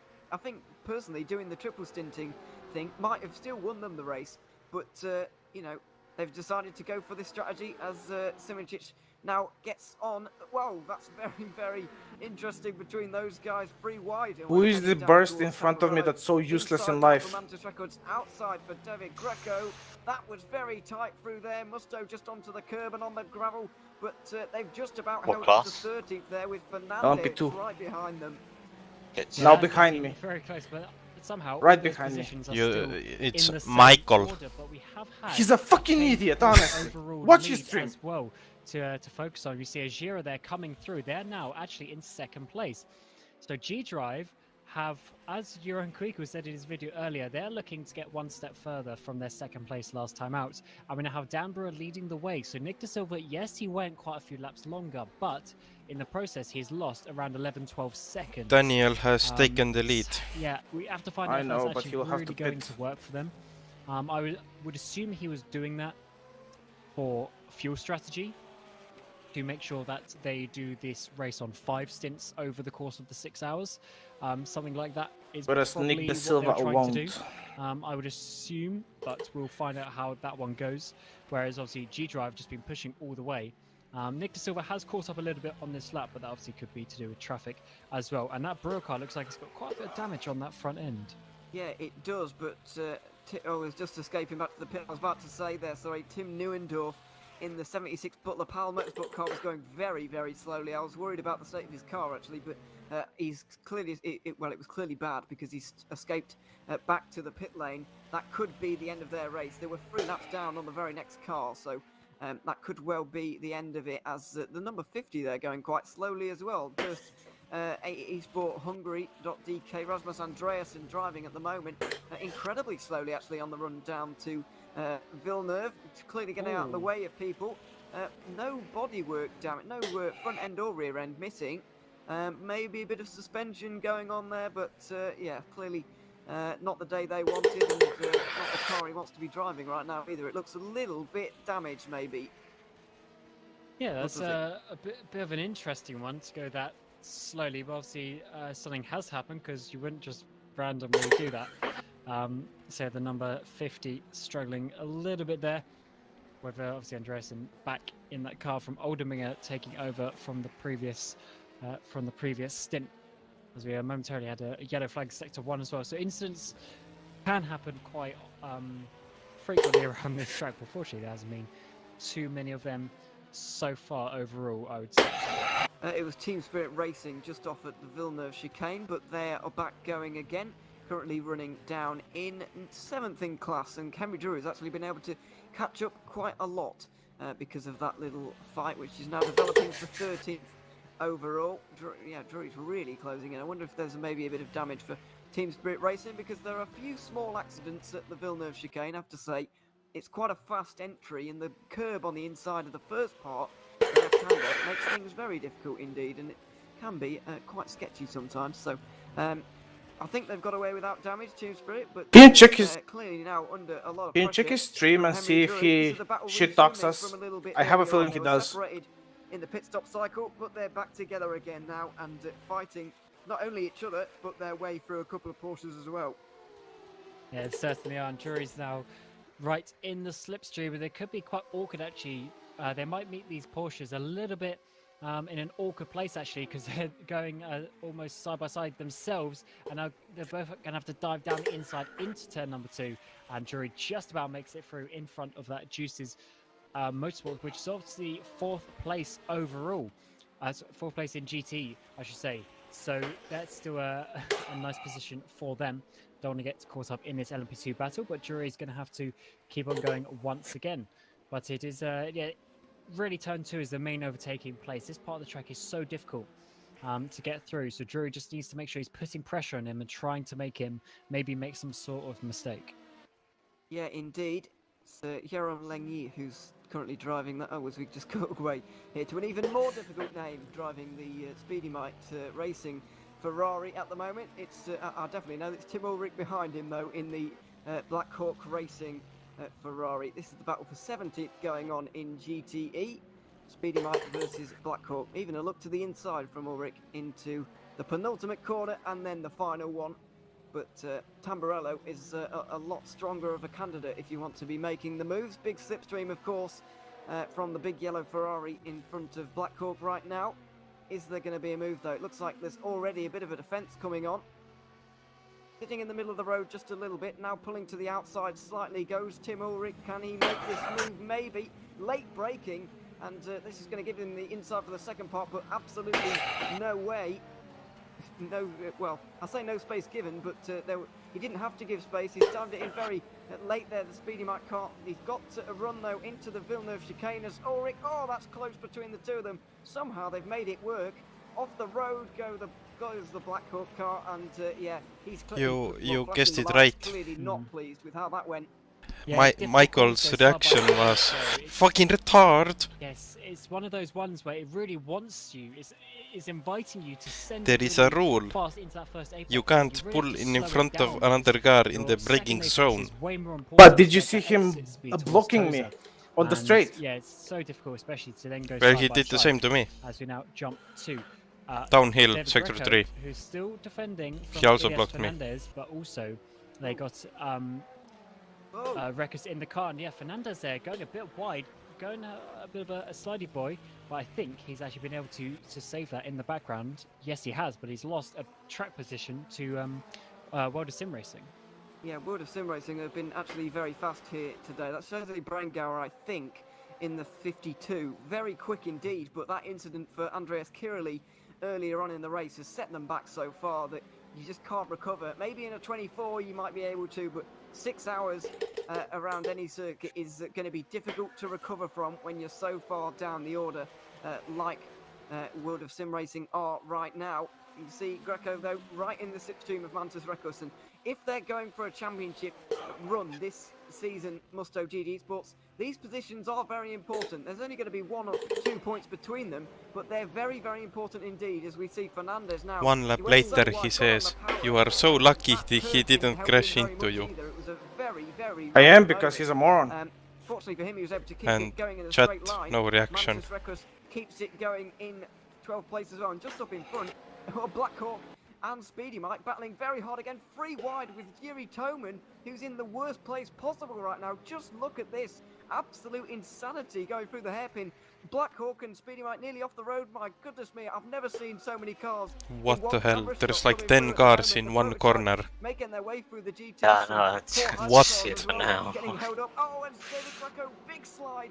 The hypercar and the prototype going either side of him at the moment. This is absolutely insane. And the worst thing we got from it was one car off track, that was it. 5 or 6 prototypes, and we've got Ow, I don't know how that was the only possible winner. This is what happens when you come Imola multicast and we go 3 wide here into the braking zones. We've got arms going really heavy on the brakes. Fernandez once again sliding a little bit under braking. World of Sim Racing getting back past him.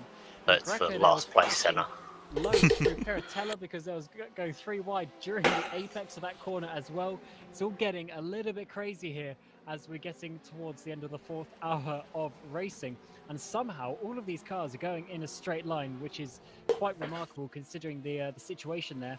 But that is just what happens sometimes when all the different classes bunch up at a certain point of the track. And that Sector 2 is definitely the hardest sector on the track to overtake. It's brought Yuri Toman's lead gap down to 9 seconds, which is Senna and LMP2 off at turn 1. really, but don't Please, forget, Code 80. I can see carbon fiber Desperately needed. front here, and I can see a yellow flag as well in sector 1. So what's happened here? Back moving again now. This is Hernandez. Well, a very sketchy back for the second lap in a row. Having a pretty sketchy Anyone without a wing? recovering. I can't tell yet because I haven't shown it on stream. I only know it happened because it's live timing. Prototype has come to join us in this battle as well. David Greco not particularly enjoying the By the looks of it, they're both going back at full speed. A much quieter part of the circuit, thankfully for these guys, is on the back of Jamie Tatui now. So he's been reading him in the whole time, and now Ricci has got his opportunity to overtake maybe. Yeah, Ricci has been struggling a little bit in this mid part. I cannot catch up to Nick De Silva. How is he good all of a sudden? Obviously, both these drivers. I mean, the guy did 150 timed laps. So they are going to be at a fairly similar level in terms of car performance. As Tatui goes massively defensive there through the final corner, and is going to be trying to get out of that slipstream as we come down towards turn number 2. I think someone showed him Lewis McLeod comment on him. So maybe that defending actually worked for Tatui. But yeah, moving all over the road a little bit there. As Wayframe will now have to try and get past Drillers on this mid part of the lap. And it is, as I said before, once again quite difficult, but they do have a couple of GTs, and that slide there could give it. Like they call Jamie Tatui outside into Tosa, and that's going to be really difficult on the exit. He's going to be just squeezed off a little bit, although he's managed to keep all 4 wheels on the tarmac, which is better than some drivers have managed during that corner as well. But Ricky can't quite get past as we come into Piratella. Isn't that his name? I didn't even know how to... Tatuti. I don't know how to say it. Tatui. Tatuti. Maneuver there, as we're seeing another yellow flag for something, although it was very brief. It seems to have Black Hawk has a cut. Seems to be recovering from an incident. That's good. Is that one of the main cars?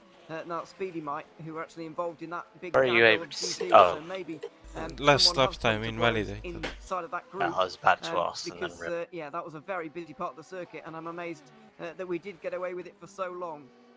And we're just going to have a look here at Andreasen getting really close to Lahinia coming into turn number 2. So this battle for Andreasen has been going on all the race. It seems that every time we go to him, he's always been fighting someone during this whole race, trying to get that number 50 up into 8th place, with Team Spirit not having their absolute best day. Currently down there in 8th position, and Andreasen trying to get a look here coming into Tosa, but maybe the exit is going to be where it's at because he seems to have a much better line there. GT and LMP2 went off in where chicane. It's not quite close enough to get through. What have you seen? Then, Drillers Esports in LMP2 have been off the road at Tamburello. They were battling side by side with Waveframe Esports and Michele Ricci. There was a GT car involved as well, the 264 Satellite Racing car. Tom Kapusta's poor day has even worse, I'm afraid, because I believe he was caught. Martin's work, so, all gone. Has been settled for 4th in LMP2, how did they even end up in P4? I'm afraid. So, well, because Jimmy's not that good. How are we in P3, 40 seconds behind Brewer? I'll try and find out, but yeah, that was a bit of an interesting moment, and that's what the yellow flag was for in Sector 1 just a moment ago.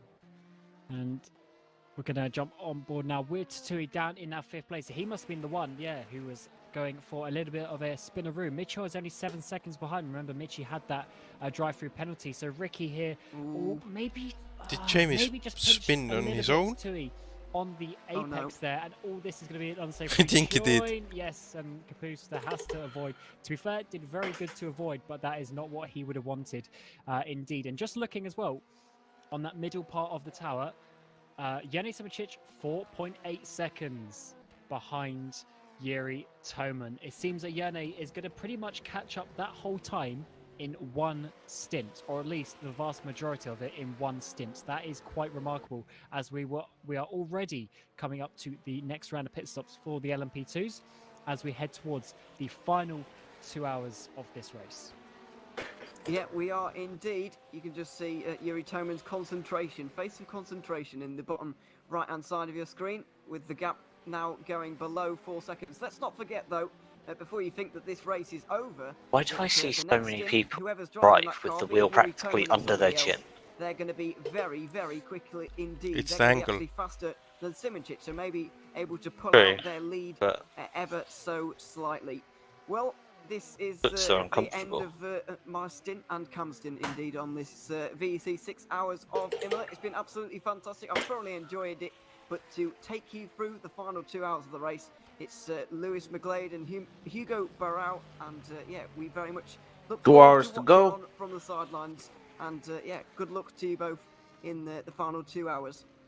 Thanks, Ewan. Thanks, Cam. It's been quite a race so far. We've seen quite a lot of drama, plenty of it from start to finish. Between the 4 hours that we've had, I'm sure we're going to see a dramatic end. Hopefully not in the worst possible way, in a good way, with some Commentator's curse. As I said, Lewis McGlade, Hugo Barrow, hello, welcome. How much fuel do you have left in the tank? Are you ready to see this one out into the sunset? 65. Yeah, I'm looking forward to it. It should be Point quite one. an entertaining end to the race. I mean, we've lost one LMHC, but it's still relatively close up there. That gap between first and second could close down between Drive Racing and Zimia and Ajura Racing. So we'll see how that goes. Yeah, so we need 36 leads. Who's in the lead of the LMP2 class. However, Are you adding the extra lap at the end? All of my calculations do. Oh, it always rounds up. Somebody's to an too professional. The battles have been quite close. The thing is, we've had the departure. For those of you just joining us in the Veteran Enduro Championship, with 2 hours to go here at Imola, we've had a few departures when it comes to the hypercar category. We had RHG Sports, who are not here today. Of course, our championship leaders, winners of 2 races and defending series champions, not here today. They didn't show up. Erhan Janowski was, has a bit of a dive from the drillers, Pinson Drillers LMHC. Erhan Janowski could have taken part, but they wouldn't have been able to get to the end of the race because they didn't have any other drivers to do so, as they're all quite busy doing something else. So that's a bit of drama there. We've also had 2 LMHCs leave anyway, with John Lacey Esports Academy and the Zancho Simsport LMHC are both not taking part in the remainder of season 13. And then, of course, we've also had a retirement in the LMHC categories. There's plenty of drama there, and that is just the hypercar category. There's been plenty up and down the order in quite a topsy-turvy race, as we're seeing the GTEs come into the pit lane for their penultimate time. Zancho moving their way up the order. The Corvettes seem to be quite good when it comes to race pace. Of course, we have seen, for one, our championship leaders in GTE being a Corvette, moving their way up to second place after qualifying just 17th. There's Christian Mikel, our our race winner back in Nürburgring, our race leader. Oh shit, I got a luck spike. Oh, another one. Nice. So there's been quite a What lot the hell was that? of chops and changes, and for a circuit which doesn't offer many overtaking opportunities, getting your strategy right is so important.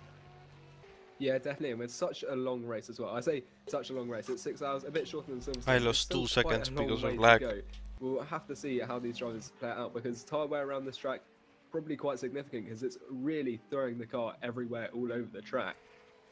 And with tyres and driver stints, that's going to be playing a huge role, especially towards the end of the race. You say about the times. I know we've seen some of the LMP2s doing triple stints. So, taking the tyres effectively for a 2-hour period, because each stint in a LMP2, we're expecting those to come in as well quite soon. In fact, actually, we've got a few into the pit lane with Michi Hoyer and Henry Drury taking to the pit lane already. With them being, roughly 2-hour stints, they can take the tyres, which is quite good.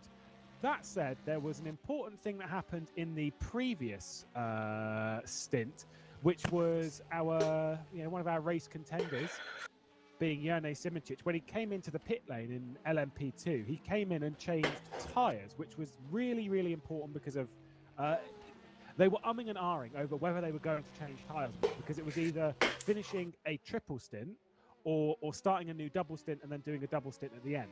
And I was speaking to Dennis. Of course, Rookie Monsters and another GT have to go side by side for 3 corners. And then 4 corners. 200 times. Jesus and then Christ! They came in and changed tyres, whether it's a mistake or not.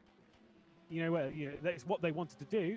whether that was the right thing to do or not, there's only one way to find out, and that's to wait until the checkered flag. It does mean that they'll be coming in, double stinting the tyres they're currently on. Yeah, I saw all that fun on live timing. But then they'll be taking those tyres for the rest of this stint, and then they'll be picking again, and Dennis Jordan will be back in the car to do a double stint and take it to the checkered more flag. than 2 seconds Who with knows that, if man. that'll More be than enough? 2 seconds. Who knows what everyone else There's will no think. way I can keep my GTs gap also to fucking Brewer below 45 now. Yeah, and with that alternate strategy, as the end of the race rolls around, we'll see how that plays out. But the GTEs, that's going to be quite close as well. Well, the leader, Christian Michel, he is quite clear, but they are, of course, in their pit phase right now. So we'll see how the order all balances out after that. But the alternate strategy in that LMP2 class could make the difference. We'll have to wait and see. Well, you have to ask yourself a question when it comes to strategy, and it's always the most important thing when it comes to trying something different, as we see Dennis Downer for sim racing for Holland. Currently in that second place, of course, our championship leaders, race winners at Silverstone, definitely coming to the front of the field, and race winners in the Spa 3-hour Invitational just a week ago. What do you achieve by copying everyone else when it comes to strategy? And normally, if you're fast enough, then you win. Fair enough. If maybe you're losing a little bit here, a little bit there, you maybe don't have that outright speed, or maybe it's just risky being on track around everyone else at the same time, as we see Vargas Sim Racing, our championship leaders in LMP2, hit the pit lane. What do you achieve by doing the same as everything else? And this is why I encourage people to try something different on strategy, because you never know what happens until you try it, and it could result in a favourable scenario at the end of the race. Yeah, definitely. And as well as that, the driver plays into it as well, because different drivers work well in different kind of situations. And if you've got a faster driver who works better with clear air, that alternate strategy could make the difference if they can get that pace and be quicker than the drivers all bunched together. And we see that was very slow there. Was that Rasmus Andreasen again? It was Rasmus Andreasen again. What's happened? We talked a little bit earlier. Cameron Ewan had spoken about it. That Rasmus Andreasen, who's currently in 14th place. If you're slow, then go off the line, Rasmus. Off the line. Again. I didn't quite catch. I think there is LMP2 running out of fuel. So if that call went through, Yeah, he's on the exit of the final. Very slow car sector 3. Very slow car sector 3. Watch it. Wanna have it a guess which team that is? By chance, it's burst. Oh, Oh. you think? Endurance Championship throughout the course of the 6 Bro, hours of he's Imola. going at pit limiter. Not sure what's happened. I'm just going to listen in. Maybe even slower. I think he's ran out I of don't fuel. think there's Going engine. I quite think slowly. clutching I it. don't think there's engine. He's on. He's holding clutch down. Yeah. No, I mean, it's still got revs apparently. Yeah, well, he's still going. He hasn't slowed to a complete stop, so but he's going really slowly. Bruh, he's going. Just to the Where right is he? hand. Where is he? Where is he? Just to the right hand here, Timo. I think it's gone. Okay. I think. I wonder if Yeah, ran out of he's fuel or dead. something. He I'm sure I'll turned get off a the car. message from Rasmus at some point, or maybe he's trying to bump start the car. Maybe he's just. There you go. See, he's trying to start. You can see the numbers popping onto the dash there as he's trying to restart the car. but it's not Somebody having did a any of poo poo. it. Ooh. Fucking burst, man. I can't even with that team. Bizarre. Yeah, he's out of fuel, he's not making it. That is definitely one way. In to start racing, the you hour. can. Yeah. You With the tow the starter. car No. I am king. With the of starter. that trophy. So don't you worry. and put stop in the gear. car. I think that'll be a You put the car, requirement. and with the it starter, you is fucking roll it, fuel. you know? So been there, Rasmus. Don't you worry. It is not fun. Another retirement to add to the list at the bottom. Yeah, car's retired Quite now. a high retirement. Kick. Because when they retire, they effectively can become quite a car park at the start of pit lane, and so we'll see a few cars build up in there. Jane Simoncic currently going around the circuit, leading back to by business. 40 seconds on those older tyres, and you'll see that gap come down from Chinchik. But I don't know. Every time I see Burst Edge Esports run a different strategy, I'm always like, I'd put a bet on it. Traffic's pretty thin on the ground They're for you very now. smart. Yeah, definitely. And you can see it's currently. Yep, looking he's out quite good officially. for them, Although we'll see what Shinjik does in response. I'm The second catching strategy the is Silva, gonna be but really Brewer is interesting like, I as the cannot get race below winds down, because 45, with man. these- If I with do, strategy, you don't one see the lap final car outcome and I'm right back in until it. that checkered flag is waved. We'll hopefully see Brewer's that coming later, up whether to it like works or whether it 10. hasn't. And right now, looking like That's it pit has worked, LMP2s. but don't want to call it too soon. brought together. Absolutely not. Well, Held up here a we bit. see Ioannis Simičić. The car directly He will get behind past him on the main is street. a driver that was battling. No, he's for reaching race them into lead a little bit earlier in the race. Obviously now very after anti-outer. No, the no, having no. been What are dropped down a these little guys bit doing, through, man? To Tui's maybe sort of lack of speed in comparison, but it is Martin Hemmingsen who is battling for the race lead with Marcel Czincik earlier in the race. Led a fair amount of it after the first pit stop. It was a slow pit stop from the Varga Sim Racing bunch. Now he's going to try and get by Ioannis Simičić. And the thing is with Ioannis, I wouldn't necessarily fight this too hard, especially as he'll know exactly the scenario that's going on behind, because David Marocek, Ioannis Simičić has overdone it on the DX droids, and now he's run wide and it's cost him time. See, that's exactly what I was talking about, and he's balked his teammate as well and all of that. Ioannis Simičić is going to try and find his way past the DX droids. Nice work from David Marocek to allow him the room. But that Martin got could past mean, at least on Simoncic. time, a fairly costly mistake. I thought we had damage. Ioannis Simičić going to give the slipstream to Marocek. No. And maybe he's going to try and go back through. Oh, that's a big squeeze from Hemmingsen. Oh my goodness. This is GTR all over again. Drama, unneeded drama as well. Martin heavy defending from Jerney. Yeah, and that was really close and such a densely packed part Wasn't of the it track right now with the other guy, all not sorts of Jerney? cars mixed in here. No, it was Hemmingsen Jerney. looking to defend this position as much as he can. He's going to navigate around this Porsche. But yeah, that was a really risky move to make, especially on that early part of the track. It's quite on the I shit edge you not, there, we live and it was so rent-free in busy their as head, well, man. so maybe a bit too risky for still, I wouldn't say early on, but still got a long way to go. There is a long way to go, and I don't know what Jimmy Allison would have to say about defending from a blue flag quite to that degree. But we can hear what Martin Hemmingsen had to say prior to. Oh, Martin's video. Let's have a Let's listen. go. Really, Martin is shown, but not me. Yep. Respecting our opponents throughout the race and use this as an opportunity to show our pace for real. Martin's not going to be very happy about that. Even made it extra quiet just to not be shown. Yeah. I think even Risto showed more emotion than him. I think it's not about the emotion, it's about not feeling comfortable.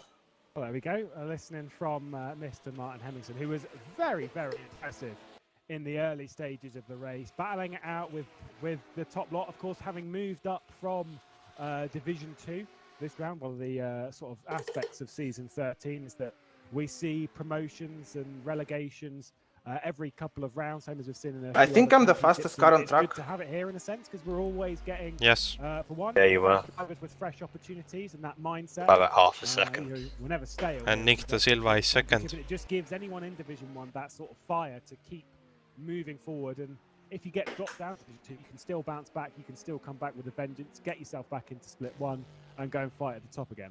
Great stuff from them. Yeah, it's also great encouragement for those drivers in the lower tiers who want to try and move up, because as you can see, they've replaced the Zansho car, and well, one of the Zansho cars anyway, the number 48, and Zansho now will be trying to regain that. But Hemmingsen now P5 in their debut race of this season in Division 1. They're looking quite strong. Yeah, but the thing is and this is testament to how strong they've been, is they're currently running in 5th. If they were to finish in that position, they would probably feel it was disappointing, which sounds ridiculous for a team that's just moved up into Split 1. But it's still, they were, because they were battling for the lead earlier. They'd almost, I get the vibe that they might be a little bit disappointed of anything short of a podium, which is quite a high request, but you never know. They've been very, very good. If they can finish inside the top 5, it would be impressive regardless. But they've got a fair way to go to catch the previous season's runner-up, being Lorenzo Arisi in the Way Free Me Sports, to catch the previous season's champions as well, Nita Velix, and then of course the two battling it out for this championship, our championship leader and the race winner at Silverstone. It's quite a strong list of drivers ahead of this that, you know, to battle with that group. The only thing that's good enough is, you know, driving perfect. Here's Alvaro Martinez, who's got Donat Prodan behind him as well, and that Volante Aston Martin just closing in bit by bit. I think the last couple of laps, Prodan's been a fair amount faster. It's kind of one of those things, is that it's not about being like the fastest over the lap or the fastest here or the fastest there. Of course, endurance racing is about being a 10th faster, 10 laps in a row, and that consistency is what drags you up to people. Yeah, well, on the previous lap, it was Martinez Sorry. Yeah, Martinez was quicker by about 7/10, but that's going to vary from lap to lap. So we'll see who's quicker overall soon. Well, let's have a listen in then to Maximilian Kalinic and see what he's been saying prior to the race. Hey guys, I'm Nick Westphal. I'm driving the 77 Blackhawk race Ferrari together with Tim Ulrich and Maximilian Kalinic. After 2 races in Division 2, we were promoted to the finals, and I'm really excited about the opportunity to race against the best teams in RF2. Also a big thank you to Blackhawk Racing for the trust to race under their flag, and we want to consolidate our position as a Division 1 team, and for the start our focus is on solid results, and especially as a new team this will be quite a challenge because we have to gather experience first and then we will take it race by race. Coming into Division 1 there will be a different level of racing, especially with the Senna, the hypercars. There will be a lot more action and traffic on track, and because of the competitiveness of this field we have to keep up with the pace. We'll have to go all in and there are still no mistakes allowed, so this will be quite difficult, and this field is so much better than in Division 2, and so our main priority for the first race will be to stay out of trouble and do no mistakes. That was our small introduction into our team. Follow us on our social media channels and see you on track. Well, it might not have been Maximilian Kalinic, but it was the car. So at least we were right in 50% of the scenarios, obviously. Jimmy Anderson setting us up for failure here in the booth. It's fine. I'll take looking like an idiot. Still, though, trying to close up and battle for position, maybe a little bit down the order. It's not for Greg Hall directly ahead of him, regardless. I think the closest battle on circuit may well be that one that we did just catch a little bit earlier between Donat Prodan and Alvaro Martinez, a fair way up the order for all of this. But it is interesting to see close battles towards the end of the race. Now, here's the question: is how would at what time is the battle really important? If you get Rookie Monster again side by side. That's not really important. It's more about a track position. And just sort of, maybe gaining, maybe losing, but it's more about not losing too much time in battling. But when's that cut fucking trauma from this. I shit you not. At least it's not Tom driving. Well, you could it's argue Luke, I think, right? Through, but Ibrahim Khan. It depends on I meant for the GT. Because if both of your cars have been evenly matched the whole race, and you still are evenly matched. Yeah, they are going side by side at all times with the Ferrari. Or they're slightly quicker, then maybe leaving it until potentially the last half an hour when you know that it is Matthew Beavis is viable to hold them off, but it does depend. I don't blame him. Situation for each driver, but my luck, man. Indeed. Well, here's our race leader, Daniel Brewer, and for obviously I've slammed a few. If there was only a pig at this race, it's fucking Mitch who's in behind. I wonder if Arna's going to retake over that car because it's currently about 17 seconds to gap. I think Nick Silva's actually done quite a good job. I think my only scary moment was with Mitchie this race. Running roughly like 3/4 a bit slower. It was sector 3 going downhill and he didn't know which side to pick. No, he deliberately blocked me. Been quite a crazy myself. 6 hours of Imola so far, and here are our current standings. Daniel Brewer currently leading the way for G-Drive Racing with the Azure Racing car in behind them. Pinsim Drillers looking for a second consecutive double podium in the virtual Gap is looking good to Buksha and Barkley just right now. SRT with Arms Sim Racing in behind the 6 current running. As I say that, I almost won. One further one being that of the other one, Echo Jeffrey Fournier, which retired from the race a little bit earlier. In LMP2, we've got Burst Edge Esports. You, Nico, and Daniel are all going faster than Nick Da Silva. Yeah, but he won't stop, and we will. In Virtual Endurance Championship this season. All things pretty tight there when it comes to the podium. In the GTE category, the podium is Cido Via currently leading the way. God, that actually shocked me a little bit. I was like, hang on, Sanchez leading. Not possible. Is actually the case at the moment. So obviously running a differing strategy. Richelli and Christian Michel currently running 2nd and 3rd in class, although you would suggest that the Nita Velix and the Sim Racer for Holland may I'm going to go, I'll be back out towards the race. Okay. Once Cido Via comes into the pit lane, which has just happened. There we go. Tick, tick, tick.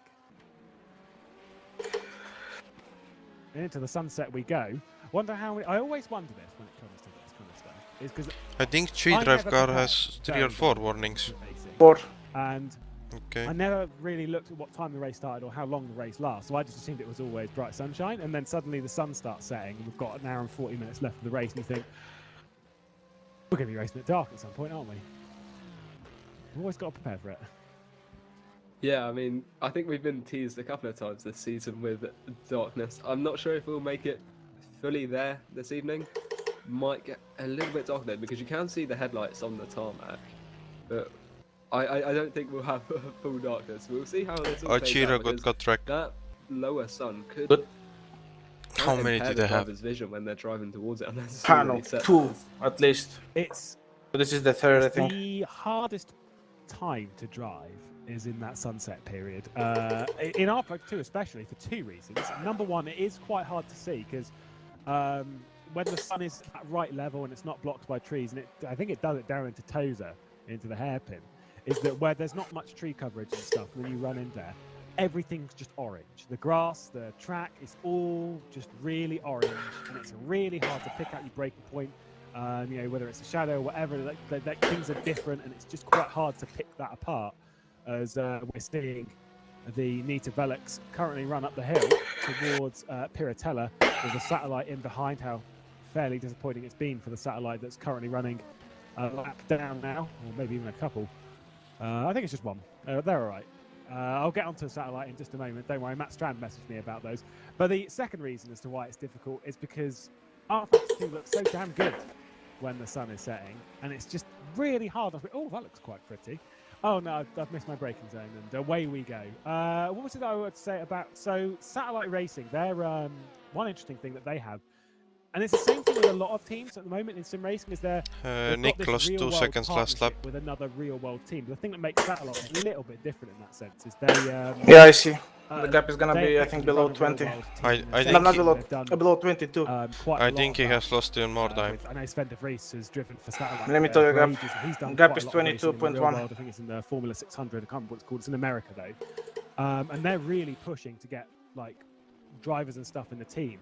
I remember it was 16 to Daniel. 2021 and 2022. Now it's 22. So they want to get like loads of simulators to get them sort of like a real world experience and stuff. And it's quite a big sort of project that Matt Strand and the group are setting out. So it's nice to see that sim racing teams and stuff, at least in the modern day, their aspirations are almost further than sim racing itself. It's about like, this is like your hobby, but how do we turn that hobby into something more than that? Yeah, and I think that's actually awesome, because sim racing is on the rise, as we've seen this year, but it's a really good way for people to get into real motorsports, because that is just such an expensive that's like 2 seconds with traffic. And to see Satellite do that, that's pretty cool in my opinion. And yeah, we've seen the other teams, so we've got RAG who aren't racing today, but they are set up by a racing driver. Also got Williams Esports in the GT3, so having the real teams branch out into sim racing and vice versa as well is just an awesome sight to see. Yeah, where most of them are a real racing team venturing into sim racing. I think that's kind of what makes Satellite unique in the sense of it's a sim racing team that's venturing into the real world. Of course, they've done little bits throughout for quite a while. They've had, I think they've been doing like some real world stuff for ages in like various formula stuff, but they've got plenty of plans up for the next couple of years. And it's kind of like that example of moving in the other direction. We're starting to see that merge, just go the other way a little bit. And I've always argued this is, as much as real world racing is obviously great and all that, sometimes you don't really, when you get your call up, as it were, you're literally just thrown into it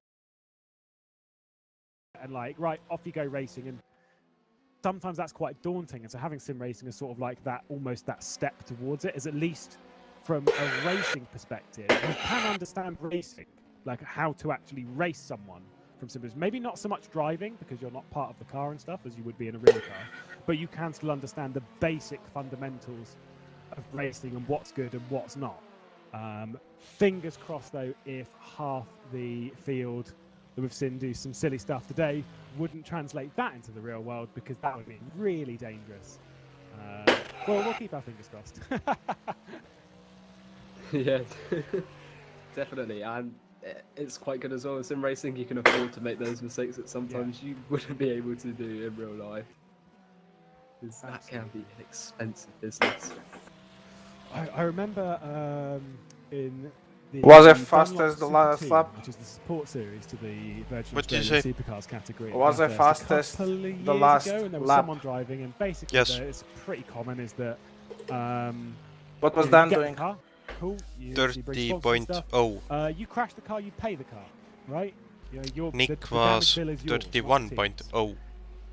And then someone absolutely creamed it coming through. I think it might have been the dipper or maybe just down the S's. It was a huge crash though, and I'm just sat there being like, oh, that is a very, very expensive mistake. Now obviously in sim racing, we don't have to worry about the cost, we don't have to worry about the injuries and anything like that. We don't have to worry about any of that. We're just like, right, I want to go racing on a Saturday night. Where do I do it? Let's do it. And it's great escapism. Speaking of maybe some great escapism, Christian Miguel Daniel trying Bitting. to thwart the attempts of escapism from the driver ahead, Andrea Riccelli, who's How long given is the full the stint? GTE category by 2.6 I don't know. seconds. I have 7 laps to See go, there, the so bottom right, the gap coming down, it'll ebb and flow quite a bit, but the I Corvette think it's like hour of, 20 of minutes. Dennis Lin, no, it's less, a his lot less. team, just trying to close that gap down, maybe looking to go for back-to-back victories in the Virtual Endurance Championship. That would be quite the sight, but that gap, 2.3 seconds. The last lap for Christian Michel, that was a 141.8. However, Riccelli in the Wave 3, he did a 142.8. So a second quicker on the last lap, although we're seeing that gap. It's gone up, it's gone down. We'll see how this whole lap plays out, what gains he can make. We'll probably be entering some traffic relatively soon. We've only got one LMP2 up ahead between them so far. However, that could change. But this battle will be interesting to see because this is for the lead, as you said. And 2 wins in a row would be spectacular. Yeah, I can't remember the last time that Nita Velix or Singularities they were last season. I don't think they did 2 race victories in a row last season. I'd have to double. Oh no, they did. Yep, they did. I remember it was like the Sebring and the one after Sebring maybe, or the one before. It was around that time anyway. So they have done 2 back-to-back fairly recently. But they, of course, were runner-ups in the championship last season, looking to go one step higher. They did not start out very well at Silverstone, and very quickly put an end to that after qualifying pretty badly at the Nürburgring, then won there, then qualified not so great today, we could go with. They qualified 6th today. And currently running in 2nd place and looking to challenge the race leaders. Again, as I've said it every Dan broadcast, came out at least so behind far, Nick. I see. is the Sim Racing for Holland qualified terribly. They qualified 17th today. Whatever happens when it comes to their strategy, when it comes to their He's racing also behind ability, Buksha. they are running 3rd in class and looking to go for yet another 3rd consecutive podium and to really hold on to that championship lead. The gap is very much coming down. Christian is flying right now. Yeah, that gap now 1 second. He's making huge gains on that Wave 3 car. So we'll see what he can do in the future. You can see him in the background now as we watch Andrea Riccelli. That just under a second. So we should see a move relatively soon. That last lap was actually invalidated by the race leader as they head towards the start-finish line now. We'll see what lap times they've just set because that gap's still coming down as they head along the straight. The sun. Yeah, this could be quite interesting, especially with that beautiful backdrop. So the last lap there, the leader set a 142.6. Christian Michel sets a 141.5. So absolutely blasting it. This is looking quite likely to go in that P2 car's favour and to take the lead for Nita Velix. However, they'll still have to hold on to it for another. I'm approaching the biggest GT train I have ever seen, man. But right now, it's looking good for them. They've won their fair share in the Virtual Endurance Championship of Nita Velix or Singularity, or however you wish to call them at the moment. It is Nita Velix, so that's the important bit. I will say, we were saying about the setting And they're up, battling. and I don't know what happened, but about a lap or 2 ago, there was a bit of a flicker, and now we're back to blue skies and the sun's in the right place. So I don't know. That one's throw your post-it notes at Jimmy. And one of them was Rookie They come through Monsters. Aqua Minerale up towards. I can't even look my Toza. luck. Again. I said Toza Alpha. Yeah. I get Yeah. the feeling that Christian's going to be eyeing up a move into Tamburello pretty sharpish because he is And very, then very he's close. stuck. And we know the Corvette, the What? C7R, Ah. is quite punchy. Behind Nick, We're still a he good can't get half hour past. away from That's final bad, pit stops in because the I see GT that he's category, losing about time. 10 minutes away from the LMP2's pit stops and about the same 10-15 minutes until we pit for a final time in the LMHC category. What's Christian Michael going to do out of the final corner? Oh, that is a lovely drive. Andrea And Ricciardi, even if he gets pit past, lane he there gets blue for the flagged. Wayframe No. Ferrari. Unless Not quite he so has a well chance to into pull the away. slipstream is the Even the German, game knows and that. this should be a pretty easy move. Doesn't even fight it, does Andrea, and into the race lead on the inside of the Okay, moment start, into finish Variante straight. Let's Tamburello. see. Christian Michael for Nita Belex hits the front once again, and that's a brilliant drive at the moment from the outfit. Nope. Nice stuff Nick from the German. A Colson. great drive earlier in the race as well from Turka Hakkinen, the flying Finn, and I'm pretty sure they'll be quite proud of the squad right now, taking the front for a second consecutive race. Yeah, definitely. Although you've got to give it to Ricciardi. He's sticking to the back of that car quite well. He might try and line up a move soon, but with the pace Christian Michel has right now, I don't think that's very likely. And that's going to be excellent news for the Nita Velix team. And they can just try and push towards the end of the race now. An hour and a half to go. We've gone through a fair amount of the race. Still a long way to go, but as we enter those closing stages, the higher the position you enter them in, the better your prospects of a great finish are. Absolutely. It's this. Jerome to my says conversation, the Ajira point maybe earlier, has 3 or which 4 I asked cuts. you about is like, when does that position matter? And I'd kind of argue So we're final on third, all final on pretty quarter. much the same. Once you get to that point, every position really matters. Of course, track position is important. And, Dan has you been know, stuck differs now on at race, least you 2 say the laps. final quarter of the race, and that's the I final see, man, 6 I see. hours of Le Mans. So, you know, it's a long part of that. It's only an hour and a half here. I'm like half And it's kind of- half a it second depends per on, sector you know, faster. what position you're battling for at the moment. To take the lead with an hour and a half to go, pretty nice. Ricciardi comes into the pit lane then, so regardless, I think that was going to go the way of Christian Michael anyway. And of course, with Ricciardi doing an hour and a half, he's going to have to pit one more time, even from now, 3 more laps of the to Stint. reach the checkered flag. An hour and a half in one of these cars is far too long. The tank will not This is be me and able Arms last to, season to all over take again. That one over the 451 of Burnt Knops as well. is Just gonna don't take over have second position, and the Vargas the Racing speed driver of on Voigt into turn 1 Pelesme to overtake. is also going to take over a podium stop as changing tyres in the pit lane. It should be quite a long one for the Wayframe esports driver Andrea Ricciardi. Yeah, well, I think we're seeing the effects of strategy there because they're clearly quite off kilter. And with that extra pit stop towards the end of the race, that could severely harm them because they were just leading. But if they have to make another pit stop more than those around them, they're going to drop even further back. So we will see how that all plays out. But strategy plays a massive part as towards the end of a race, and we're seeing that now. And we'll probably see it as well with the LMP2 cars with that ultimate strategy. Oh, a burst car went off right in front of me.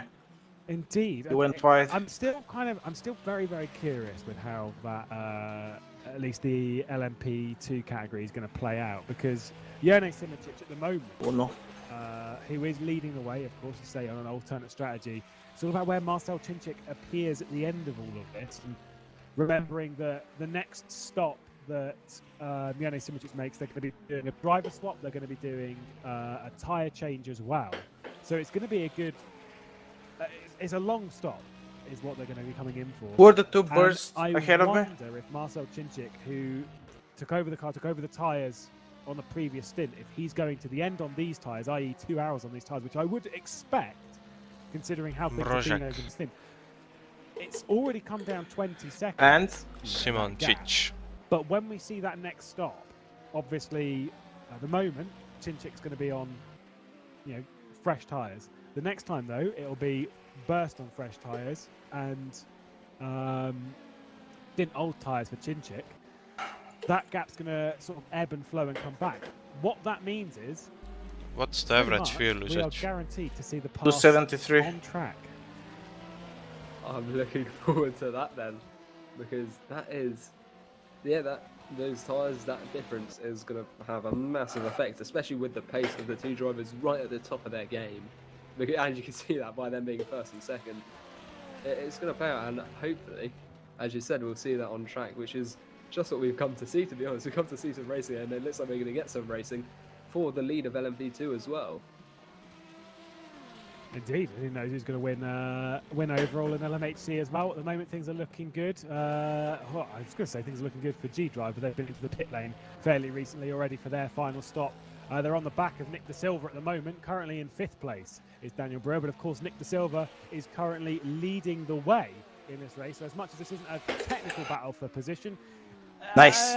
Usually I would wait behind the LMP2, but I dive bombed the living shit out of Roger, and we both lost 2 seconds because of it. And I'm so happy I did it. Left it until I think there was 2 hours to go roughly before he came into the pit lane, but a stint in LMHC is roughly an hour and 20 minutes. Now the thing is with that, is he going to short stint? Is he going to come in for a shorter stop? What's the average lap time? And, 130? take some fresh tyres and go to the end? Is he going to hand I'm over posting to to the 29s. Is he going to stay in the car until the end? Actually 30 with traffic. How's Nick De Silva going to handle this one? How's the Ajira squad going to handle the final parts of this race? There is Dan Brewer, still with that quite large damage on the front end, obviously not slowing them down in the G-Drive racing car. But he's going to be, every little bit that he's sat behind the Ajira car is time and track position nice. He's not making the most. I almost forgot. These lovely fresh tyres. No, definitely not. And that strategy for the P1 car that we can see right now, that is going to be quite interesting to see what they choose to do. How many laps do you have to that's go? going to have a huge impact on the outcome of the race this for lap. them. So they're going to have to think quite a lot about that, whether they want to, as you said, maybe run this one short and go to the end on a fresh set of tyres or something. But yeah, it's not good news for the G-Drive car, because as you said, on those tyres, they want to be in some clear air, and that's exactly what they're not getting behind the P1 car. Commentators are pointing out G-Drive car is going to shit. Running.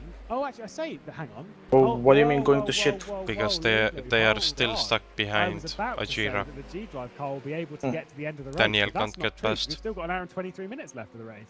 So he still won't be able to do it. He's got to the outside Just of because he doesn't have enough speed into turn 1. For the G-Drive car, because I think I did wonder if they'd pitted too early. With an hour and 23 minutes left on the clock, unless he is saving some ridiculous levels of fuel, that car ain't getting to the end of the race. And that is really crucial when it comes to them potentially taking victory. There's Timotej Antonovsky in the pit lane for the Pinsim Drillers car.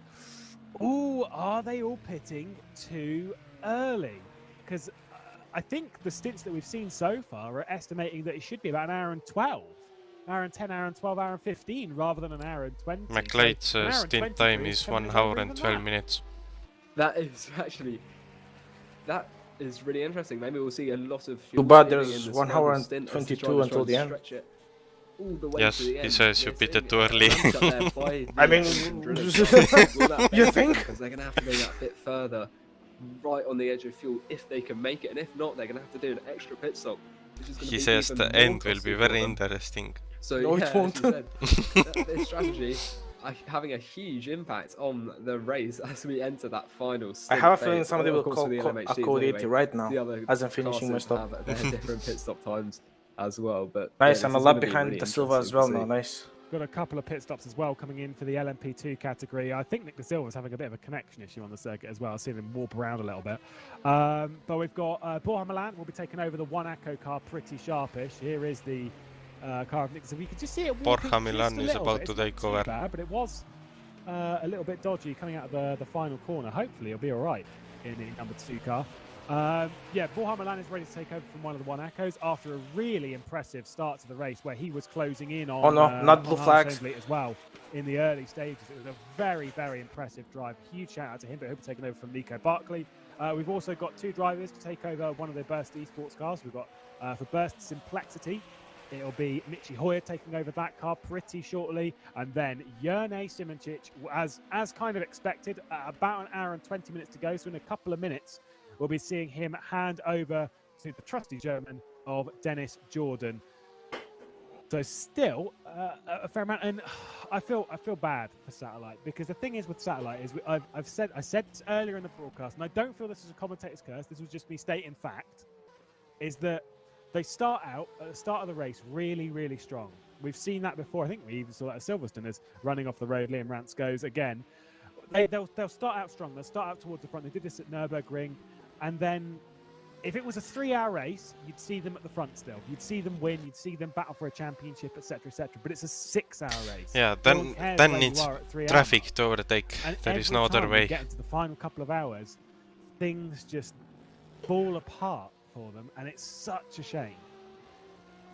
Yeah, well, that is the trouble with endurance racing, and it is a shame to see that. But the thing with this is that you gotta be racing at full competitive level all the way to the end, and that's how they win these championships. And that's what we're seeing with Nita Velix, because they are just being extremely consistent, just making sure they can stick it all the way to the end. But that is what makes endurance racing so unique and so difficult.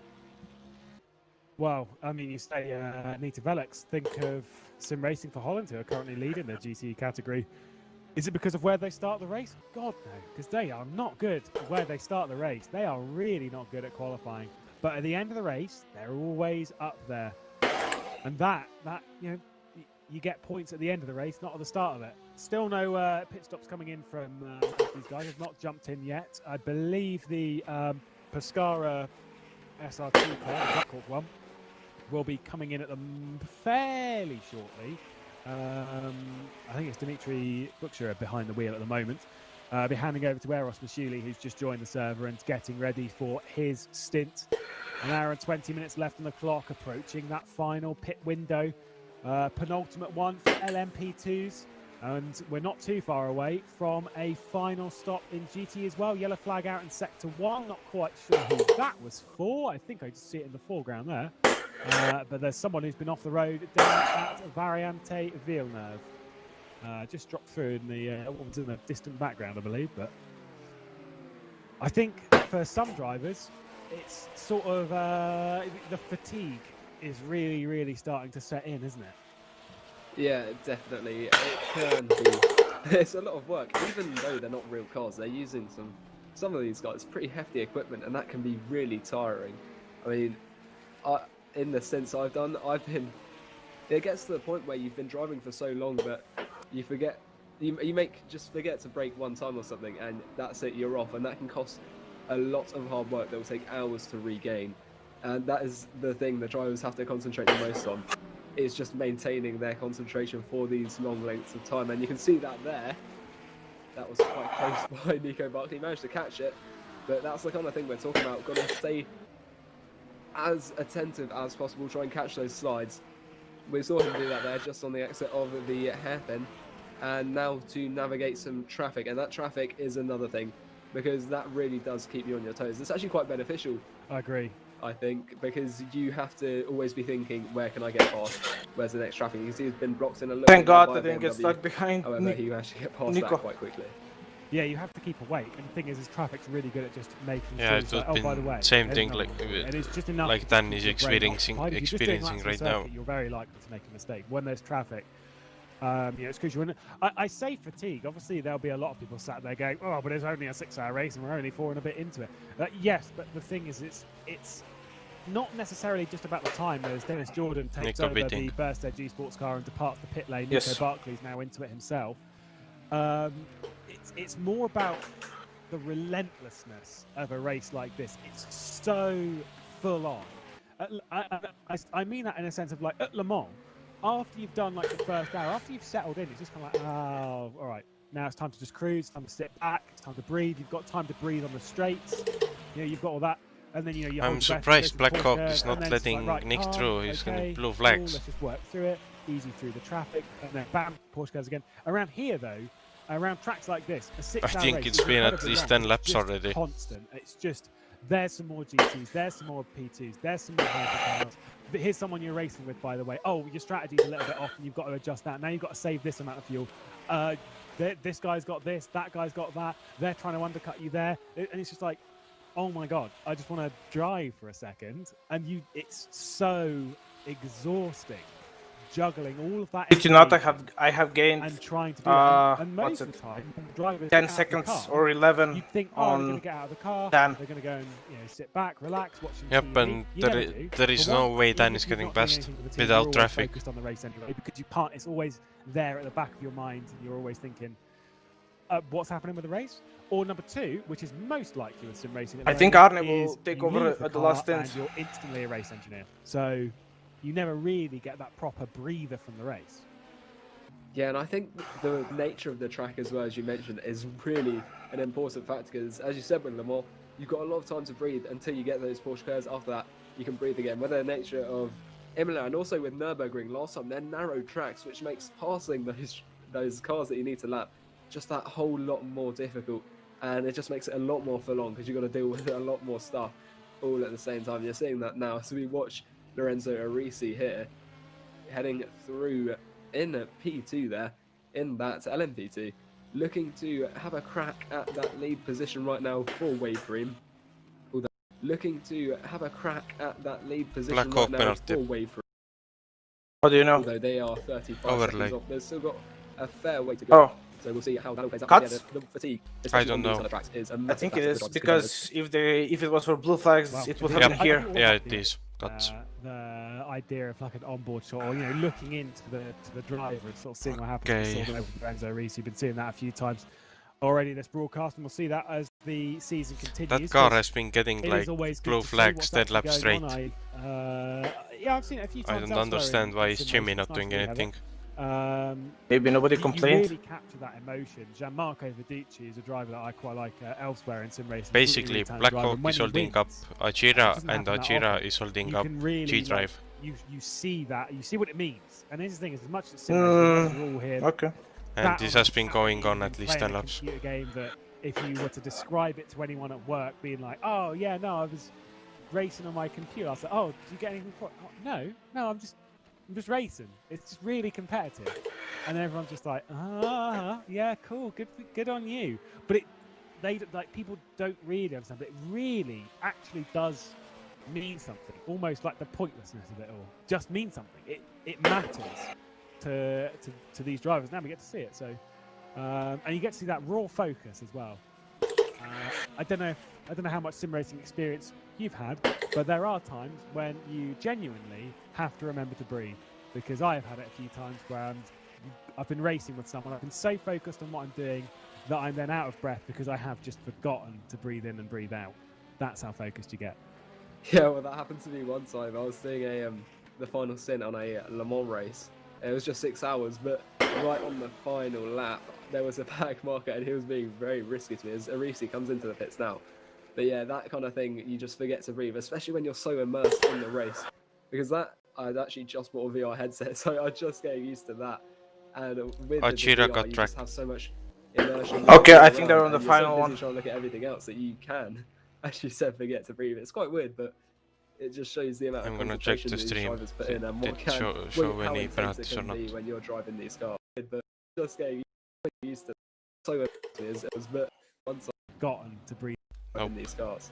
So I think they are on their final hanging on warning. to, as I said, the lead, as he pitted? I believe he has already pitted. He has indeed. He pitted on a couple of laps ago. So he is currently leading. But of course, Dennis Jordan, who is in behind, these tyres for Chinchik will be going to the end of the race. The tyres that Dennis Jordan has just taken on will be also going to the end of the race, but his tyres are 40 minutes newer and fresher and faster. And so that gap is going to come down. I'm not quite sure what it is between Dennis Jordan and Marcel Chinchik, but the two-time LMP2 champion in the Virtual Endurance Championship. Oh my God, Jerne! To take their second victory of the season. It really is a fight in the championship between Vargas Sim Racing and between Burst Edge Esports at the moment, as we get ready to wrap up 2020. And so getting a one-up on your rival before the end of the year, that's crucial stuff, that. Very, very crucial.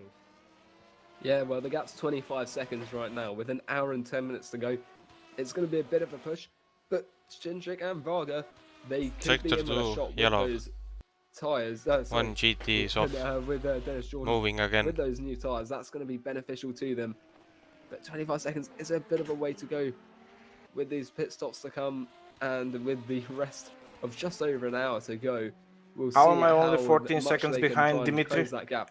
whether they can Oh, go he had a for cut a winning position by the end of the race, or whether it will stay with the Vargason racing car. That is going to be right to the line, I think.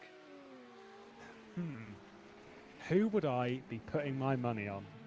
It's 26 seconds, but they have that fresher tyres. They've got Dennis Joint and Marcel Cinchic's mighty fast, but I think you're going to see that gap drop off bit by bit over this stint, and I would expect it would drop off quite a bit in the next one, dependent on how well Marcel Cinchic's looking after his tyres. Curiosity as to where that one's going to unfold, but there's only one way to find out, and that's to join us until the end of the race, because my oh my, are we in for an absolutely thrilling finale.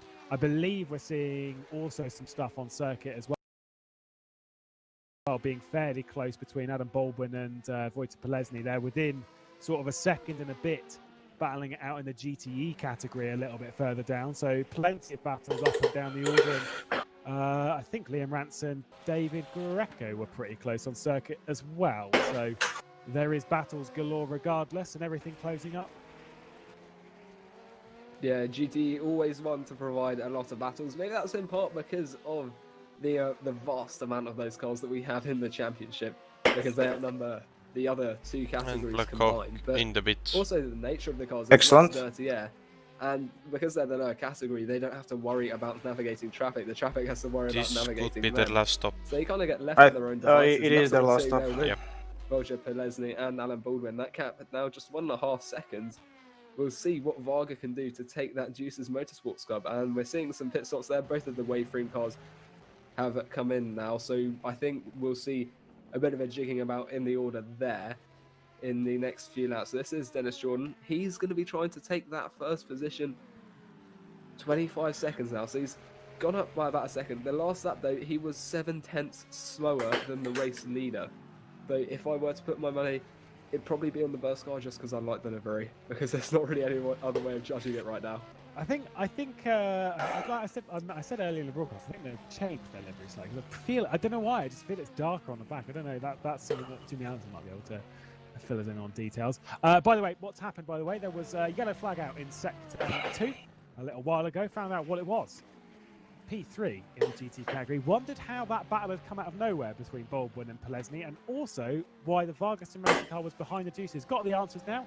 This is not fun for me anymore, man. Minerale just I don't know over why. the first bit on the curb, slid out the rear end, did a 360, and then cut across the gravel trap on the exit. Did come stationary for a fair while, and that is what has promoted Adam Baldwin up into third place. For Baldwin, I'm pretty sure he's looking for a good podium. They had some disappointment last round. It really fell apart. They were running so well earlier in the race and moving their way forward and potentially challenging for a podium, maybe even a race victory from what I remember. It was a while ago. Is Dan And then still a few behind too Nick? many mistakes from Adam Baldwin whilst battling quite hard. And They are about to catch GT train. How to put it without being mean. And Left it in some those silly trains places, are done only some chance incidents, Dan et will cetera, get past. got into trouble. And then, just get that out of your mind. Just throw that out of the window, because it doesn't matter anymore. That's happened. Let's focus on today. Let's focus on now. Let's focus on this race. And he has thrown that out of the window really, really well. Currently running in that third place and looking to have the pace over. Mrożek with penalty. For David Mrożek. Nice. Oh, that's an interesting one, because Mrożek was obviously battling somewhere in towards the top 5 of the GTs. Currently running in GT of LMP2. Currently running in this that will help 6th our place car. in P2. I don't think it's going to cost him a position though, because the T-Spirit racing car is a fair way back, so it's almost a nothing penalty. But interesting that he's Where picking is them up it? in this late stage. Yeah. Where is what? In another Our position, car. they're coming in to You'll serve be too. immediately, but in P5. another position, maybe close to other drivers, that can have 5 a seconds real behind the impact, but Risi. the battle ahead of them, that's gonna kind of remove And Mrożek is that where?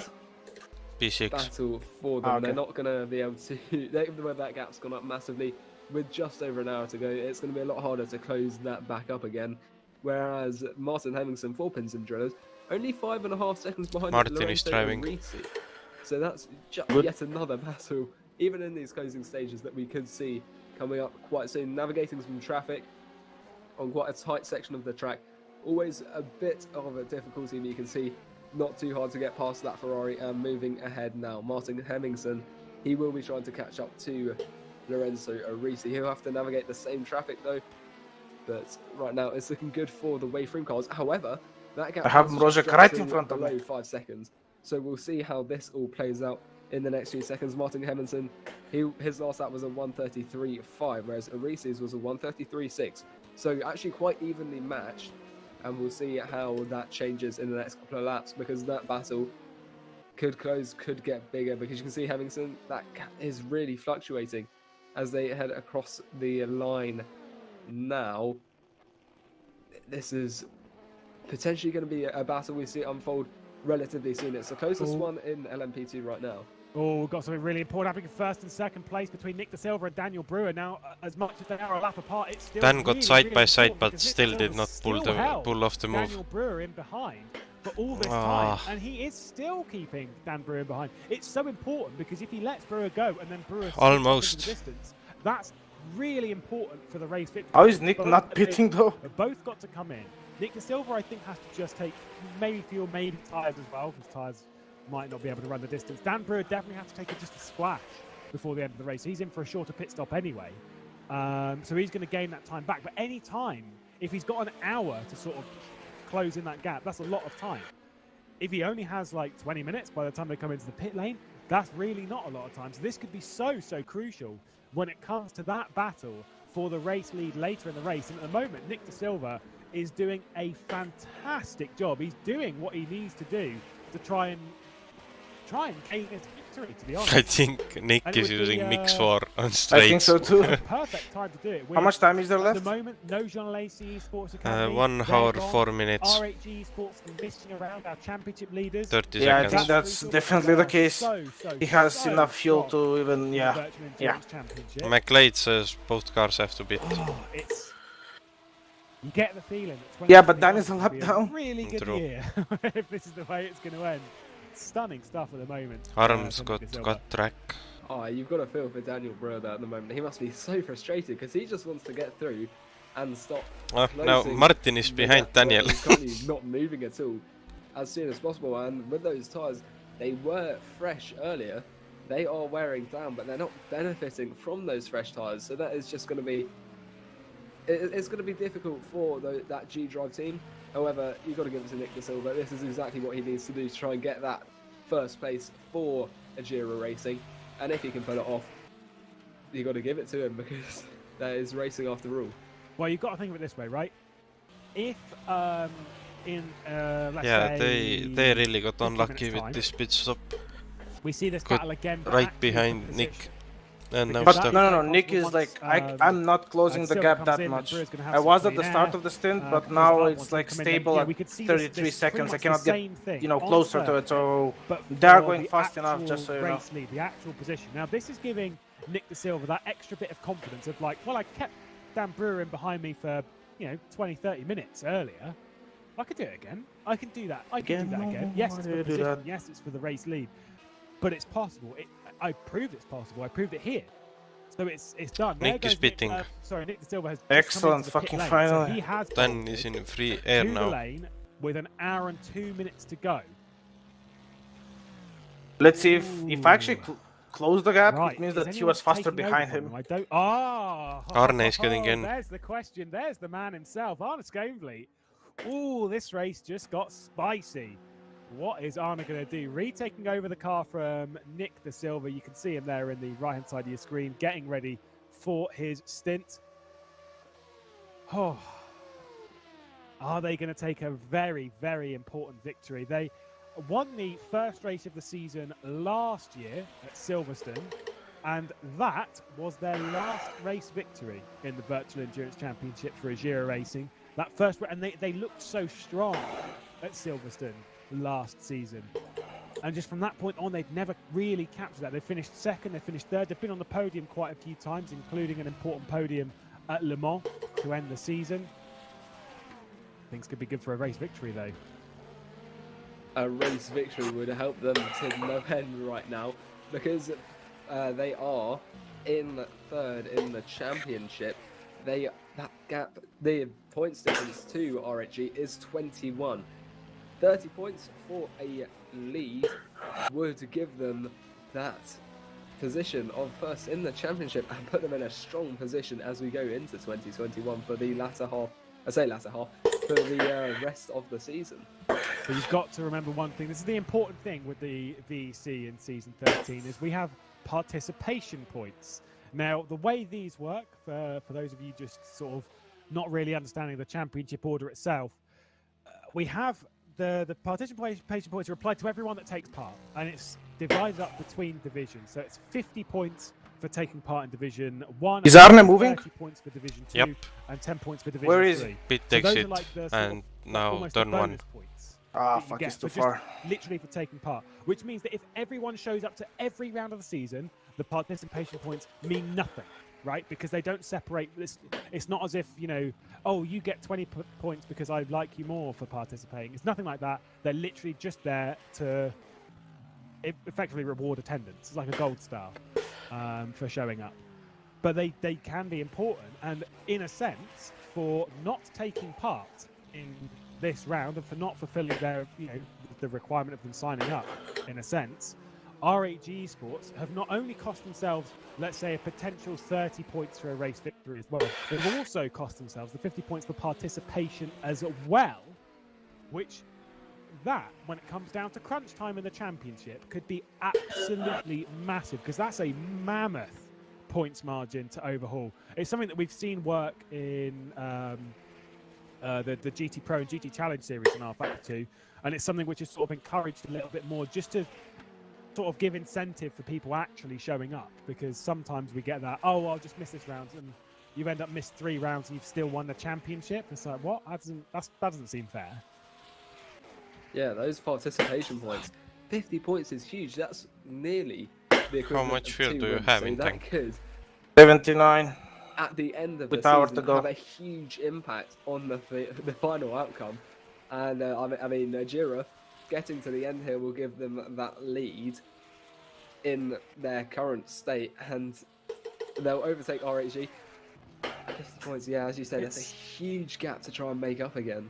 It's why we were wondering. James's why, 'cause calculator Erhan, as says far as at we're aware, 33, but I don't know, is it extra lap as well or no? like, this was He said as there far was. as I was, I'm gonna the add advice that 40. Jimmy Allison Yeah, gave to the team, which was It's all got an Erhan, extra lap in.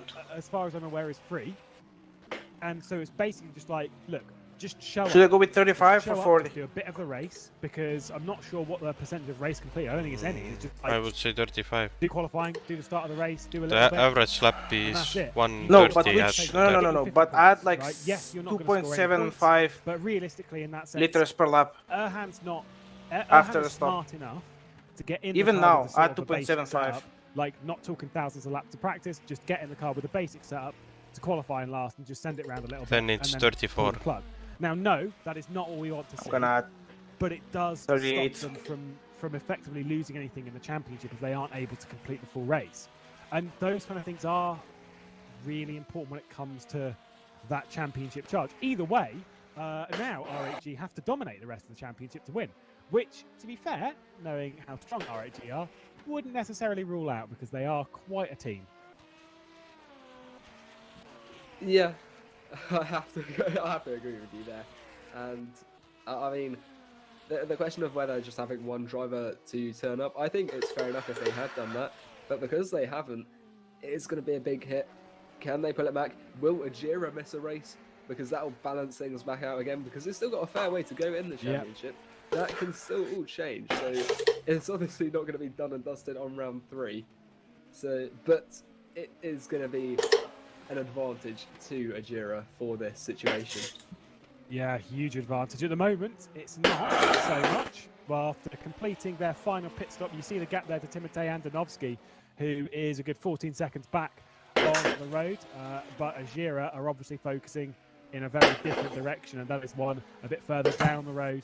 At the moment, the gap is 25.5 seconds. The previous lap was 0.8 faster for Arne Skovli over Daniel Brewer. Is closing that gap down. Daniel Brewer, we're expecting him for one last time to at least take a little bit of fuel to make sure they can get to the checkered flag. We're within an hour to go, so we're seeing the GTE pit stops rather. Adam Baldwin at the moment in the pit lane. We have seen Greg Hall and Matt Beavis both enter pit lane, so we're in that pit stop window for GTE. They're going to be seeing it out to the checkered flag. We've got about 15 minutes though before we see the LMP2s come in, and after that point, what was Arne's everyone last is lap done time? and dusted when it comes to the pit lane, which 1:28.9. Oh, it's a nice sigh of relief. That It's was like, his oh, fastest. He's going pit 8 stop. tenths Pit faster than lane, Daniel. in my opinion, it's one of the most dangerous parts of I the think race. he's on mix There's 4. so much there for doing something really stupid, like releasing too early and crashing into someone, which I have done more than once. Yeah, that also, it's just the feeling of frustration because once you're stopped in the pit lane, you have no say in what's going on around you because maybe you've accidentally decided to put in too much fuel and you're stuck there for a couple seconds too long, or maybe you forget to put on tyres or not put on tyres, and that can have a huge impact. Or you accidentally put on tyres, you're stuck in there for even longer, and there can just be endless levels of frustration in that pit lane. But it's just the way that all the power is taken out of your hands the moment you come to a stop, when everyone else is still going around you. But after those final pit stops, it's going to be interesting to see where everyone is in relation to each other, and what we're going to see towards the line could be really interesting tonight. Indeed. I think at the moment, yeah, I'm not sure. I try to avoid the pit lane as much as possible, sometimes too much, as other people know, and so, you know, it is a place where you can gain and lose a lot, obviously with your strategy and stuff. And when you're sat there, when you're stationary, that's when everything's going through your mind on, what if they're taking 3 cars? I wonder what they're doing. Because on the racetrack, you're focused on what you're doing. You're focused on driving and stuff. And it's only when you're stationary that you're actually starting to consider what he's doing, what they're doing, what's going on with that car. And that can be a little bit concerning. It's now down to 24 seconds, by the way, the battle for the race lead. Category leaders at the moment being that of Pinsim Drillers, or G-Drive rather, over Ajira, over Pinsim Drillers. In LMHC and LMP2, we've got Varga at the moment leading the way from Burst Edge Esports, and a great drive at the moment from Devin Browner and Nita Velux, who's currently on the podium. It'll be a great podium and a great return to the Virtual Endurance Championship for the German. I think he's been sorely missed considering the performances of that LMP2 in the early stages of the season. And currently leading the way in the GT category, as much as there isn't a logo on there at the moment, it is Christian Michael for Nita Velux, leading in GTE for the second time with Bert Knops in behind. And I believe we're about to get an all-Corvette podium, which I probably wouldn't have said was going to happen at the start of the broadcast. But either way, it has just happened, as Plesny has come into the pit lane to serve his pit stop. Which means that we've got Michael from Bert Knops, from Goran Arne last lap on the podium. I believe they all 1:30.2. It's just, I believe, for Georgievich, it's only a splash. Might be a bit longer than a splash. I did get a message from Nick Newcomb saying that it is expected that the podium battle in GT will go the way between Varga, Zancho, and Juices. So I think we've got a nice 3-way fight to look forward to before the checkered flag is flown. Yeah, those GTs always put up a real spectacle. Now, what's interesting is Dennis Jordan, that gap earlier, 25 seconds. We made a point of that. Now it is just 20.9, so it is coming down. The question is whether he'll bring it down enough come the checkered flag to put the challenge to Marcel Shinchik. With that gap now 21 seconds, it might not be enough from Dennis Jordan, because Shinchik is still looking really strong for Varga right now. Of course, anything can happen. Still 50 minutes, still some pit stops to go, and we'll see what effect that has come the end of the race. But this could be quite interesting, or nothing will happen. Can you tell me how much would I need to add if I were to use 2.9 per lap? 14 seconds behind Dennis Jordan, so he's not only looking ahead, he's going to be looking behind soon enough. And that's actually quite a compromising position to be in with just 50 minutes to go. How much fuel do you have? Indeed. Still that final 65. for the LMP2 category. 65.2. And it's about making sure that you don't do it too early, because if you do it, you think, oh, I'll do it at 42 minutes, I'll be fine. Might not be enough for you to get to the checker flag. Of course, got a lot of people running the numbers behind the scenes for each of the teams and making sure that everything's sort of going right And the like I said, the problem is you've got to know how many laps you're going to do, which sounds like a really easy number because you just take the average lap time that you're doing, and then you take the how much time's left in the race, and you do some maths, and it tell you how many laps you've got left. Not an endurance racing though, because it's more so about when you get lapped for the last time from the race leader, because that could give you one extra lap, one less lap than you're sort of calculating. Now, if it's one less lap than you're calculating, that's not too bad because it's kind of like, oh, I've got an extra 2 and a bit litres in my tank, but, fair enough. Maybe that would have cost us this, but at the end of the day, it's 2 litres. If you expecting to get lapped and you don't, and you're sat there being like, oh, we're not going to make it now, then you've got to come into the pit lane for that extra space. That's why it's so important to make sure that you've got that covered off as well, because you never want to pull the maths that close, because I've seen it happen more than once. Someone pitting on the final lap of the race, and it's not a pretty sight. No, it's definitely not, especially if you've been there as well, because you're sitting there just so close to the end and you just start plummeting down the order because you've made a mistake that feels like so long ago when you're in the car. But in terms of this race, 40 minutes from the end, it's not that far, but with just 1 minute to go or so, that can feel like just an age from when you made that decision to when you're feeling the effect. So the maths are a huge part to watch out for when you're in the car or when you're engineering for the driver. And Devin Browner, he's trying to close up. He's not really moving anywhere. That gap's still saying about 13.5 seconds to Dennis Jordan. Dennis Jordan, he's saying about 20 seconds behind Shinchik, so we'll see how that all plays out. One battle that is quite close at the moment is one that we've just gone through watching with Devin Browner, as Adam Baldwin and Wojtek Polesny are both very close on circuit, 19th and 20th overall on the road. But of course, when it comes to the class, that's a battle for 4th place at the moment, waiting for pit stops to still happen. Polesny defending at the moment just a little bit from Adam Baldwin. Nothing happening on Baldwin's side at the moment, but he's got a good cutback there just in the background, coming out of Tamburello towards Variante Villeneuve. The two of them, we've seen them chop and change a few times, just a little bit down the order. They're now battling once again, and almost like the expectation is that we're going to see that battle run its way, run its course towards the checker flag. We had that call from... If you are doing 1 minute 30 lap times and use 2.9 per lap, then you need 96 liters. Is the main question. Oh, but with my current. 20th place. Okay. It's certainly looking quite possible right now, because they currently look inseparable, pretty much. User joined your channel. Lap times. That gap Who half this? a second.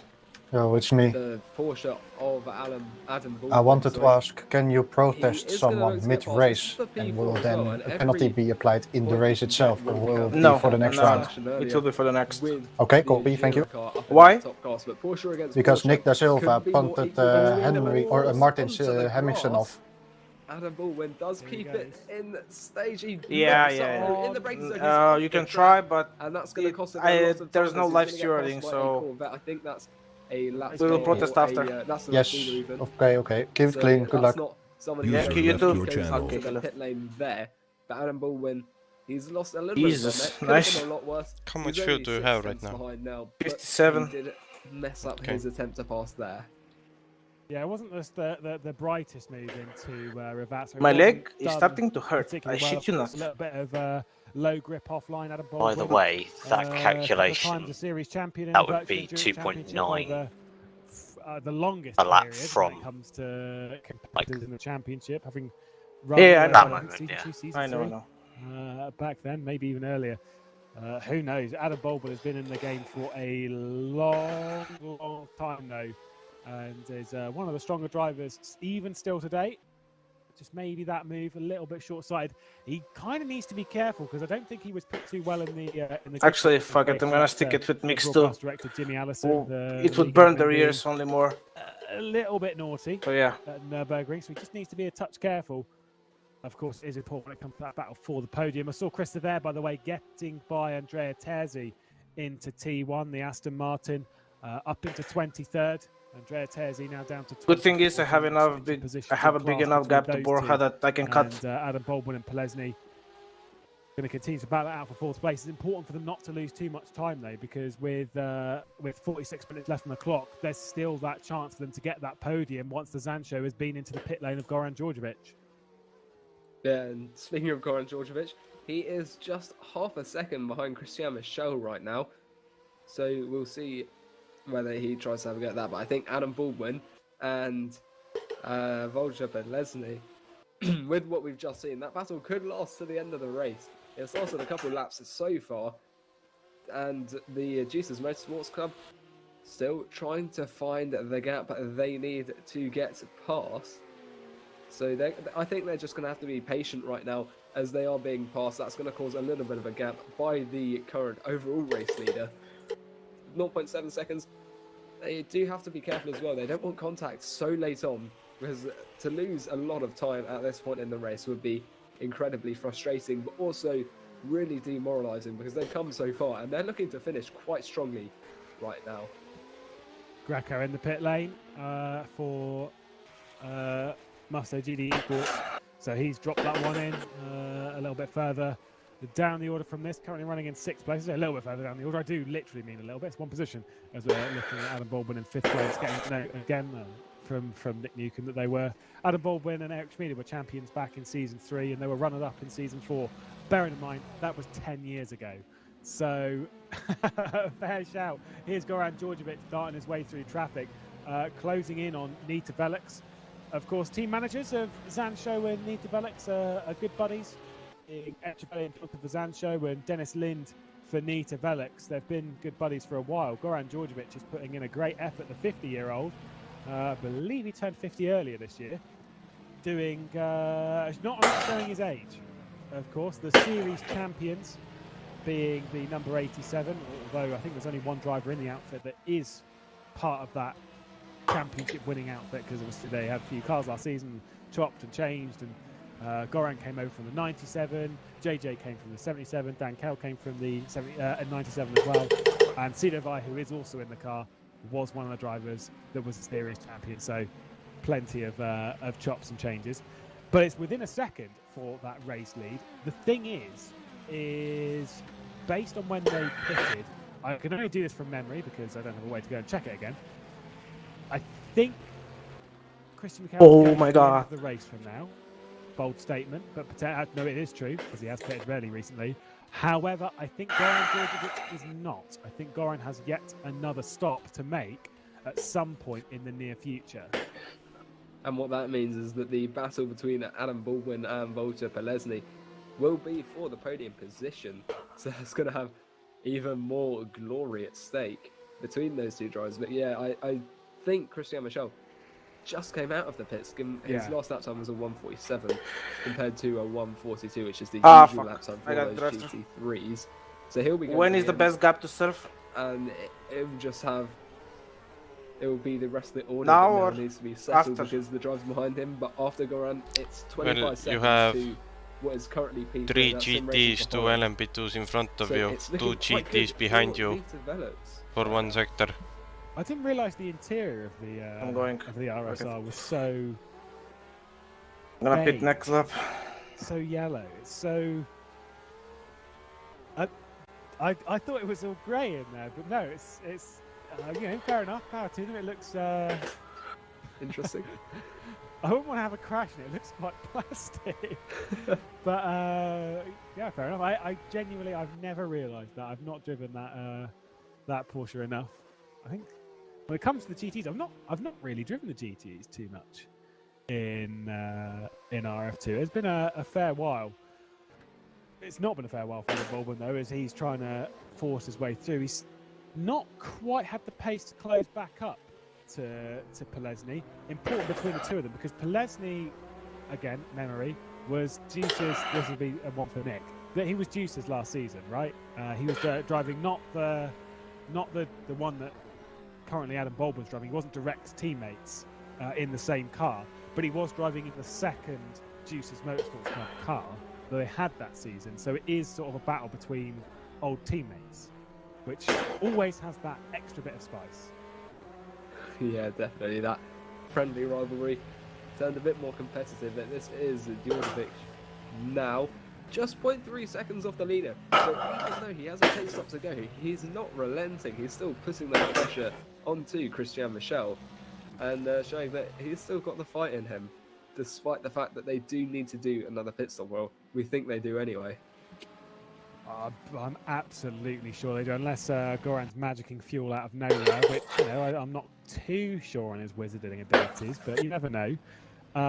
Needless to say, I think Ed, who will be tuning in, dropping in and out of the broadcast, keeping an eye on his team, which is going a bit all over the place when it comes to their sim racing escapades. Of course, being partnered up with Jensen Button for JTR, being partnered up on that side, being partnered up with the Prio, so Seb and Andy Prio, and that sort of side of things. So they're getting good partnerships, and here, having it, they've not had a good run in season 13 so far. It's an important sort of changing point for them, regardless of whether they end up coming through and getting a podium, which I kind of feel is going to be a bit of hard work for them with that pit stop to come.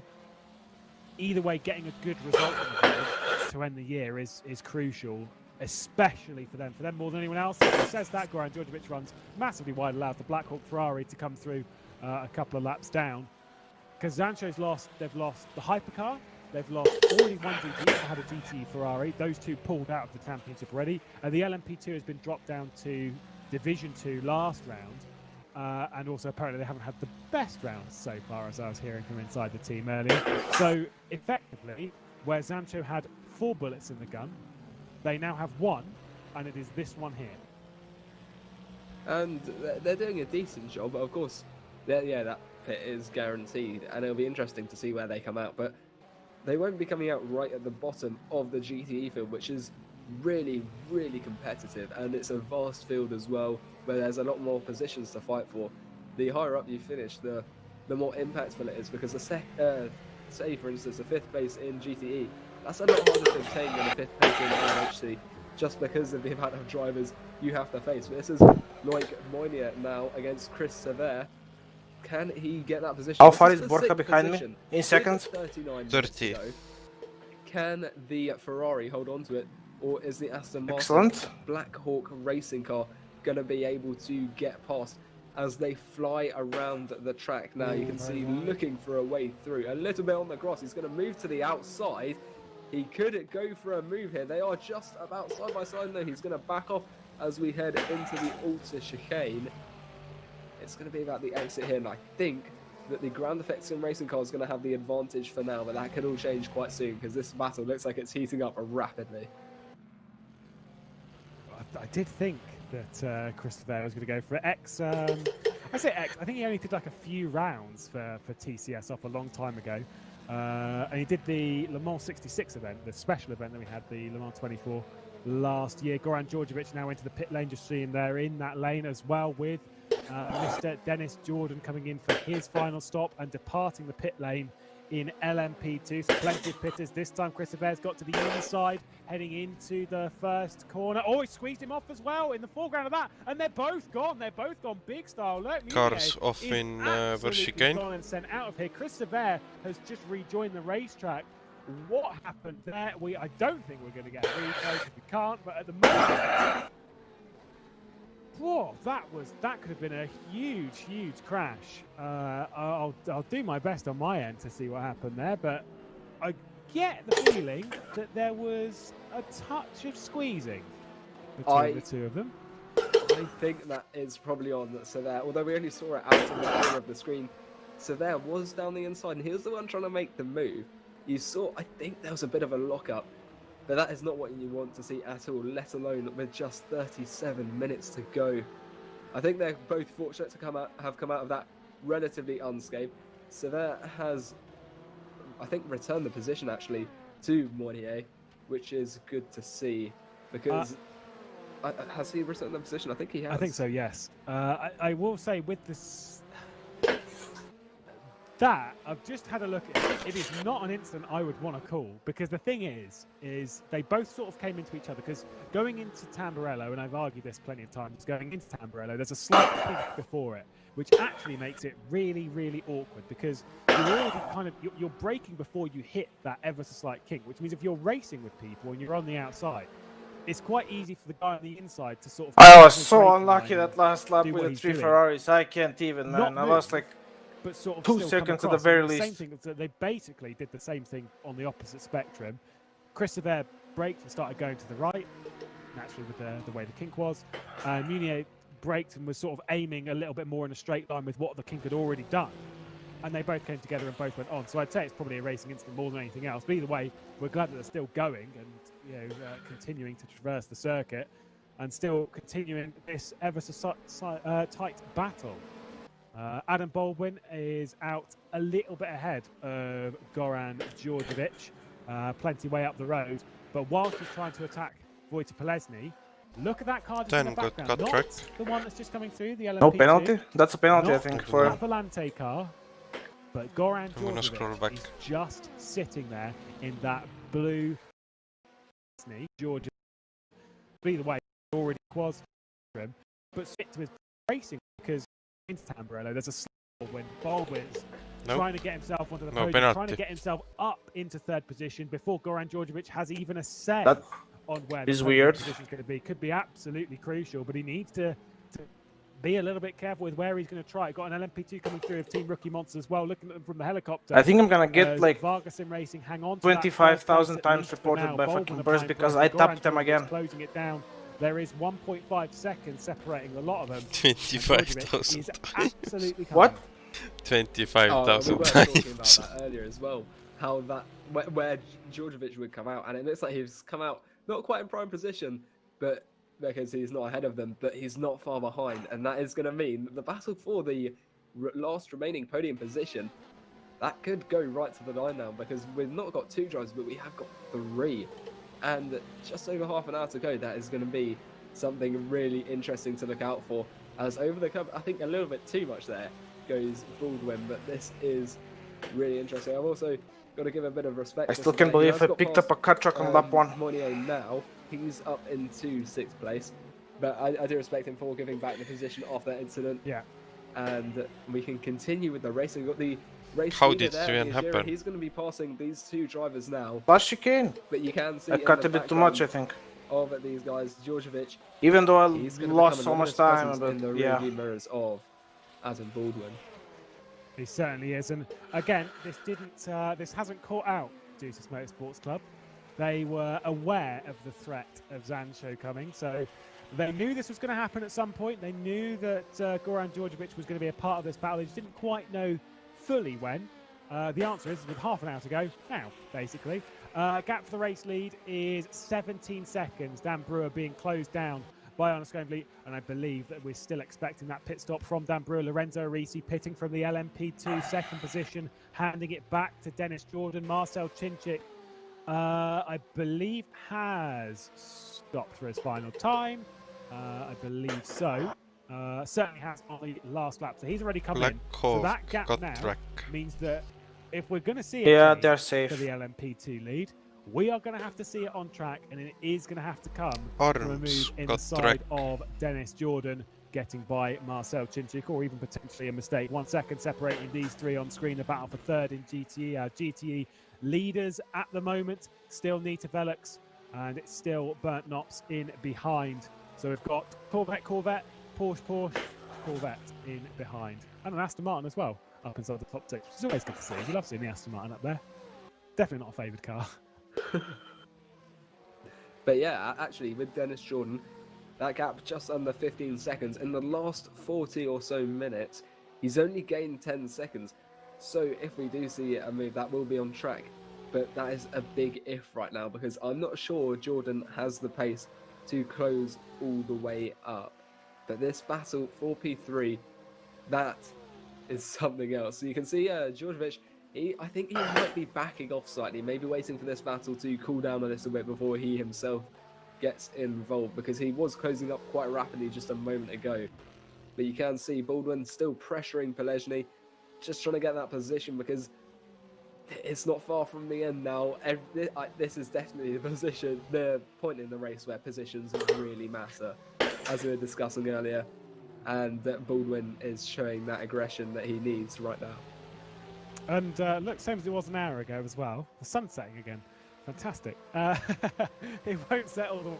Literally from now on, I think we're absolutely sure that the sun won't set before the checkered flag because naturally the lighting system is set to summertime, which is why I'm jealous because I'd really like it to be summer right now. I'm not really a massive super fan of the cold. If I want it to be cold, I'll fly somewhere where it's cold and go skiing.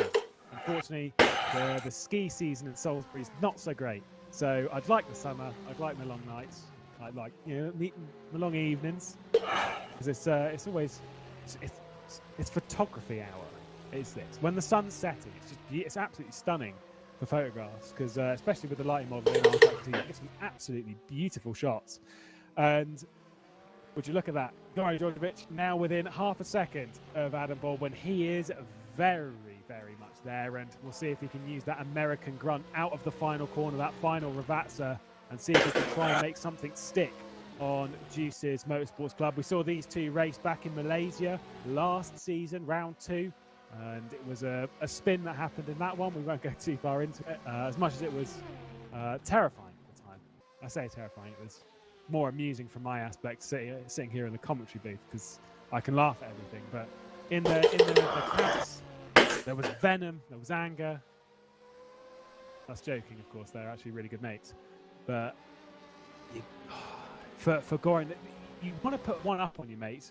And for Zancho, for Juices, they do get along as teams. Most teams do. He's desperate to make that move, is Goran Djordjevic. And also, I got the information about Pelesma, who is still technically a part. They're as good as makes no difference. Juice's Motorsports Club, still teammates. They still race elsewhere in the car. So, yeah, they're all good buddies. How it should be in sim racing. We're all mates racing. Yeah, definitely. Oh, off the track there goes Baldwin, and that's going to cost him 4th position.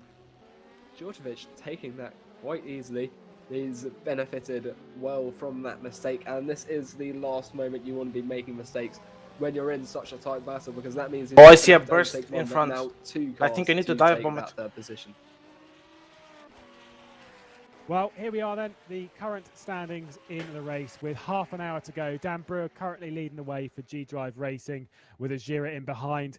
I think there is still a pit stop lying over the head of the car of Dan Brewer. Timotej Andonovski on that podium. The top 3 in LMP2, Marcel Chinchik, Dennis Jordan and Devin Browner for Vargas Racing, Birdsdale U Sports and Nita Velix respectively. How that one will unfold. A great drive at the moment for Nita Velix. Could be looking for a great round to end 2020. The top of the GTE category. I believe we'll just get up here. You can see there a little bit further down the order, 16th, 17th and 18th on the road. The rest of the LMP2 order. Christian Mikel currently leading the way for Nita Velix and should be good to the checkered flag. Sim Racing for Holland in 2nd place, and then that 3-way fight for 3rd on the road. User joined your channel. You guys have another stop to make? Yes. Copy. User left your channel. Baldwin.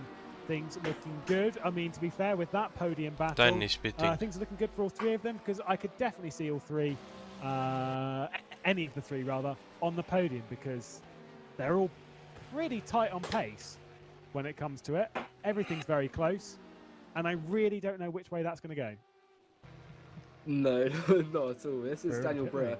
G-Drive, they had an incident earlier, I saw in the comments, that one of the driver's wheels, their physical wheels that they've been driving with came off, I think. And to be up into what was 2nd position a moment ago, currently 2nd even, they will come out a bit behind that after this pit stop. But it's quite a good comeback from them.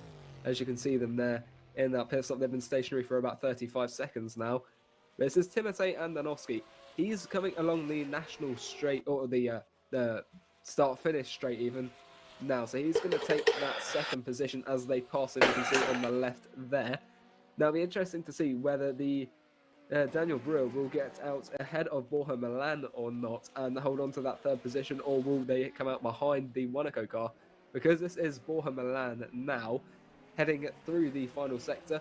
through the last couple of turns now, through turn 18 towards turn 19, just the kink, and they get motion again. So as they go towards the end of the straight, will it be enough? Borja Milan got past 10. Extremely tight. Along comes Oh no! And then 10 is again stuck. Oh no!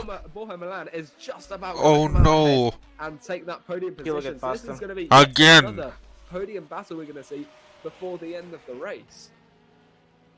I think he has now fuel to use mix for. A lot longer than I expected. I thought they were going to come in, just take a splash, get to the end of the race. But no, I think they must have changed tyres as well, because it was 67 seconds they were stationary for, and that is not that's not just a sort of fuel to the end, because realistically it would not take that long. I think they'd only be stationary for about 10-15 seconds to get fuel to the end. So I'm pretty sure they've taken tyres as well as G-Drive, which you'd sit there and think, well, they're definitely going to get the podium back.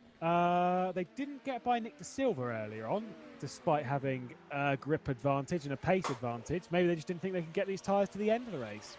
Who knows? But third place at the moment, going the way of one Acco, and I'm pretty sure Nico Barkley will be happy with that, considering the speed of Borja Milan in the early parts of the race. He's going to have to do it again, though, to keep the G-Drive car in behind. He's really going to have to put in... Oh, the start-finish straight will be interesting. Here we go, closing in there from Brewer, much faster through Variante Alta. Was not able to do anything into rFactor. There's a snap of oversteer, locking the rear brakes from Borja Milan. I think this time it might have. We've got a yellow flag out in Sector 1, into the slipstream. Daniel Brewer, Black Hawk went off in Sector 1 for a moment. Try and make it a second consecutive double car podium for Drillers Esports. Here he goes to the outside of the one Acco, trying to stop the charge of Borja Milan into the braking zone at Tamburello. Good as you like. Daniel Brewer up on the podium. Past. Lovely. I see.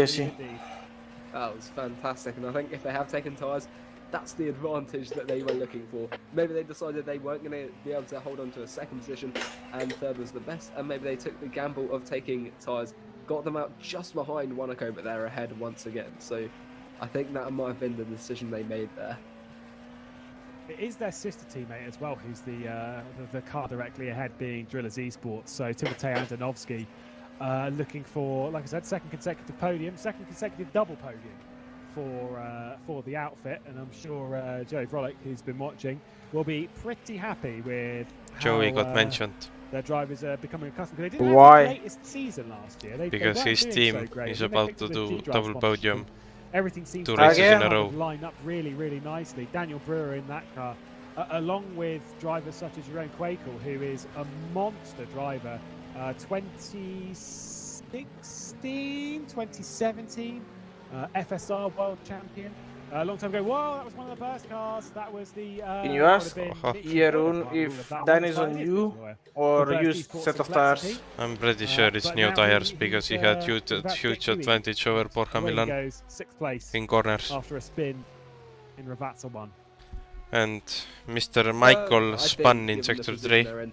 That hasn't had a huge Again. impact, maybe shaken Mitchie a little bit to have a spin, because it always puts you off slightly, but it hasn't cost them any major positions, and if they were in a battle, they're not anymore. But I don't think they were looking to gain or lose any positions from here on out, so unless of course they were putting in some monstrous lap times. This is Dennis Jordan now. That gap's 11 seconds. Up to 3rd place, Daniel Brewer. What's just happened? Drive-through penalty, track excursions. Daniel Brewer going to come back into pit lane and hand 3rd place back to the one got tracks. of Borja Milan. Wow, that is quite a big story. At the moment, though, we watch. Wait, did I help our car to get past the Varga for position? 8 seconds now. I don't know. 11.1.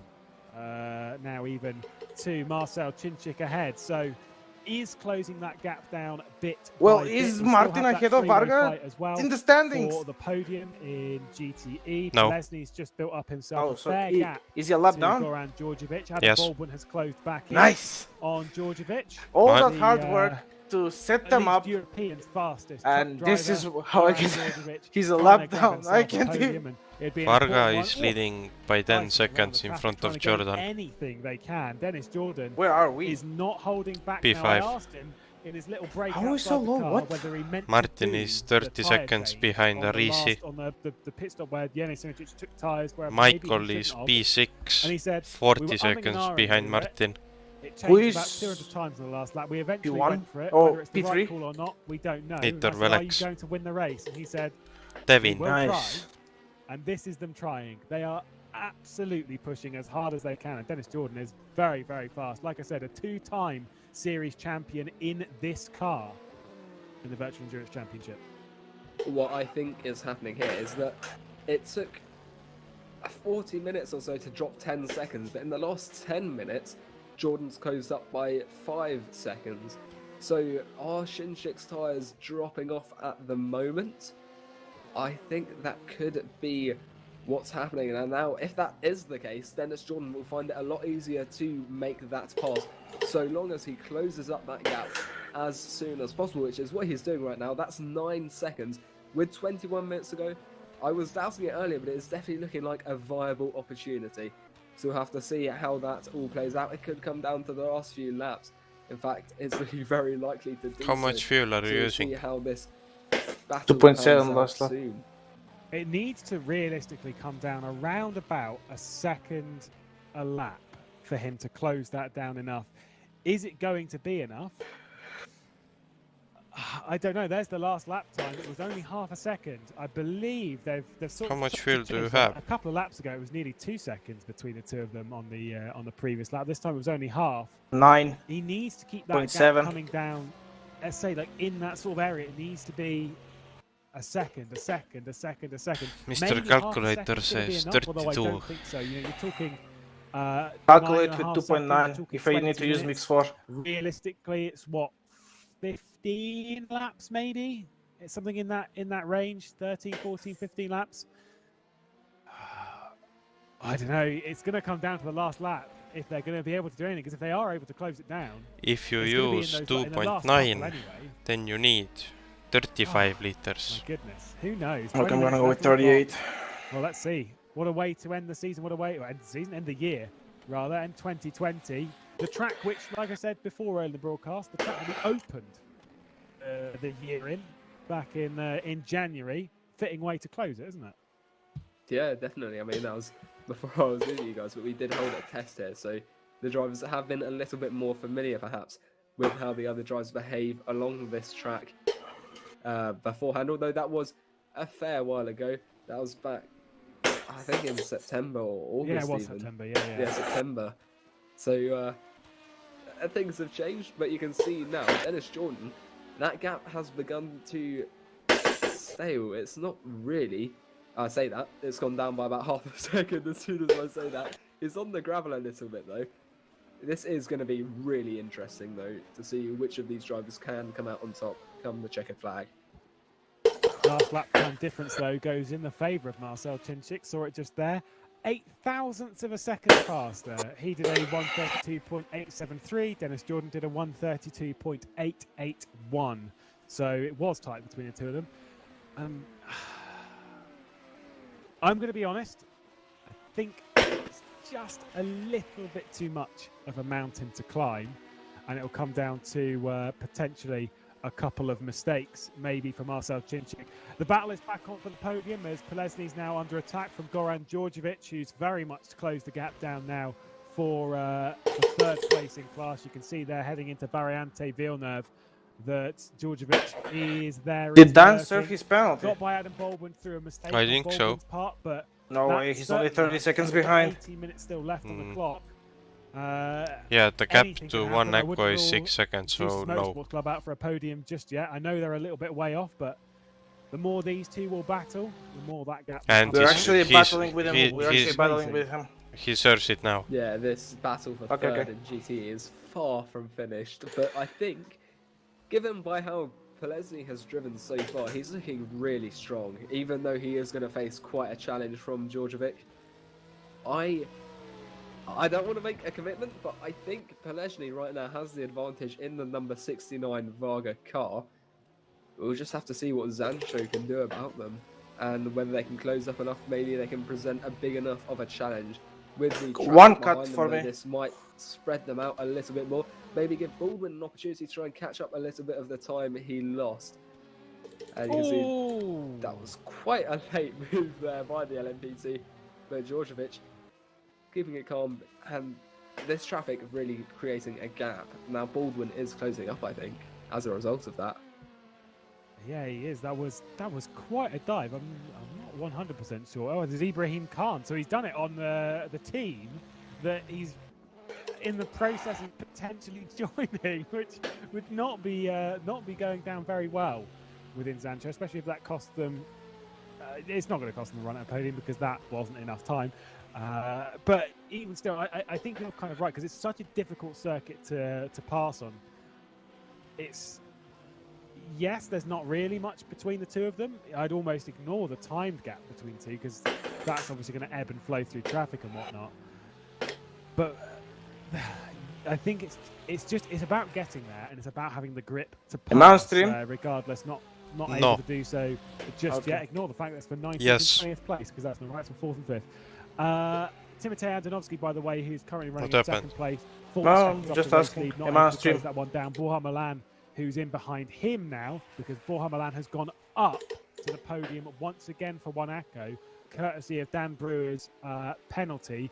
Brewer on the road at the moment as we go through Variante Villeneuve. He's just going through Tamburello. So I think that one is effectively waved off with 15 minutes to go. It looks like to the car behind is 42 seconds. I think Borja Milan's been pretty good with all day. I think they are looking pretty solid. Then is full push mode. Very well-deserved podium, Monaco. Yeah, Borja Milan, he did a good job. Daniel Brewer did get past, but of course penalties are always that thing that drivers have got to look out for. Now this is back to the battle for 7th overall, first in LMP2. Last lap time, no gap apparently. That's because Jordan set an invalid lap time. That gap, 7 seconds. They're really cutting it close. He's going to have to close down half a second every minute, or really more like a second a lap if he's going to have an opportunity to get past as well. I still think that Shinchik now, not that I still think, I said Jordan earlier, but I think Shinchik is looking to have the advantage. That last lap, 4/10 in the advantage of Dennis Jordan with a 1. Dan is in last corner. Comparison to Shinchik's I'm ahead. 7, but that's not going to be enough. Andonovski has been into the pit lane. Timotej Andonovski has dropped it in the pit lane, and that has promoted Borja Milan up into second place. Now, for Borja Milan and for Monaco, their last podium came in round 2. That'll be Malaysia. Last season was their last podium in the Virtual Endurance Championships top category. Could be the best result for them for quite a while. And how desperate will they be to try and get that? That would be a great result for them. I think it was just fuel and stuff that Andonovski had to take on. We hope that Borja Milan can get to the checker flag fine. But what a moment that could be. I think we're going to see a battle for second place. It's given Arnes Gonvli and Gira. Borja also has quite old tires in LMHC. So yeah, he also needs to pit. Maybe questionable if, G Drive were going to get involved in all of this. If anything like that was going to happen. Yeah, he only pitted two laps after me. Absolutely clear as we look at the battle for 27th and 28th overall. Not sure whether it is in class, but we've just seen the Pinson Driller's car of McLeod thinks Borja Milan is on course to take P2. Good luck. It's all over now. Unless Borja is like a whisperer all of a sudden. Donna Prodan is going for trying to hold on to actually from the commentators think we will now have battle for P2. And Shinchik, that's now 6 seconds. So it's going to be we will, me and Dan. Drivers. But no, they think Borja and you. As they head towards the Variante Tamburello now, we've got Marcel Shinchik and Dennis Jordan. So that gap 5.5 seconds. Last lap 6.5 in the advantage of Jordan. This is going to be really spicy, I think. Dan is getting blue flags from Nick. It's too hard to no, tell. Arne. There's too much variation from lap to lap. 5.5 seconds. And he's not letting him go. 10 seconds. It's slowing down at a slight rate. That this is gonna be a battle. Daniel is not letting him through.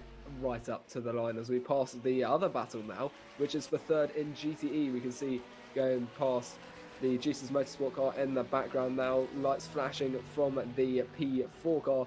Let me judge that. And then the Varga car up in front. But there's traffic here.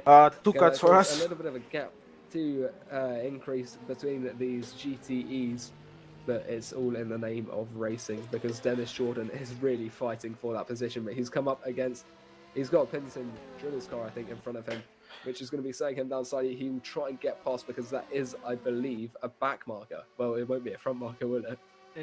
That's Martin Henningsen at the moment they're trying to get by as well. A car that has been racing so well up towards the front, easily gets out of the way.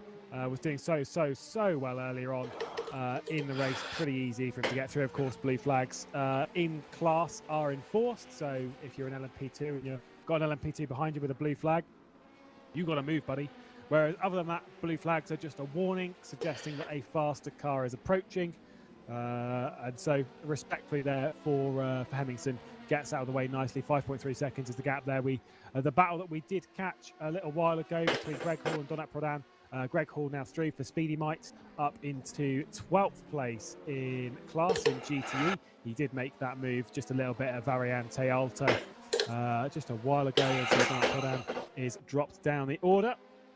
And now we see Andrea Terzi, who's closing the gap in for 7th place on Loic Meunier.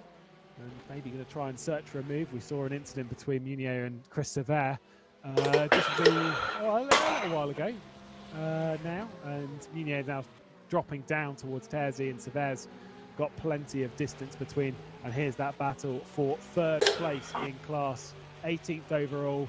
Currently Polesny leading from Djordjevic and Baldwin in that class battle. Polesny's got a decent gap though, don't you think? 1.8 seconds, 10 minutes to go. That's quite healthy. Yeah, he's been moving away, I think, from Djordjevic as much as possible. I mean, he might just about see the advantage of that now. This is Dennis Jordan. 4.8 seconds to Marcel Shinshik with just 10 minutes to go now. That time going to 10 minutes. I don't think this Pepega is actually pitting, man. I have to push now. This is going to be very, very close. If it's a 1.5 or so minute lap. His last lap was 2 seconds slower than you. Hold on, I need to do some. I haven't done any maths in way too long. Just call it the easy way because we deal with. Could be that he's trying to save fuel to get to the end. Half a second, a minute. I think so too, man. I think so too. With it being like a minute and a half. So Dan is 2 seconds faster than you, and you are 2 seconds faster than Borja. About 7 to 8 tenths of a second a lap to close it in, but that's to get to. That's only to get to the race leader. It's spicy. Marcel Chinchilla. Not to get by. And that's the really, really important thing. Is you need to get there as early as possible to try and make a move. Of course. You know, sort of arriving there on the last lap and being like, "Hey, we're really close." Like, good. But you've not won. You need to get there a couple of laps early just to give yourself time to wind up to the move. What's also interesting now is that up in LMHC, Andonovski, he is up from 5 seconds, now just 2.5 seconds behind Borja Milan, because they did have at that pit stop. Not too far behind now. Pinson Drillers getting a little bit close to comfort with that Ferrari GTE. They are going to be looking to try and take that second position because they made that extra pit stop. That gap now up to 3. You are 4 times faster. A bit of fluctuation. Very interesting. 6.5 seconds behind Andonovski, so I don't think he's going to be part of that closing battle. However, these Dan two is drivers, doing 29. Milan and Timotej Andonovski, we could see something towards the end of the race. It will be close with just 8 minutes to go. No more talking. Yeah, and Dan Brewer's only a good 5 seconds off the back of Andonovski. I sort of ruled him out of it a little bit early, but you never really know. Maybe he'll close. He's on fresher rubber than Lee's got, so he might be able to close that gap down. Although 8 minutes, that's a full second a minute. That is. That's a big old jobby to close that one down. Who knows? We might see a 3-way fight for second place in LMHC as well. Who knows? What we are seeing, and what we do know, is that we're seeing a battle for 7th place in GTE. Ground Effect Sim Racing looking for a pretty decent result here at Imola to win the season. And Andrea Terzi, 3 cuts from me, trying to close him down and trying to find his way through. He's deep in the slipstream of that Ferrari, who realistically haven't been so great on home soil here in Italy. Still, I think for some of these teams, 7th place would go down quite nicely to end the year and to wind your way up into 2021. Well, one thing to think about there is with that battle, if Meunier hadn't had that incident with Sever earlier, although he had his original position given back to him, he lost that time, which has put him in the position he's currently in, and that could actually cost him 7th, but but allow Terzi to fight for that 7th position. So that is interesting. One thing to notice is Dennis Jordan, he's actually lost time again, because that was 3 seconds a moment ago. Now it's up to 3.8, so maybe he's struggling a little bit just to close up that final bit of track to Shinjek. He was pushing very, very hard there. Tell the fuck out of Martin to get the fuck out of the way. Down the hill right towards now. Aqua Minerale. Oh, you get the feeling that he might well When I be get close, overdriving it, I'll maybe jump. just a touch. He is a mighty, mighty fast driver, is Dennis Jordan, but you can say very much the same of Marcel Chinchik, who was in Go the to his wet weather channel, one of you. Silverstone, of course, where classes are a little bit mad, was leading not only the LMP2 category, but was very, Henry, very close to taking the overall Channel speed switched. of the race. Whilst he Martin, was running let in Timo second, through. qualified up there as well, and nearly got by the top category to take the lead, which sounds crazy, and it certainly was a weird way to open the season, but shows the pace and the credibility of Chinchik. It did not come down Channel at switched. all really over that lap. Yeah, he goes out another, goes out 0.86 of a second, and with that 5.5 minutes left on the clock, it closes back in again. Oh, never mind. Is it too much though? Is it too much of a mountain to climb? I am beginning to think that Dennis Jordan, although it has been a noble effort, he might just not be able to make it. That is only 5 minutes. That's just such a slightly too short amount of time. But we're also going to look at Antonovsky. That gap now just fallen under 2 seconds to Mohamedan. Going to go over a bit again. But this battle as well, that's going to be interesting. Is that enough time as well? 5 minutes for 2 seconds, a little bit more viable.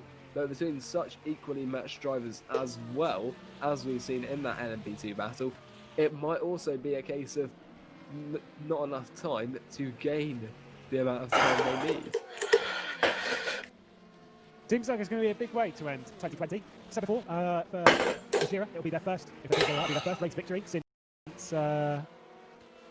Silverstone last season. So in over 12 months of the Endurance Championship. For Monaco, it will be their first podium in around about 12 and a bit months. I think about 13 months for them. We did round 2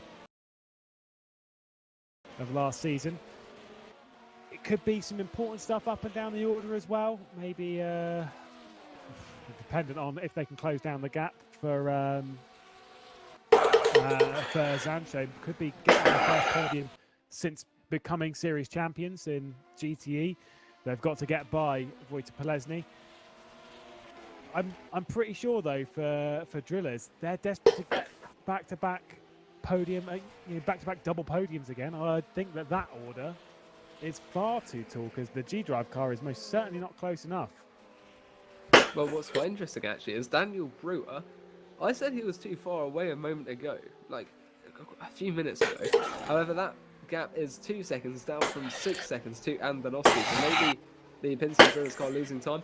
Although I don't think now with 3 minutes to go, it's going to be too much for the G-Drive car to make it onto the podium as things are looking.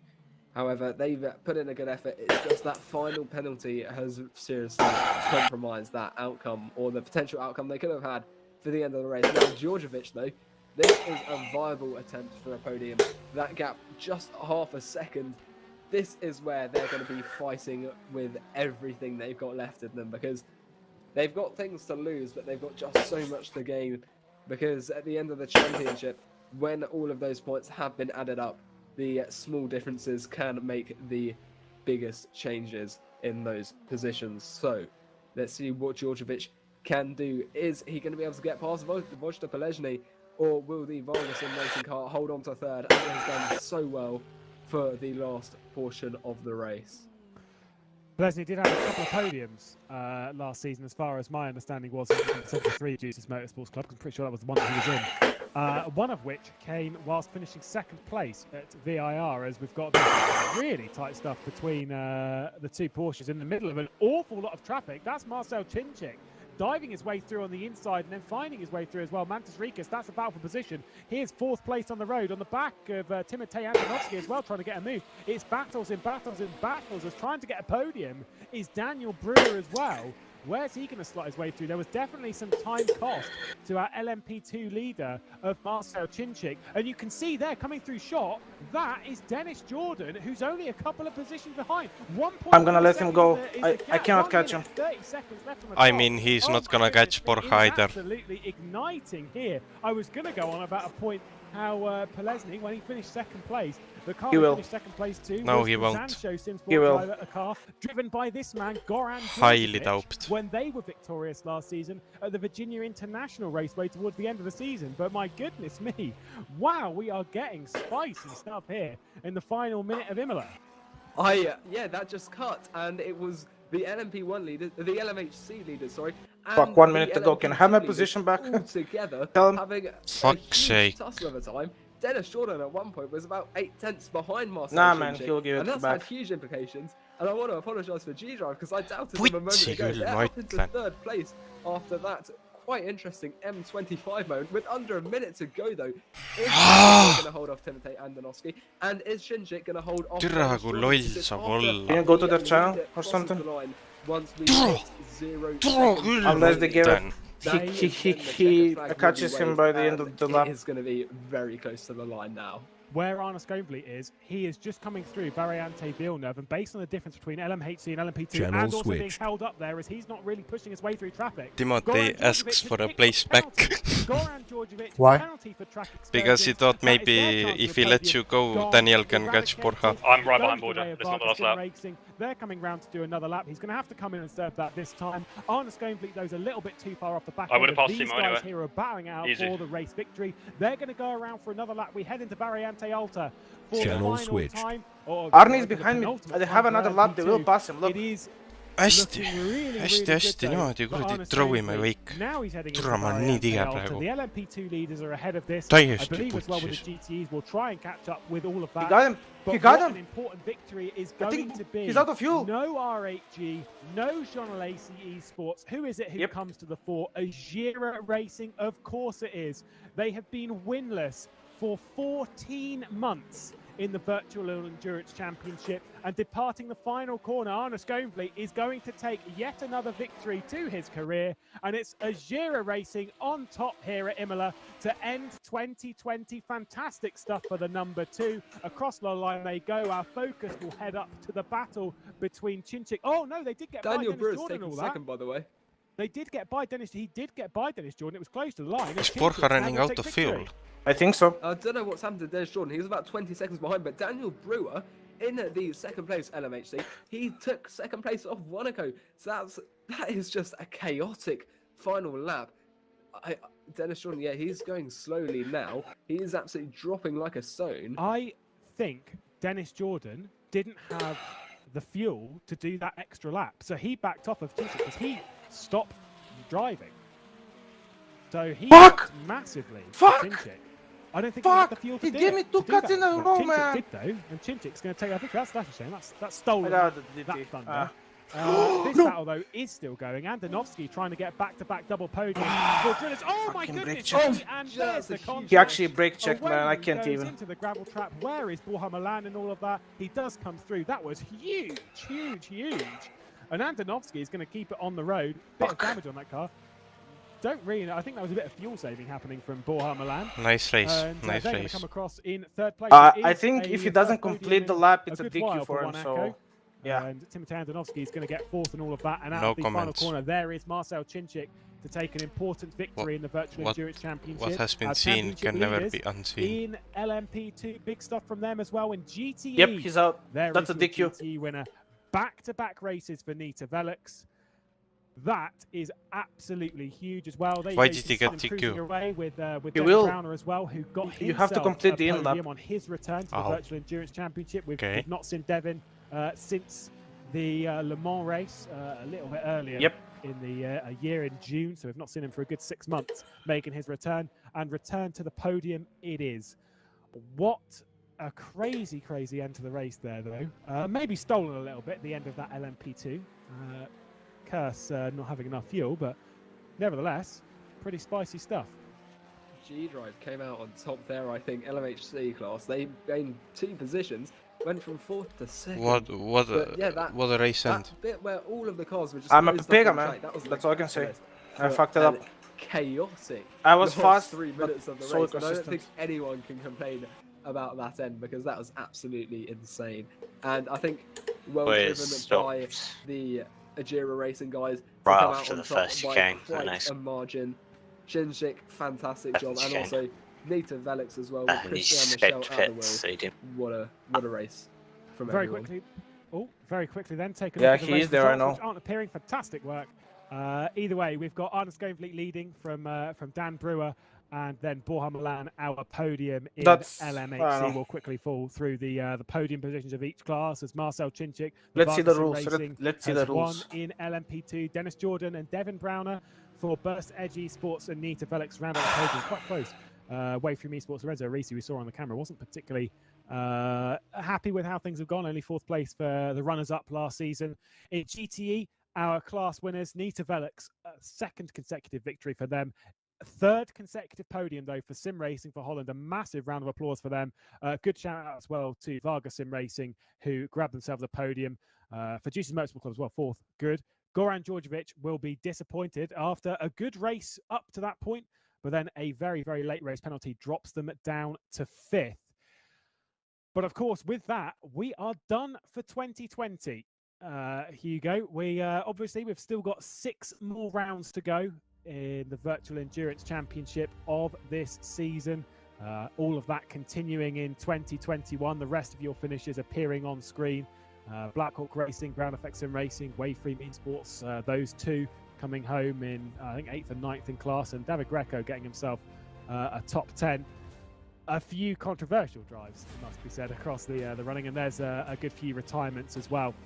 But for us, though, in 2020, it is complete mission done. Plenty of racing still to happen across the season. Obviously, a little bit as well elsewhere in rFactor 2 across the rest of the year. A couple of rounds of GT Challenge, a round of GT Pro as well to end things off.